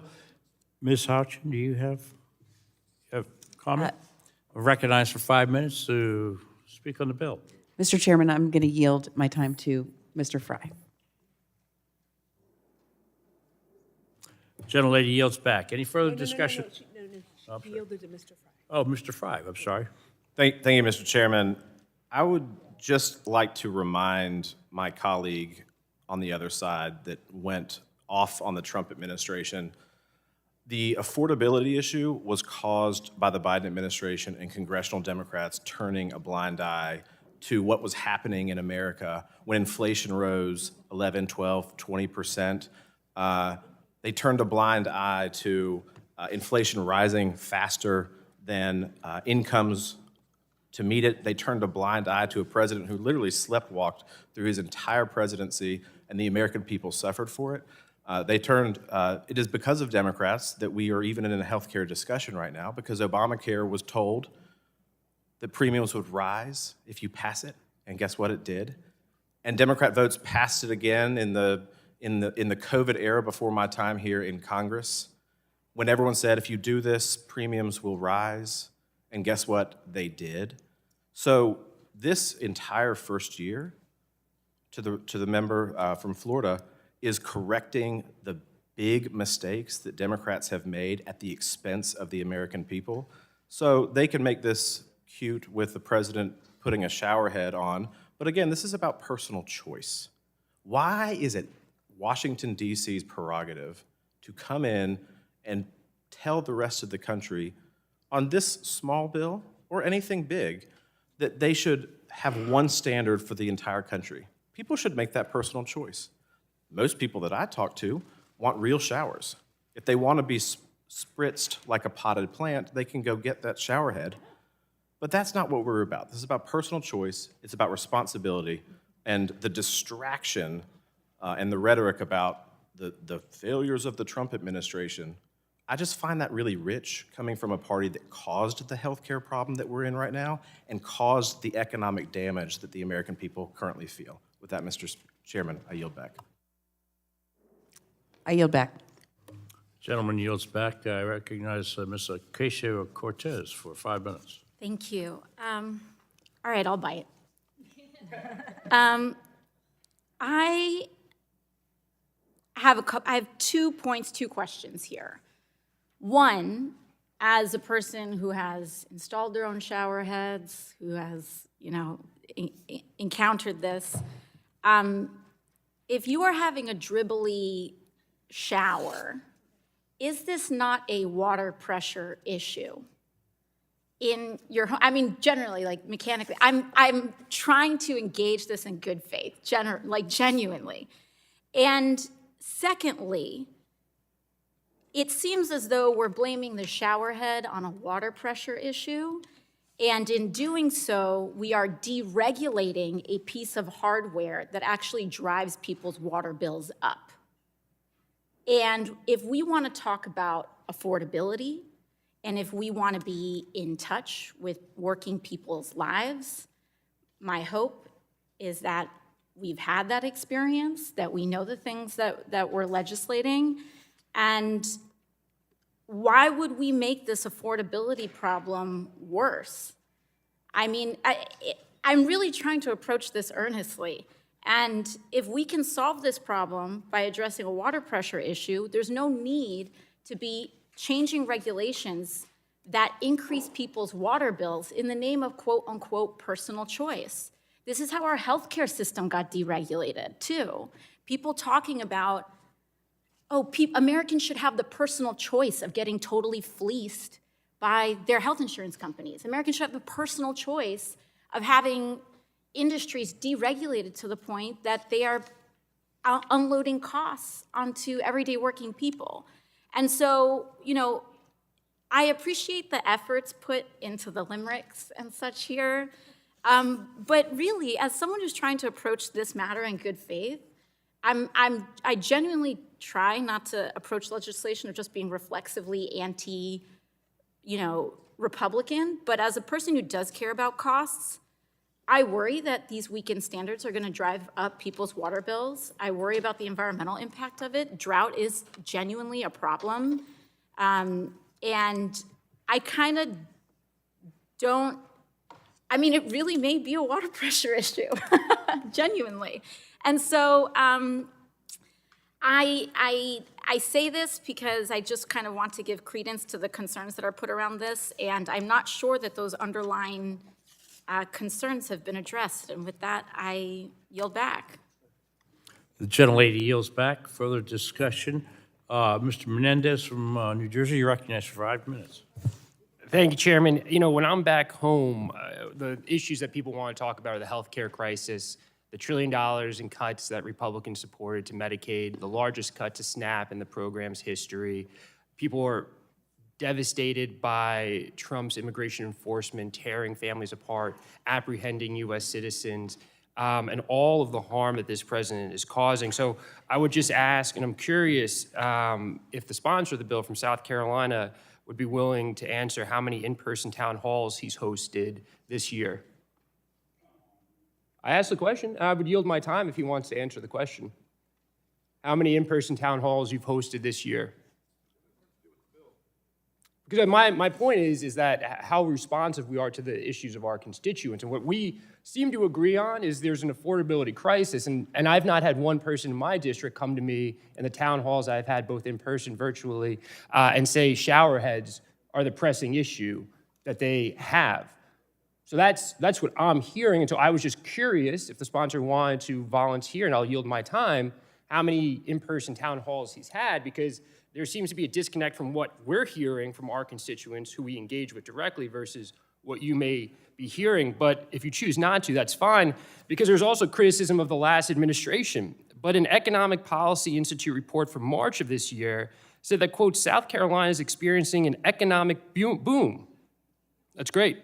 Fueled by massive federal investments from the Infrastructure Investment and Jobs Act, signed into law by President Biden, the Inflation Reduction Act, signed into law by President Biden, and the CHIPS and Science Act, signed into law by President Biden. Meanwhile, Republicans, including the sponsor of the bill, voted for Trump's reconciliation bill that repealed the investments and tax credits from the very bills that are driving the economic boom in South Carolina. So maybe we could show some appreciation for a president who actually delivered for the American people instead of trying to appease a president who is consistently more worried about showerhead pressure than he is the quality of life for all Americans. And with that, I yield back.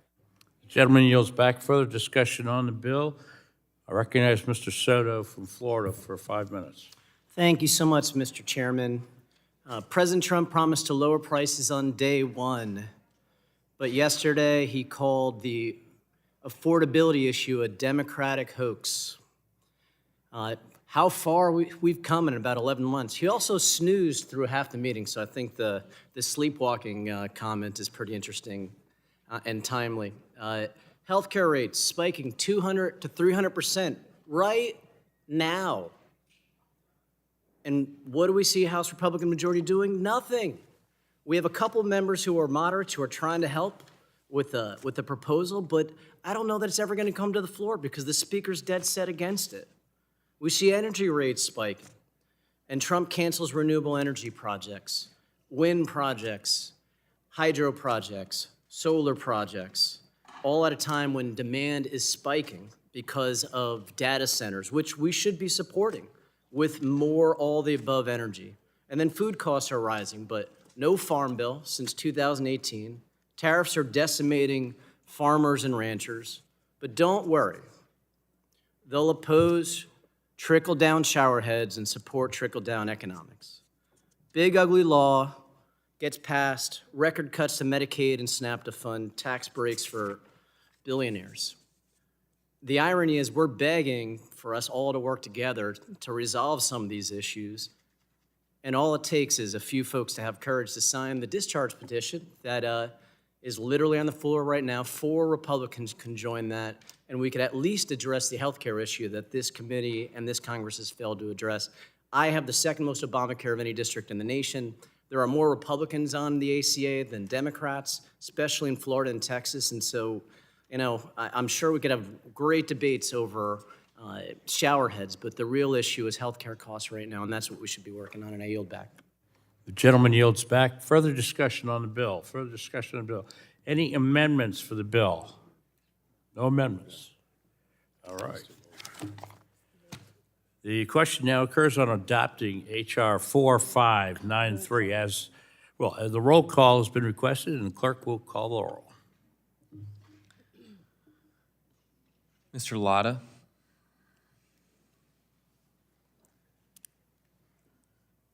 Mr. Griffith. Mr. Griffith votes aye. Mr. Bilirakis. Mr. Hudson. Mr. Hudson votes aye. Mr. Carter of Georgia. Mr. Palmer. Mr. Palmer votes aye. Mr. Dunn. Aye. Mr. Dunn votes aye. Mr. Crenshaw.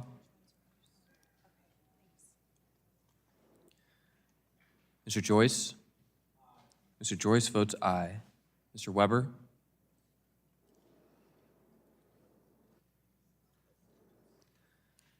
Mr. Allen. Mr. Allen votes aye. Mr. Balderson.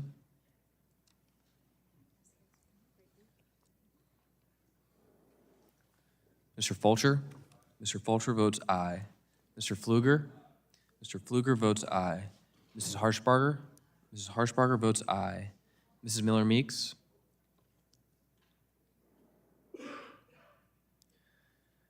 Mrs. Kamick. Mrs. Kamick votes aye. Mr. Obernolte. Mr. Obernolte votes aye. Mr. James. Mr. James votes aye. Mr. Bentz. Mr. Bentz votes aye.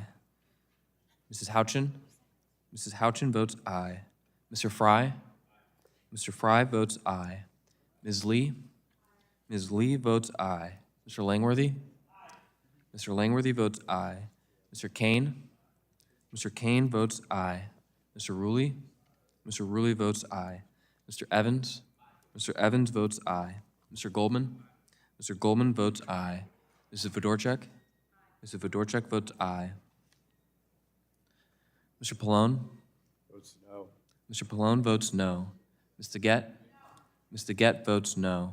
Ms. Schakowsky? Ms. Schakowsky votes no. Ms. Matsui? Ms. Matsui votes no. Ms. Castor? Ms. Castor votes no. Mr. Tonko? Mr. Tonko votes no. Ms. Clark?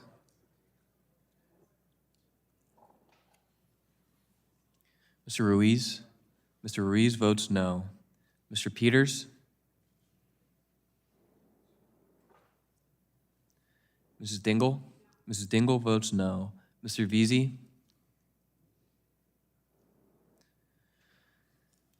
Ms. Kelly? Ms. Barragan? Ms. Barragan votes no. Mr. Soto? Mr. Soto votes no. Ms. Schreier? Ms. Schreier votes no. Mr. Han? Mr. Han votes no. Ms. Fletcher? Ms. Fletcher votes no. Ms. Ocasio-Cortez? Ms. Ocasio-Cortez votes no. Mr. Auchincloss? Mr. Auchincloss votes no. Mr. Carter of Louisiana? Mr. Carter of Louisiana votes no. Mr. Menendez? Mr. Menendez votes no. Mr. Mullen? Mr. Mullen votes no. Mr. Landsman? Mr. Landsman votes no. Ms. McClellan? Ms. McClellan votes no. Chairman Guthrie? Chairman Guthrie votes aye. How is Mr. Lotta required? Mr. Lotta is not recorded. Mr. Lotta votes aye. How's Mr. Carter? Mr. Carter of Georgia is not recorded. Mr. Carter of Georgia votes aye. Mr. Weber is not recorded. Mr. Weber votes aye. Mr. Balderson? Mr. Balderson is not recorded. Mr. Balderson votes aye. Dr. Miller Meeks? Ms. Miller Meeks is not recorded. Mr. Miller Meeks votes aye.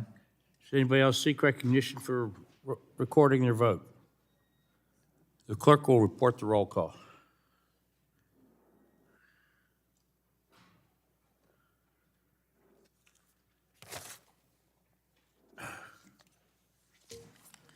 Mr. Chairman, on that vote, there were 28 ayes and 20 noes. The ayes have it, the bill is adopted. We're now taking up, calling up the HR 4758 and ask the clerk to report. HR 4758, a bill to repeal provisions of Public Law 117-169 relating to taxpayer subsidies for home electrification and for other purposes. Section 1, short title. This act may be cited as the Homeowner Energy Freedom Act. Without objection, the first reading of the bill is dispensed with, and the bill be open for amendment at any point. So ordered. Does anyone seek to be recognized? Mr. Goldman, you're recognized for 5 minutes to discuss the bill. Thank you, Mr. Chairman. For many Americans, the price of a home is simply too high. Recent reporting finds that the average first-time home buyer is now 40 years old. In their rush to impose unpopular Green New Deal policies, the Biden administration spent billions in taxpayers' dollars to mandate that green energy appliances must be installed in their new homes. Some home builders estimate that these policies have increased the cost of a new home by $31,000. These policies push home ownership and the American dream out of the reach for many families and many Americans. My bill, the Homeowner Energy Freedom Act, would address home affordability by repealing several costly and burdensome programs in the so-called Inflation Reduction Act. This common sense bill will help lower the cost of home ownership for all Americans. Building on this committee's work to rescind unobligated IRA funds, I urge my colleagues to support HR 4758 and repeal these reckless programs. And I yield back. Gentleman yields back. Anyone else seek to be recognized discussing on the bill? On the bill. All right. Any amendments for the bill? I have an amendment at the desk. Absolutely. We're happy to have you. You're recognized for 5 minutes. No. It's AMD HR 4578 SCO2. I'm sorry, do I understand you're advancing an amendment? Okay. The clerk will report the amendment. Amendment to H.R. 4758, add at the end the following new section. Section 3, certification. This act and the amendments made by this act shall not... Without objection, the reading of the amendment is dispensed with, and the gentlelady is recognized for 5 minutes. Who's in support of the amendment? Thank you so much, Mr. Chairman. Mr. Chairman, when he was sworn in, President Trump promised to cut energy prices, quote, by half within 12 months. Well, we're now 10 months in, and data shows energy costs have actually increased by 11% nationally since January. President Trump failed to bring down prices for an overwhelming majority of ratepayers, given that 87% of voters are concerned about rising utility prices. And so what this amendment simply does is to protect the 80 million Americans who are already struggling to pay utility bills. What my amendment says is the Secretary of Energy would be required to certify that the bill would not raise costs for homeowners and renters before the bill took effect. I think everyone here would welcome the opportunity to protect their constituents from yet another price hike. My amendment adds important guardrails to a policy that would undoubtedly raise utility bills for consumers. This bill rescinds assistance programs for implementing energy codes, in some cases amounting to as much as $14,000 in rebates to purchase electric appliances, weatherize buildings, and reduce energy inefficiencies.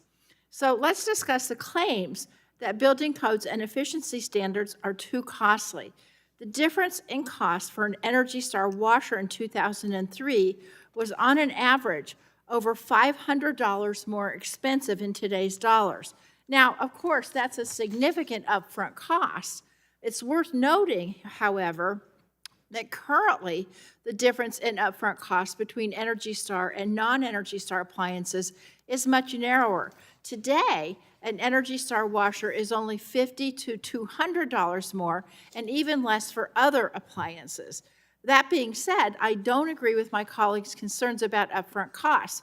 In fact, that's why I oppose this bill. It repeals the very credits and rebates that mitigate the upfront costs of appliances and adopting energy-efficient building codes. Some of my colleagues fail to see that regardless of the narrowing difference in upfront costs, the real benefit is the cost saved over the life of the appliance. And that's why people like Energy Star. For a washer, for example, the cost of an Energy Star model can be recovered in 4 to 6 years. For refrigerators, inherently energy-intensive products that run 24/7, an Energy Star model has a ROI of 3 to 5 years. I could go on. And so if my colleagues on the other side of the aisle worry about increasing costs, why would we repeal policies that save money on utility bills and simply provide the option to adopt efficiency standards? As a reminder, states and localities can choose to adopt energy building codes. They're not mandated by federal law. And worse yet, repealing these incentives will harm low and moderate income households most, disproportionately impacting the 1/4 of low-income households already experiencing energy insecurity.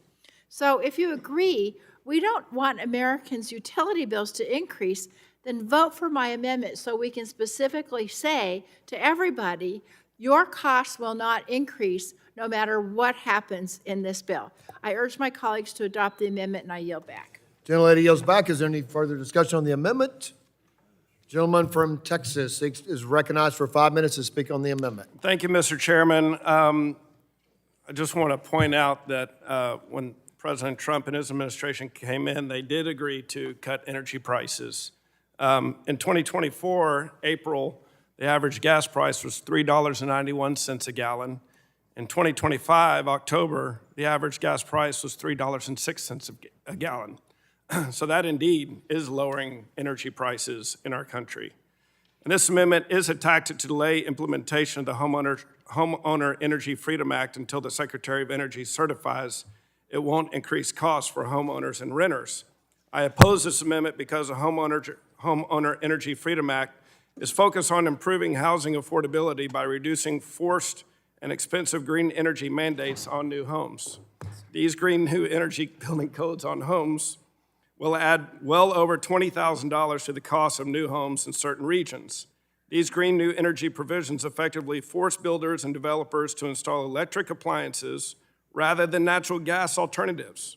This not only will decrease the affordability of homes, but also deprives Americans of the ability to decide how to cook their food and heat their homes.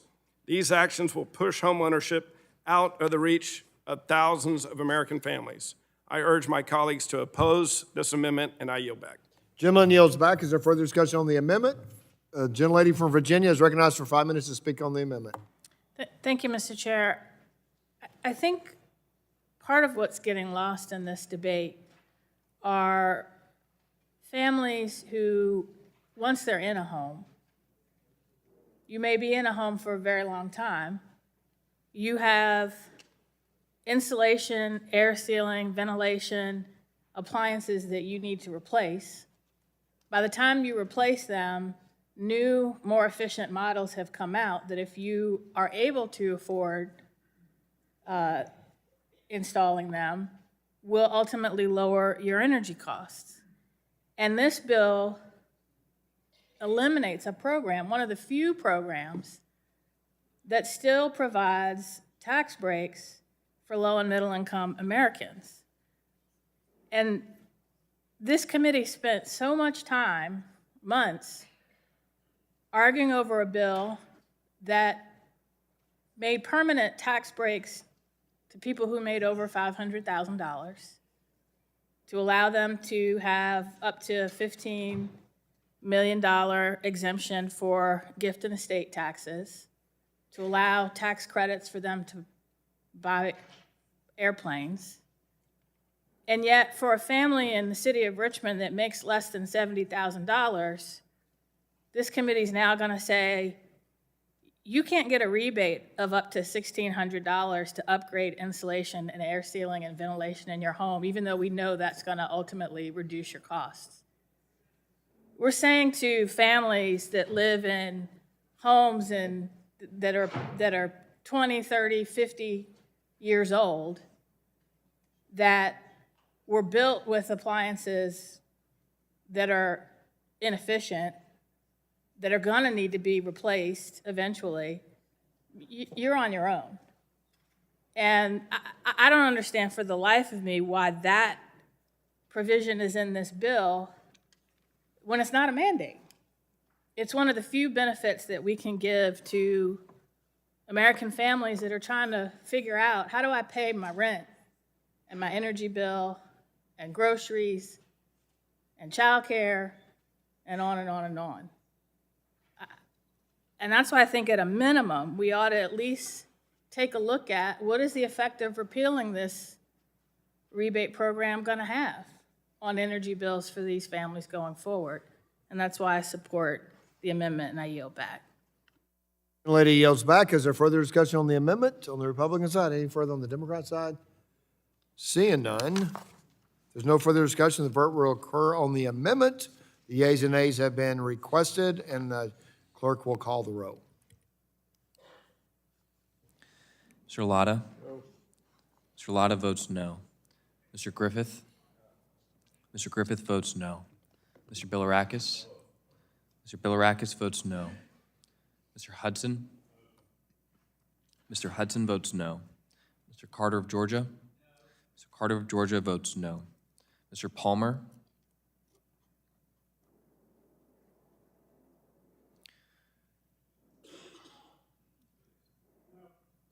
Mr. Palmer votes no. Mr. Dunn?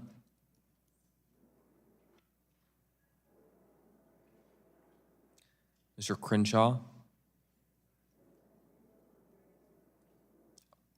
Mr. Joyce? Mr. Joyce votes no. Mr. Weber? Mr. Allen? Mr. Allen votes no. Mr. Balderson? Mr. Balderson votes no. Mr. Fulcher? Mr. Fulcher votes no. Mr. Pfluger? Mr. Pfluger votes no. Mrs. Harshbarger? Mrs. Harshbarger votes no. Mrs. Miller-Meeks? Mrs. Kamick? Mrs. Kamick votes no. Mr. Obernolte? Mr. Obernolte votes no. Mr. James? Mr. James votes no. Mr. Bentz? Mr. Bentz votes no. Mrs. Houchin? Mrs. Houchin votes no. Mr. Fry? Ms. Lee? Ms. Lee votes no. Mr. Langworthy? Mr. Langworthy votes no. Mr. Kane? Mr. Kane votes no. Mr. Ruley? Mr. Ruley votes no. Mr. Evans? Mr. Evans votes no. Mr. Goldman? Mr. Goldman votes no. Mrs. Fedorchak? Mr. Pallone? Mr. Pallone votes aye. Ms. DeGette? Ms. DeGette votes aye. Ms. Schakowsky? Ms. Schakowsky votes aye. Ms. Matsui? Ms. Matsui votes aye. Ms. Castor? Ms. Castor votes aye. Mr. Tonko? Mr. Tonko votes aye. Ms. Clark? Mr. Ruiz? Mr. Peters? Mrs. Dingell? Mrs. Dingell votes aye. Mr. Veazey? Ms. Kelly? Ms. Barragan? Ms. Barragan votes aye. Mr. Soto? Mr. Soto votes aye. Ms. Schreier? Ms. Schreier votes aye. Mr. Han? Mr. Han votes aye. Ms. Fletcher? Ms. Fletcher votes aye. Ms. Ocasio-Cortez? Ms. Ocasio-Cortez votes aye. Mr. Auchincloss? Mr. Auchincloss votes aye. Mr. Carter, Louisiana? Mr. Carter, Louisiana votes aye. Mr. Menendez? Mr. Menendez votes aye. Mr. Mullen? Mr. Mullen votes aye. Mr. Landsman? Mr. Landsman votes aye. Ms. McClellan? Ms. McClellan votes aye. Chairman Guthrie? Chairman Guthrie votes no.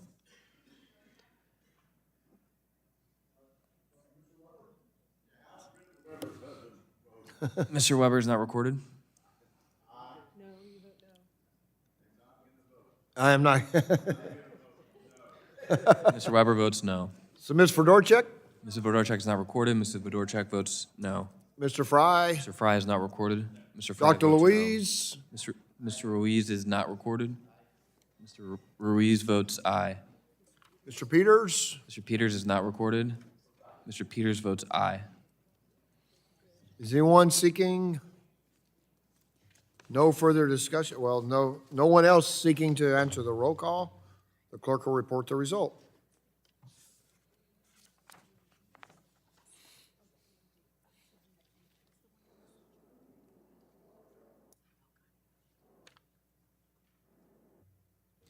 Mr. Chairman, on that vote, there were 21 ayes and 27 noes. The amendment is not agreed to. Are there further amendments? Gentlelady from Virginia is recognized. For all purposes, gentlelady from Virginia seek recognition. Mr. Chair, I have an amendment at the desk labeled AMD_HR 4758_SC01. The clerk will report the amendment. Amendment to HR 4758, add at the end the following new section. Section 3, certification. Without objection, the reading of the amendment is dispensed with, and the gentlelady from Virginia is recognized for 5 minutes in support of the amendment. Thank you, Mr. Chair. This amendment would protect a growing energy efficiency sector of our economy by requiring that the Energy Secretary certify that the provisions of this bill will not negatively impact job growth in the energy efficiency sector before the bill can take effect.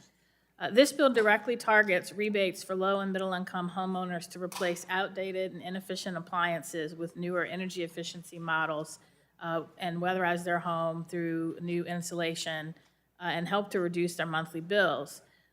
This bill also targets a grant program that invests in the energy efficiency and electrification workforce training and assistance for states to adopt the latest energy building codes that improve the quality of housing stock and protect consumers from high energy costs by helping to manage demand. At a time when our constituents make tough financial decisions, it is imperative that we not recklessly undermine a growing and integral part of our economy. The energy efficiency sector supports approximately 2.3 million jobs and has been steadily growing since the Inflation Reduction Act. This represents a field that employs almost twice as many people as the fossil fuel industry, and these jobs involve everything from installing more efficient kitchen appliances, better insulation to improve HVAC systems, and more to help our homeowners and renters save money. And they're all over the country. Energy efficiency jobs represented in 99.9% of U.S. counties, Not to mention that a majority of these energy efficiency firms are small businesses. So not only do energy efficiency measures help reduce demand on our grid, lower costs, promote resilience, and boost energy security, but they're an important driver of local job growth. And repealing these vital Inflation Reduction Act programs would dampen growth in this critical sector and negatively impact consumers and jobs. And so I urge my colleagues to support the amendment. Gentlelady yields back. Is there further discussion on the amendment? The gentleman from Texas recognized to speak on the amendment. Thank you, Mr. Chairman. The amendment is a tactic to delay implementation of the Homeowner Energy Freedom Act until the Secretary of Energy certifies it won't affect jobs in the energy efficiency industry. I oppose this amendment because the Homeowner Energy Freedom Act is focused on improving housing affordability by reducing unnecessary and costly green energy mandates. The truth is, job growth and creation should result from consumer choices in a free market, not government mandates that subsidize preferred industries. By mandating these programs, the Biden administration's policies put a thumb on the scale and drive up home prices. The Homeowner Energy Freedom Act is about preserving home affordability, consumer choice, and allowing the free market to operate in the best interests of all Americans. I urge my colleagues to oppose this amendment, and I yield back. Gentleman yields back. Is there further discussion on the amendment? Seeing none. If there's no further discussion, the vote occurs on the amendment. A roll call has been requested, and clerk will call the roll. Mr. Latta? No. Mr. Latta votes no. Mr. Griffith? Mr. Griffith votes no. Mr. Bilirakis? Mr. Bilirakis votes no. Mr. Hudson? Mr. Hudson votes no. Mr. Carter of Georgia? Mr. Carter of Georgia votes no. Mr. Palmer? Mr. Palmer votes no. Mr. Dunn? Mr. Crenshaw? Mr. Joyce? Mr. Joyce votes no. Mr. Weber? Mr. Weber votes no. Mr. Allen? Mr. Allen votes no. Mr. Balderson? Mr. Fulcher? Mr. Fulcher votes no. Mr. Pfluger? Mr. Pfluger votes no. Mrs. Harshbarger? Mrs. Harshbarger votes no. Mrs. Miller-Meeks? Mrs. Kamick? Mrs. Kamick votes no. Mr. Obernolte? Mr. Obernolte votes no. Mr. James? Mr. James votes no. Mr. Bentz? Mr. Bentz votes no. Mrs. Houchin? Mrs. Houchin votes no. Mr. Fry? Mr. Fry votes no. Ms. Lee? Ms. Lee votes no. Mr. Langworthy? Mr. Langworthy votes no. Mr. Kane? Mr. Kane votes no. Mr. Ruley? Mr. Ruley votes no. Mr. Evans? Mr. Evans votes no. Mr. Goldman? Mr. Goldman votes no. Mrs. Fedorchak? Mr. Pallone? Mr. Pallone votes aye. Ms. DeGette? Ms. DeGette votes aye. Ms. Schakowsky?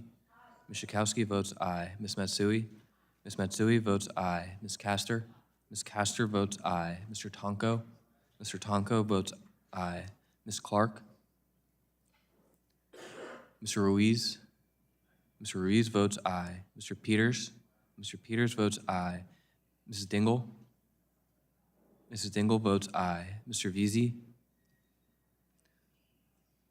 Ms. Kelly? Ms. Bedegan? Ms. Bedegan votes aye. Mr. Soto? Mr. Soto votes aye. Ms. Schreier? Ms. Schreier votes aye. Mr. Han? Mr. Han votes aye. Ms. Fletcher? Ms. Fletcher votes aye. Ms. Acacia-Cortez? Ms. Acacia-Cortez votes aye. Mr. Auchincloss? Mr. Auchincloss votes aye. Mr. Carter of Louisiana? Mr. Carter of Louisiana votes aye. Mr. Menendez? Mr. Menendez votes aye. Mr. Mullen? Mr. Mullen votes aye. Mr. Landsman? Mr. Landsman votes aye. Ms. McClellan? Ms. McClellan votes aye. Chairman Guthrie? Chairman Guthrie votes no. One seeking to answer the roll call. Any on the Republican side, any on the Democrat side? Seeing none, the clerk will report.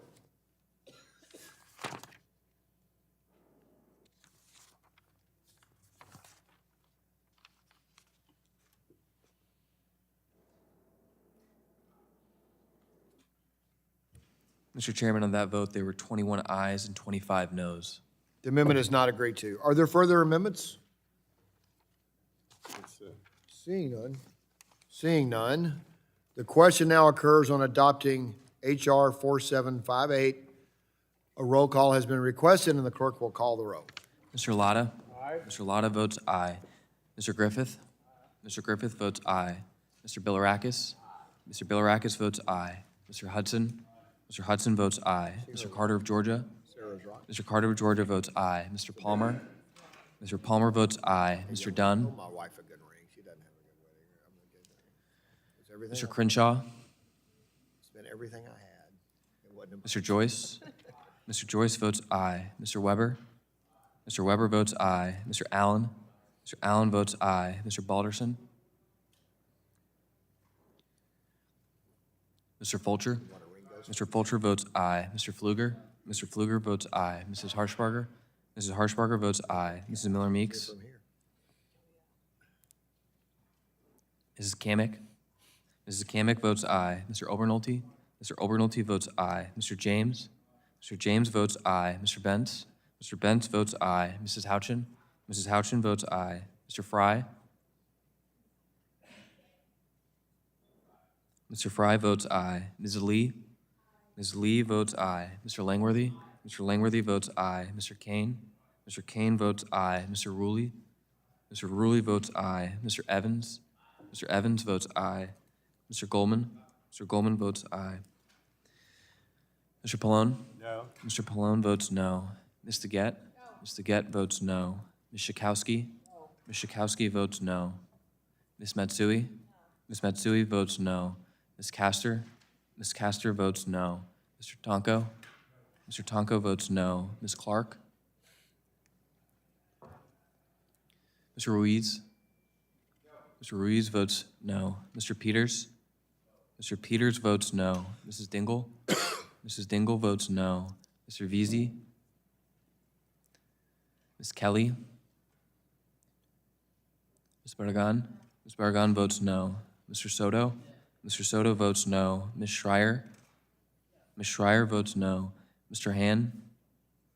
Mr. Han votes no. Ms. Fletcher? Ms. Fletcher votes no. Ms. Ocasio-Cortez? Ms. Ocasio-Cortez votes no. Mr. Auchincloss? Mr. Auchincloss votes no. Mr. Carter of Louisiana? Mr. Carter of Louisiana votes no. Mr. Menendez? Mr. Menendez votes no. Mr. Mullen? Mr. Mullen votes no. Mr. Landsman? Mr. Landsman votes no. Ms. McClellan? Ms. McClellan votes no. Chairman Guthrie? Aye. Chairman Guthrie votes aye. Anyone seeking to enter the roll call on the Republican side? Seeing none. Any on the Democrat side? Seeing none, the clerk will report.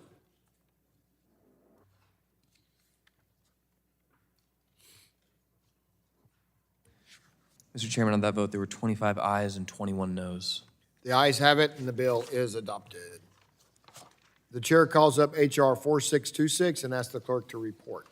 H.R. 4626, a bill to amend the Energy Policy and Conservation Act to prohibit the Secretary of Energy from prescribing any new or amended energy conservation standards for a product that is not technologically feasible and economically justified and for other purposes. Without objection, the first reading of the bill is dispensed with, and the bill will be open for amendment at any point. So ordered. Does anyone seek to be recognized on the bill? H.R. 4626. Gentleman from Georgia, you are recognized for 5 minutes to speak on the bill. Thank you, Mr. Chair. I move to strike the last word to speak in favor of my bill, H.R. 4626. Don't mess with my Home Appliances Act. Under the guise of energy efficiency, the Biden-Harris administration waged a 4-year war on domestic fossil energy and consumer choice, and it was American families that paid the price. From gas stoves, refrigerators, freezers, to washers, dryers, dishwashers, and air conditioners, no household appliance was off limits in their pursuit of a radical rush to green agenda, and we can't allow that to happen again. A couple of personal stories. 30 years ago, we redid our kitchen in a house that's 130 years old, and we put in a Sub-Zero. And we've had different problems with it. We just had a problem with it.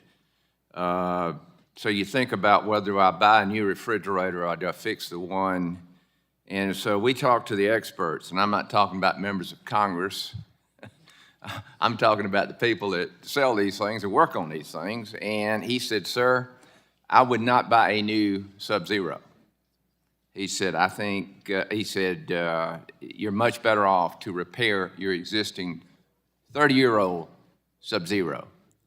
And the reason of that is because the newer models just don't last near as long, and they're over 3 times more expensive.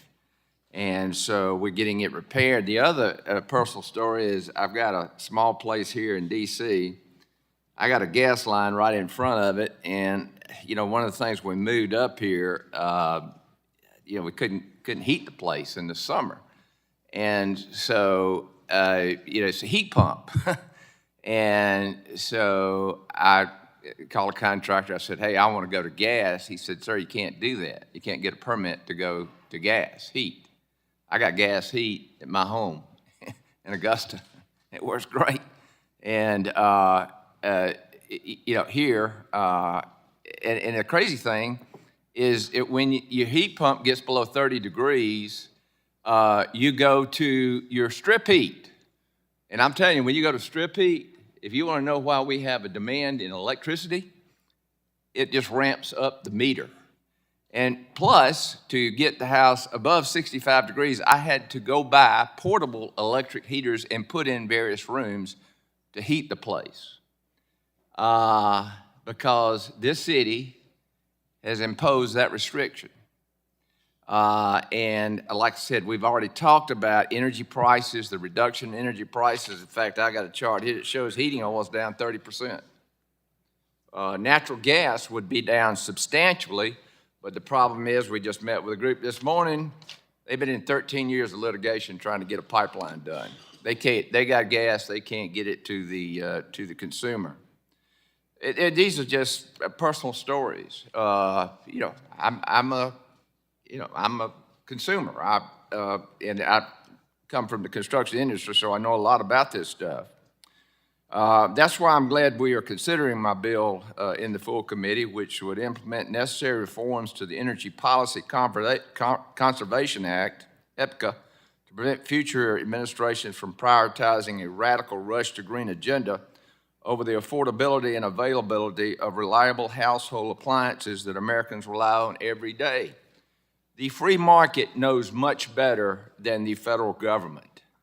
Congress enacted EPCA in 1975 to increase energy production, reduce demand, and encourage a more efficient use of energy. As part of this effort, EPCA authorized DOE's Appliance and Equipment Standards program to set minimum energy efficiency standards for product categories. DOE must follow specific statutory criteria for prescribing new or amended standards for covered products and covered equipment.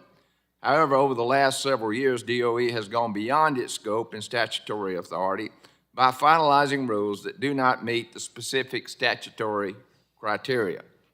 Why would they do this?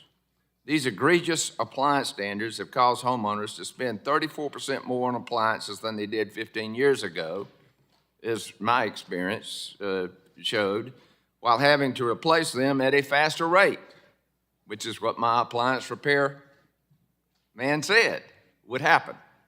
That is why my bill makes reforms that will eliminate DOE's requirement to review and update energy conservation standards every 6 years, establish a new process to allow standards to be revoked or revised, and amend the statutory criteria for determining whether an energy conservation standard is economically justified. Additionally, my bill aligns all compliance dates to be 5 years following a final rule, requires test procedures to be issued at least 180 days before rulemaking action, maintains provisions for current law and related DOG reviews, clarifies DOE's authority to amend water efficiency standards for clothes washers. These are common sense changes that will ensure certainty for manufacturers and consumers and allow consumer choice. I urge support of my legislation. I yield back. Thank you. The gentleman yields back. Is there further discussion on the bill? Gentlelady from California is recognized for 5 minutes to speak on the bill. Thank you, Mr. Chairman. I move to strike the last word. As I argued during the subcommittee markup of this bill, we are on the brink of an energy crisis, and this bill would exacerbate that crisis by gutting federal energy efficiency programs. Families are already struggling with rising energy costs. Household electric bills have gone up 11% on average since President Trump took office, and nearly 80 million Americans are facing an impossible choice between keeping the lights on and putting food on the table. At the same time, we're facing a broader energy supply challenge as demand for electricity is growing faster than we build new power plants. And that's why energy efficiency is so essential. Efficiency is one of the fastest, cheapest, and most reliable ways to meet rising energy demands. DOE estimates that the energy saved just by switching to LEDs is equivalent to the energy generated by 92 nuclear power plants. It took 15 years to build the last nuclear power plant, and we can't afford to wait that long. We're facing a crisis now. We need to be using all available tools to meet rising energy demand, and that includes energy efficiency. And these standards save Americans money. Federal efficiency standards save the average American household almost $600 every year. That's why I fought to maintain and grow federal energy efficiency programs. Every year, I lead efforts in Congress to support strong funding for these programs in the annual federal budget, because these programs consistently deliver benefits for families, businesses, and our electric grid. It's common sense. When you reduce the amount of energy we use, you save money, and that extra energy can be used for other things, like powering new factories or AI data centers. It's common sense, and it should be nonpartisan. I know my Republican colleagues don't want to see blackouts. I know they want to power AI data centers. And don't they want to reduce electricity rates? So I urge my colleagues to get serious and work with Democrats on practical, effective solutions that meet the moment and save Americans money. I yield back. Gentlelady yields back. Further discussion on the bill. Gentleman from Georgia is recognized for 5 minutes to speak on the bill. Mr. Chairman, I move to strike the last word. Mr. Chairman, I want to thank my friend Representative Allen for introducing H.R. 4626, the Don't Mess with My Home Appliances Act. H.R. 4626 will ensure that families have the freedom to choose what home appliances they can buy and keep in their homes. This bill will ensure that the Department of Energy considers costs to low-income households when making rules, prohibits the banning of products based on their fuel type, and much more. The Biden-Harris administration waged war on American households who simply wanted to pick an appliance that is affordable to them. Those days are over, and this bill is a critical step towards restoring affordability and practicality to the regulation of household appliances in America. I urge all of my colleagues to vote for this bill. Thank you, Mr. Chairman, and I yield back. Gentleman yields back. Is there further discussion on the bill? The gentlelady from Florida is recognized for 5 minutes to speak on the bill. I have an amendment at the desk, Mr. Chairman. So we're ready for no further discussion on the bill. We're ready for amendments. Would you identify your amendment? FC 4626_12. The clerk will report. The Amendment to the committee print for H.R. 4626. Add at the end the following section. Without objection, the reading of the amendment is dispensed with, and the gentlelady from Florida is recognized for 5 minutes in support of the amendment. Thank you, Mr. Chairman. Colleagues, I think we all know that families across the country are working really hard to get ahead, and all of the higher cost and inflation is really setting them back, whether it's groceries, healthcare, you name it, but especially their electric bills. That's why this bill is such poor policy, because it takes away an important tool to help people keep their electric bills low. It guts energy efficiency standards for your home appliances. It will also create new roadblocks to update these standards, and what that will do is it will keep old energy wasting technologies on the market. This bill is not needed to preserve consumer choice. I've heard that word a lot. That is a red herring. Existing law, and this has been since 1987, already requires that standards protect consumers' access to desired features and do not restrict fuel sources. This was surprising to me. Listen to to all of the models that are on the market today. Consumers today have far greater choice in the products on the market than in the years before standards were introduced, even as energy and water use have declined significantly. For example, manufacturers now offer more than 11,000 distinct refrigerator models, 1,600 washing machine models, and 1,400 dishwasher models, according to the Department of Energy database. So let's talk about how energy efficiency standards actually work. They require manufacturers to produce more efficient appliances, but only if it's technologically feasible and economically justified. Consumers have the choice. You can decide yourself. Do you want a less efficient model? You can purchase that less efficient, cheaper model. Or you can spend a little bit more upfront that will save you over time. But net, over time, these standards help consumers save money. I know that a lot of the folks in the energy industry, they want people to spend more money. They want you to use more energy. That's where they benefit. They profit. But really, if you want to act in the public interest, you come down on the side of the consumer. Good old innovation here in the USA, and help people save money that they need while appliances get better and better over time. We heard from witnesses before the Energy Subcommittee, the average household spends about $2,000 on their annual utility bills, and between $200 and $400 is actually wasted on inefficiency. So energy efficiency helps consumers pocket the savings by eliminating that waste. There's an obvious flaw in this bill. It prohibits the standards, no matter their savings for consumers, in cases where additional upfront cost is paid back in more than 3 years. Even for products that last decades, household appliances last longer than 3 years. The bill also eliminates the primary tool ensuring that DOE updates standards. They are required to do that every 8 years. An 8-year review cycle was established in 2007 in a bipartisan law. This Republican bill, unfortunately, will end up resulting in higher electric bills at a time where nearly 80 million Americans are struggling to pay those bills. Republicans are also trying to confuse people by claiming that energy efficiency standards result in faulty appliances. That's silly. As our expert witnesses testified, there's no evidence that efficiency standards cause products to break more often. If Republicans were serious about helping folks back home save money, they would support new standards. Product technology is improving in many product types, meaning that future standards could achieve major savings.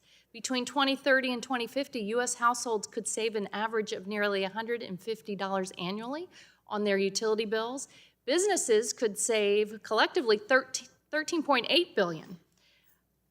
Plus, you can't turn away from the fact that these standards are popular. That's why surveys show that 87% of Americans support them. In fact, a majority of Americans want tougher energy efficiency standards. They know that they pay off for them. So my amendment would simply ask the DOE to publish a certification that the effects of revoking existing energy conservation standards on cost, monetary benefits, and pollution will not negatively impact consumers. I hope we can agree on that. This amendment does not affect the implementation of anything in the bill. It just asks DOE to wait until they certify that it's not going to have a negative impact on our neighbors. So I see no reason why anyone would have trouble supporting this amendment. I urge you to adopt it, and I yield back my time. Gentlelady yields back. Is there further discussion on the amendment? Gentleman from Georgia is recognized for 5 minutes to speak on the amendment. Mr. Chairman, I'd like to strike the last word to speak in opposition to this amendment. This amendment is duplicative and unnecessary. The underlying bill already requires the Department of Energy, DOE, to consider the impacts of efficiency standards. But to go a step further, let me just explain something. The EPA wanted to do away with my wife's gas stove. She had a brand new gas stove. In fact, it was a revolt in the entire neighborhood about this. You know, when you look at what it costs to cook with gas versus what it costs to cook with electricity, right now, because there's no more war on fossil fuel, it is actually less expensive to cook with gas than it is with electricity. In fact, if we could build pipelines, we could get it a lot cheaper. So it includes a look-back provision, which requires the Secretary of Energy to examine several criteria before amending or revoking an efficiency standard. The criteria includes the cost to consumers, the level of energy savings, and technological feasibility, and the commercial available products.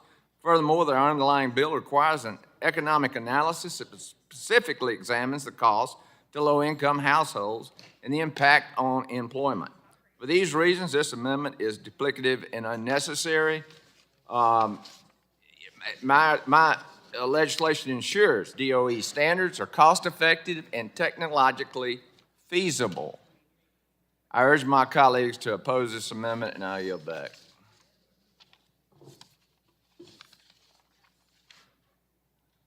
Gentleman yields back. Is there further discussion on the amendment? Seeing none, a roll call vote has been requested. The clerk will call the roll. Mr. Latta? Mr. Latta votes no. Mr. Griffith? Mr. Griffith votes no. Mr. Bilirakis? Mr. Hudson? Mr. Hudson votes no. Mr. Carter of Georgia? Mr. Carter of Georgia votes no. Mr. Palmer? Mr. Palmer votes no. Mr. Dunn? Mr. Crenshaw? Mr. Joyce? Mr. Joyce votes no. Mr. Weber?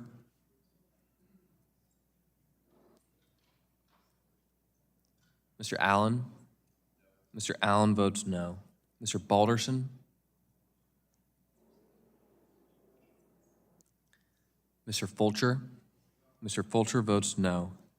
Mr. Pfluger? Mr. Pfluger votes no. Mrs. Harshbarger? Mrs. Harshbarger votes no. Mrs. Miller-Meeks? Mrs. Kamick? Mrs. Kamick votes no. Mr. Obernolte? Mr. Obernolte votes no. Mr. James? Mr. James votes no. Mr. Bentz? Mr. Bentz votes no. Mrs. Houchin? Mrs. Houchin votes no. Mr. Fry? Mr. Fry votes no. Ms. Lee? Ms. Lee votes no. Mr. Langworthy? Mr. Langworthy votes no. Mr. Kane? Mr. Kane votes no. Mr. Rulli? Mr. Rulli votes no. Mr. Evans? Mr. Evans votes no. Mr. Goldman? Mr. Goldman votes no. Mrs. Fedorchak?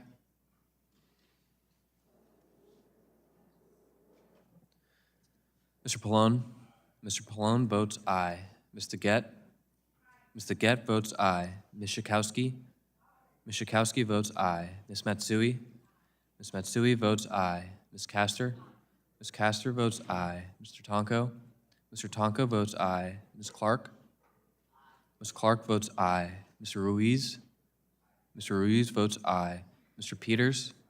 Mr. Peters votes aye. Mrs. Dingell? Mr. Veazey? Mr. Veazey votes aye.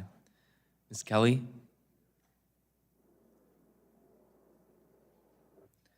Ms. Barragan? Ms. Barragan votes aye. Mr. Soto? Mr. Soto votes aye. Ms. Schreier? Ms. Schreier votes aye. Mr. Han? Mr. Han votes aye. Ms. Fletcher? Ms. Fletcher votes aye. Ms. Ocasio-Cortez? Ms. Ocasio-Cortez votes aye. Mr. Auchincloss? Mr. Auchincloss votes aye. Mr. Carter of Louisiana? Mr. Carter of Louisiana votes aye. Mr. Menendez? Mr. Menendez votes aye. Mr. Mullen? Mr. Mullen votes aye. Mr. Landsman? Mr. Landsman votes aye. Ms. McClellan? Ms. McClellan votes aye. Chairman Guthrie? No. Chairman Guthrie votes. Are there anybody seeking recognition? Dr. Dunn? Mr. Dunn is not recorded. Mr. Dunn votes no. Mr. Weber? Mr. Weber is not recorded. Mr. Weber votes no. Anybody on Ms. Dingell? Ms. Dingell is not recorded. Ms. Dingell votes aye. Anyone else seeking recognition for the record? Seeing none, the clerk will report the result.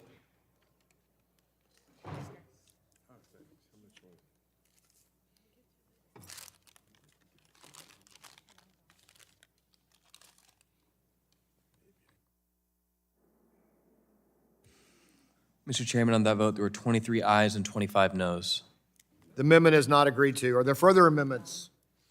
Seeing none, the question now occurs on adopting H.R. 4626. A roll call has been requested, and the clerk will call the roll. Mr. Latta? Mr. Latta votes aye. Mr. Griffith? Mr. Griffith votes aye. Mr. Bilirakis? Mr. Hudson? Mr. Hudson votes aye. Mr. Carter of Georgia?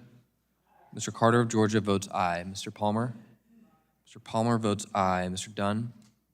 Mr. Dunn votes aye. Mr. Crenshaw? Mr. Joyce? Mr. Joyce votes aye. Mr. Weber? Mr. Weber votes aye. Mr. Allen? Mr. Allen votes aye. Mr. Balderson? Mr. Fulcher?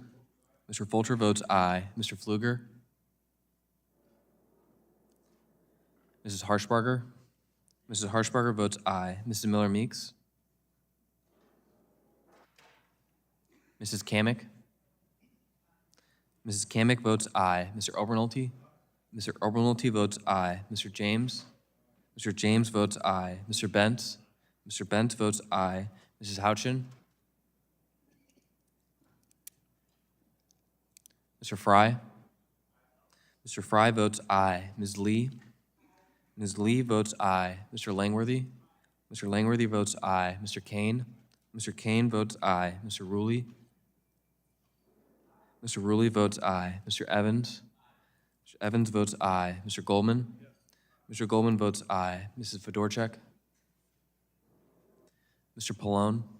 Mr. Pallone votes no. Ms. DeGette? Ms. DeGette votes no. Ms. Schakowsky? Ms. Schakowsky votes no. Ms. Matsui? Ms. Matsui votes no. Ms. Castor? Ms. Castor votes no. Mr. Tonko? Mr. Tonko votes no. Ms. Clark? Ms. Clark votes no. Mr. Ruiz? Mr. Peters? Mr. Peters votes no. Mrs. Dingell?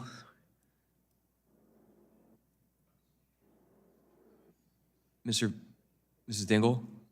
Mrs. Dingell votes no. Mr. Veazey? Mr. Veazey votes no. Ms. Kelly? Ms. Bedegan? Ms. Bedegan votes no. Mr. Soto? Ms. Schreier? Ms. Schreier votes no. Mr. Hand? Mr. Hand votes no. Ms. Fletcher? Ms. Fletcher votes no. Ms. Ocasio-Cortez? Ms. Ocasio-Cortez votes no. Mr. Auchincloss? Mr. Auchincloss votes no. Mr. Carter of Louisiana? Mr. Carter of Louisiana votes no. Mr. Menendez? Mr. Mullen? Mr. Mullen votes no. Mr. Landsman? Mr. Landsman votes no. Ms. McClellan? Ms. McClellan votes no. Chairman Guthrie? Chairman Guthrie votes aye. How is Mr. Pfluger recorded? Mr. Pfluger is not recorded. Mr. Pfluger votes aye. Mr. Bilirakis? Mr. Bilirakis is not recorded. Mr. Bilirakis votes aye. Okay. Mr. Soto and Mr. Soto is not recorded. Dr. Soto Luis? votes no. Mr. Ruiz is not recorded. Mr. Ruiz votes no. Ms. Houchin? Mrs. Houchin is not recorded. Mrs. Houchin votes aye. Is anyone on the Republican side seeking recognition? Seeing none. Democrat side? Seeing none, the clerk will report.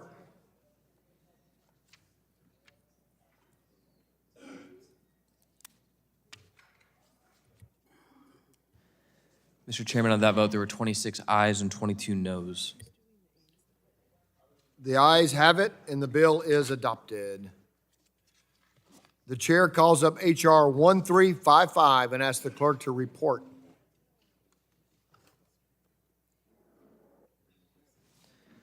H.R. 1355, a bill to amend the Energy Conservation and Production Act to reauthorize the Weatherization Assistance Program, direct the Secretary. Without objection, the first reading of the bill is dispensed with, and the bill will be open for any point so ordered. Does anyone seek to be recognized on the bill? You're calling the Ames up, right? Let me just, seeing none. Is there any amendments? Gentlelady from Florida is recognized. Mr. Chairman, I have an amendment in the nature of a substitute, H.R. 1355-01. Clerk will report. Amendment in the nature of a substitute to H.R. 1355. Without objection, the reading of the amendment is dispensed with, and the gentlelady from Florida is recognized for 5 minutes in support of the amendment. Thank you, Mr. Chairman. Colleagues, this amendment represents weeks of bipartisan negotiations to get to an agreement on Congressman Tonko's bill, H.R. 1355, the Weatherization Enhancement and Readiness Act. This is a bipartisan bill, thankfully, that lowers costs for energy-burdened households by boosting energy security and increasing energy efficiency, promoting affordability across the board. And it's so important at a time when electric bills are skyrocketing. It truly is vital that we reauthorize the Department of Energy's Weatherization Assistance Program. This would really help working-class families especially reduce their monthly energy bills through energy-efficient home upgrades. This program saves money, and it promotes resilience, safety, and security for millions of families across the country, about 7 million to be exact. While this compromise does not include an authorization of the Weatherization Readiness Program, I'm glad we were able to increase the statutory limit for the average amount a state can spend on weatherizing homes from $6,500 to $12,000. This change ensures that the Weatherization Initiative keeps pace with the rising costs of building materials, wages, equipment, and allows for deeper, more effective retrofits. This amendment also ensures that we have a long-term reauthorization of the Weatherization Assistance Program through 2030. Additionally, I'm hopeful that once DOE compiles the report on the impact of readiness efforts as included in this amendment, our colleagues across the aisle will see the real impact of weatherization readiness on communities, its value, its importance, and we have appropriated over the past few years. We need to get back to doing that again. I appreciate Chairs Latta and Guthrie, Majority Committee staff, as well as especially Ranking Member Tonko, Ranking Member Pallone. Thank you all so much for getting this bill across the finish line to deliver vast savings for American families who could really use it right now. Thanks, and I yield back. Thank you. The gentlelady yields back, and the gentleman from Ohio is recognized to speak on the amendment. Well, thank you very much, Mr. Chairman. Really appreciate the opportunity to speak on the amendment and the nature of the substitute. The Weatherization Assistance Program plays an important role in increasing energy efficiency in low-income homes. This saves families money, reduces strain on our nation's grid, and helps keep existing homes in the housing market. I am pleased we were able to reach the bipartisan agreement reflected in this Ames, and I thank the representative from New York and the ranking member of the full committee and the subcommittee for working with us on this process. I'm sorry. We yield. And before I yield back, I yield to the chairman. Thank you. I agree this is an important program, and I'm glad that we've all worked hard. Someone I talked to last night said that Kentucky is a leader in the way we implement the program, and really appreciate those compliments. I know when I was in the General Assembly and other areas, getting homes efficient and is very important, particularly focuses on low income and having warm homes and having cool homes in the summer, but having the opportunity to make sure your electric bill, we call the light bill where I'm from, is low is important. Talking about the readiness program, that's important. I'm not saying it's not important. The issue has been sometimes they go to look at homes for weatherization, and the roof just needs replacing. You just can't. the weatherization wouldn't really help at the level you need. And so we wanted a report to look back. There are people who report their other programs, Habitat for Humanity, other groups that kind of do that kind of work. So we wanted to focus this on homes that where this money will go to the homes that need weatherization, and absolutely not dismiss the fact that there's a greater need to. And thanks for pointing that. The report's in here for us to do that. I really appreciate both sides of the aisle working together, members working together. And the gentleman that I was elected to Congress with, Mr. Tonko, for being such a good partner in this as well. We have a rich history of working together when we can find common ground, and thanks for doing it. And I will yield back to my friend from Ohio. And he yields back, and I believe the gentleman from New York is seeking to speak on the amendment. Yeah, thank you, Mr. Chair. I move to strike the last word. Thank you.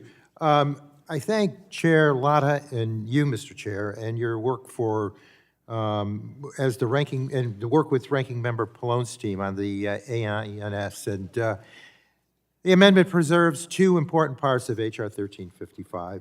It would reauthorize DOE's weatherization assistance program through fiscal year 2030, and it would raise the program's average cost per dwelling unit to $12,000. And I think it's important to raise that number, but also to maintain an appropriation level that will enable us to not slip in the number of houses that we can do.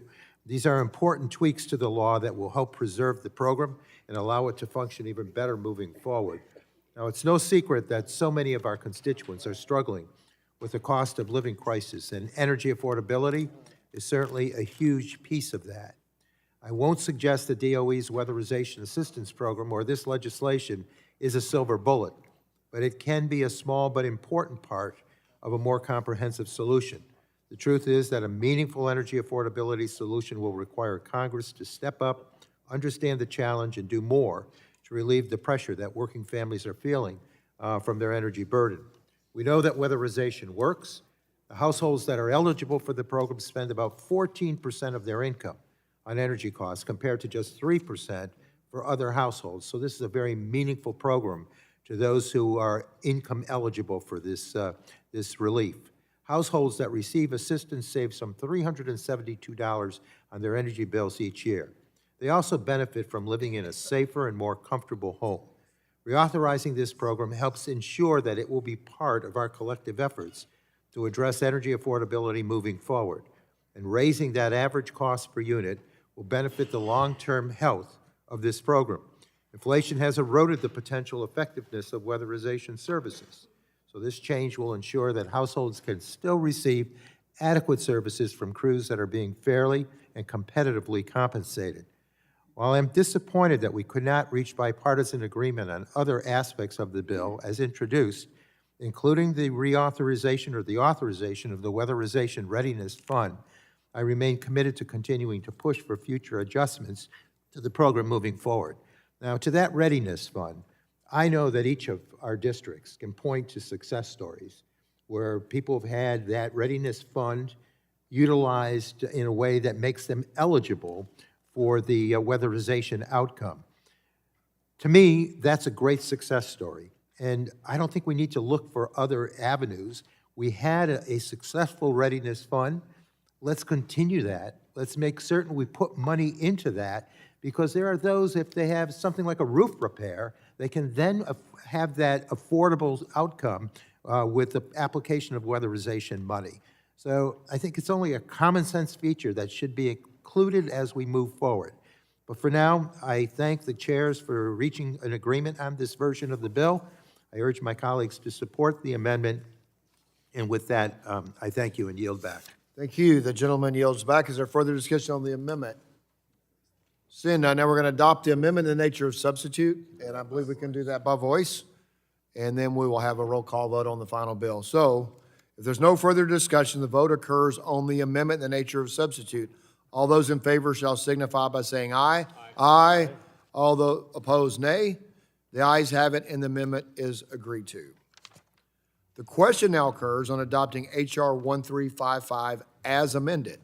A roll call vote has been requested, and the clerk will call the roll. Mr. Lotta? Aye. Mr. Lotta votes aye. Mr. Griffith? Mr. Griffith votes aye. Mr. Bilirakis? Mr. Bilirakis votes aye. Mr. Hudson? Mr. Hudson votes aye. Mr. Carter of Georgia? Mr. Carter of Georgia votes aye. Mr. Palmer? Mr. Palmer votes aye. Mr. Dunn? Mr. Dunn votes aye. Mr. Crenshaw? Mr. Joyce? Mr. Weber? Mr. Weber votes aye. Mr. Allen? Mr. Allen votes aye. Mr. Balderson? Mr. Fulcher? Mr. Fulcher votes aye. Mr. Pfluger? Mr. Pfluger votes aye. Mrs. Harshbarger? Mrs. Harshbarger votes aye. Mrs. Miller-Meeks? Mrs. Kamick? Mrs. Kamick votes aye. Mr. Obernolte? Mr. James? Mr. James votes aye. Mr. Bentz? Mr. Bentz votes aye. Mrs. Houchin? Mrs. Houchin votes aye. Mr. Fry? Mr. Fry votes aye. Ms. Lee? Ms. Lee votes aye. Mr. Langworthy? Mr. Langworthy votes aye. Mr. Kane? Mr. Kane votes aye. Mr. Ruley? Mr. Ruley votes aye. Mr. Evans? Mr. Evans votes aye. Mr. Goldman? Mr. Goldman votes aye. Mrs. Fedorchak? Mr. Pallone?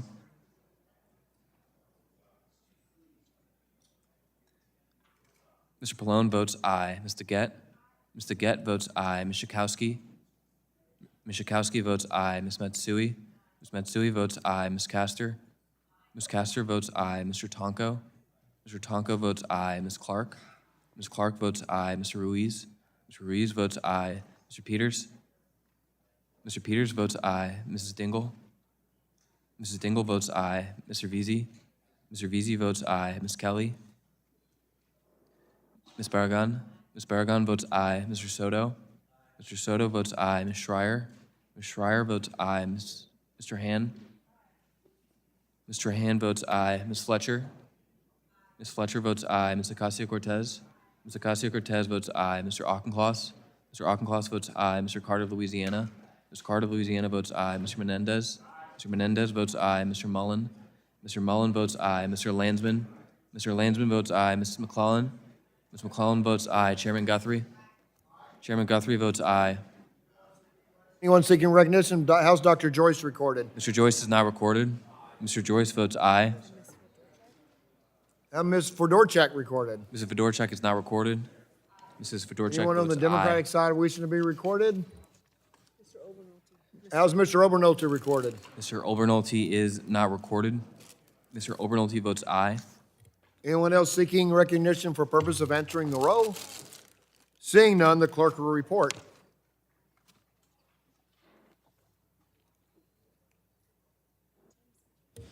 Mr. Chairman, on that vote, there were 50 ayes and 0 noes. Thank you. The ayes have it, and the bill is adopted. Without objection, staff is authorized to make technical and conforming changes to the legislation approved by the committee today. So ordered. Without objection, the committee stands adjourned.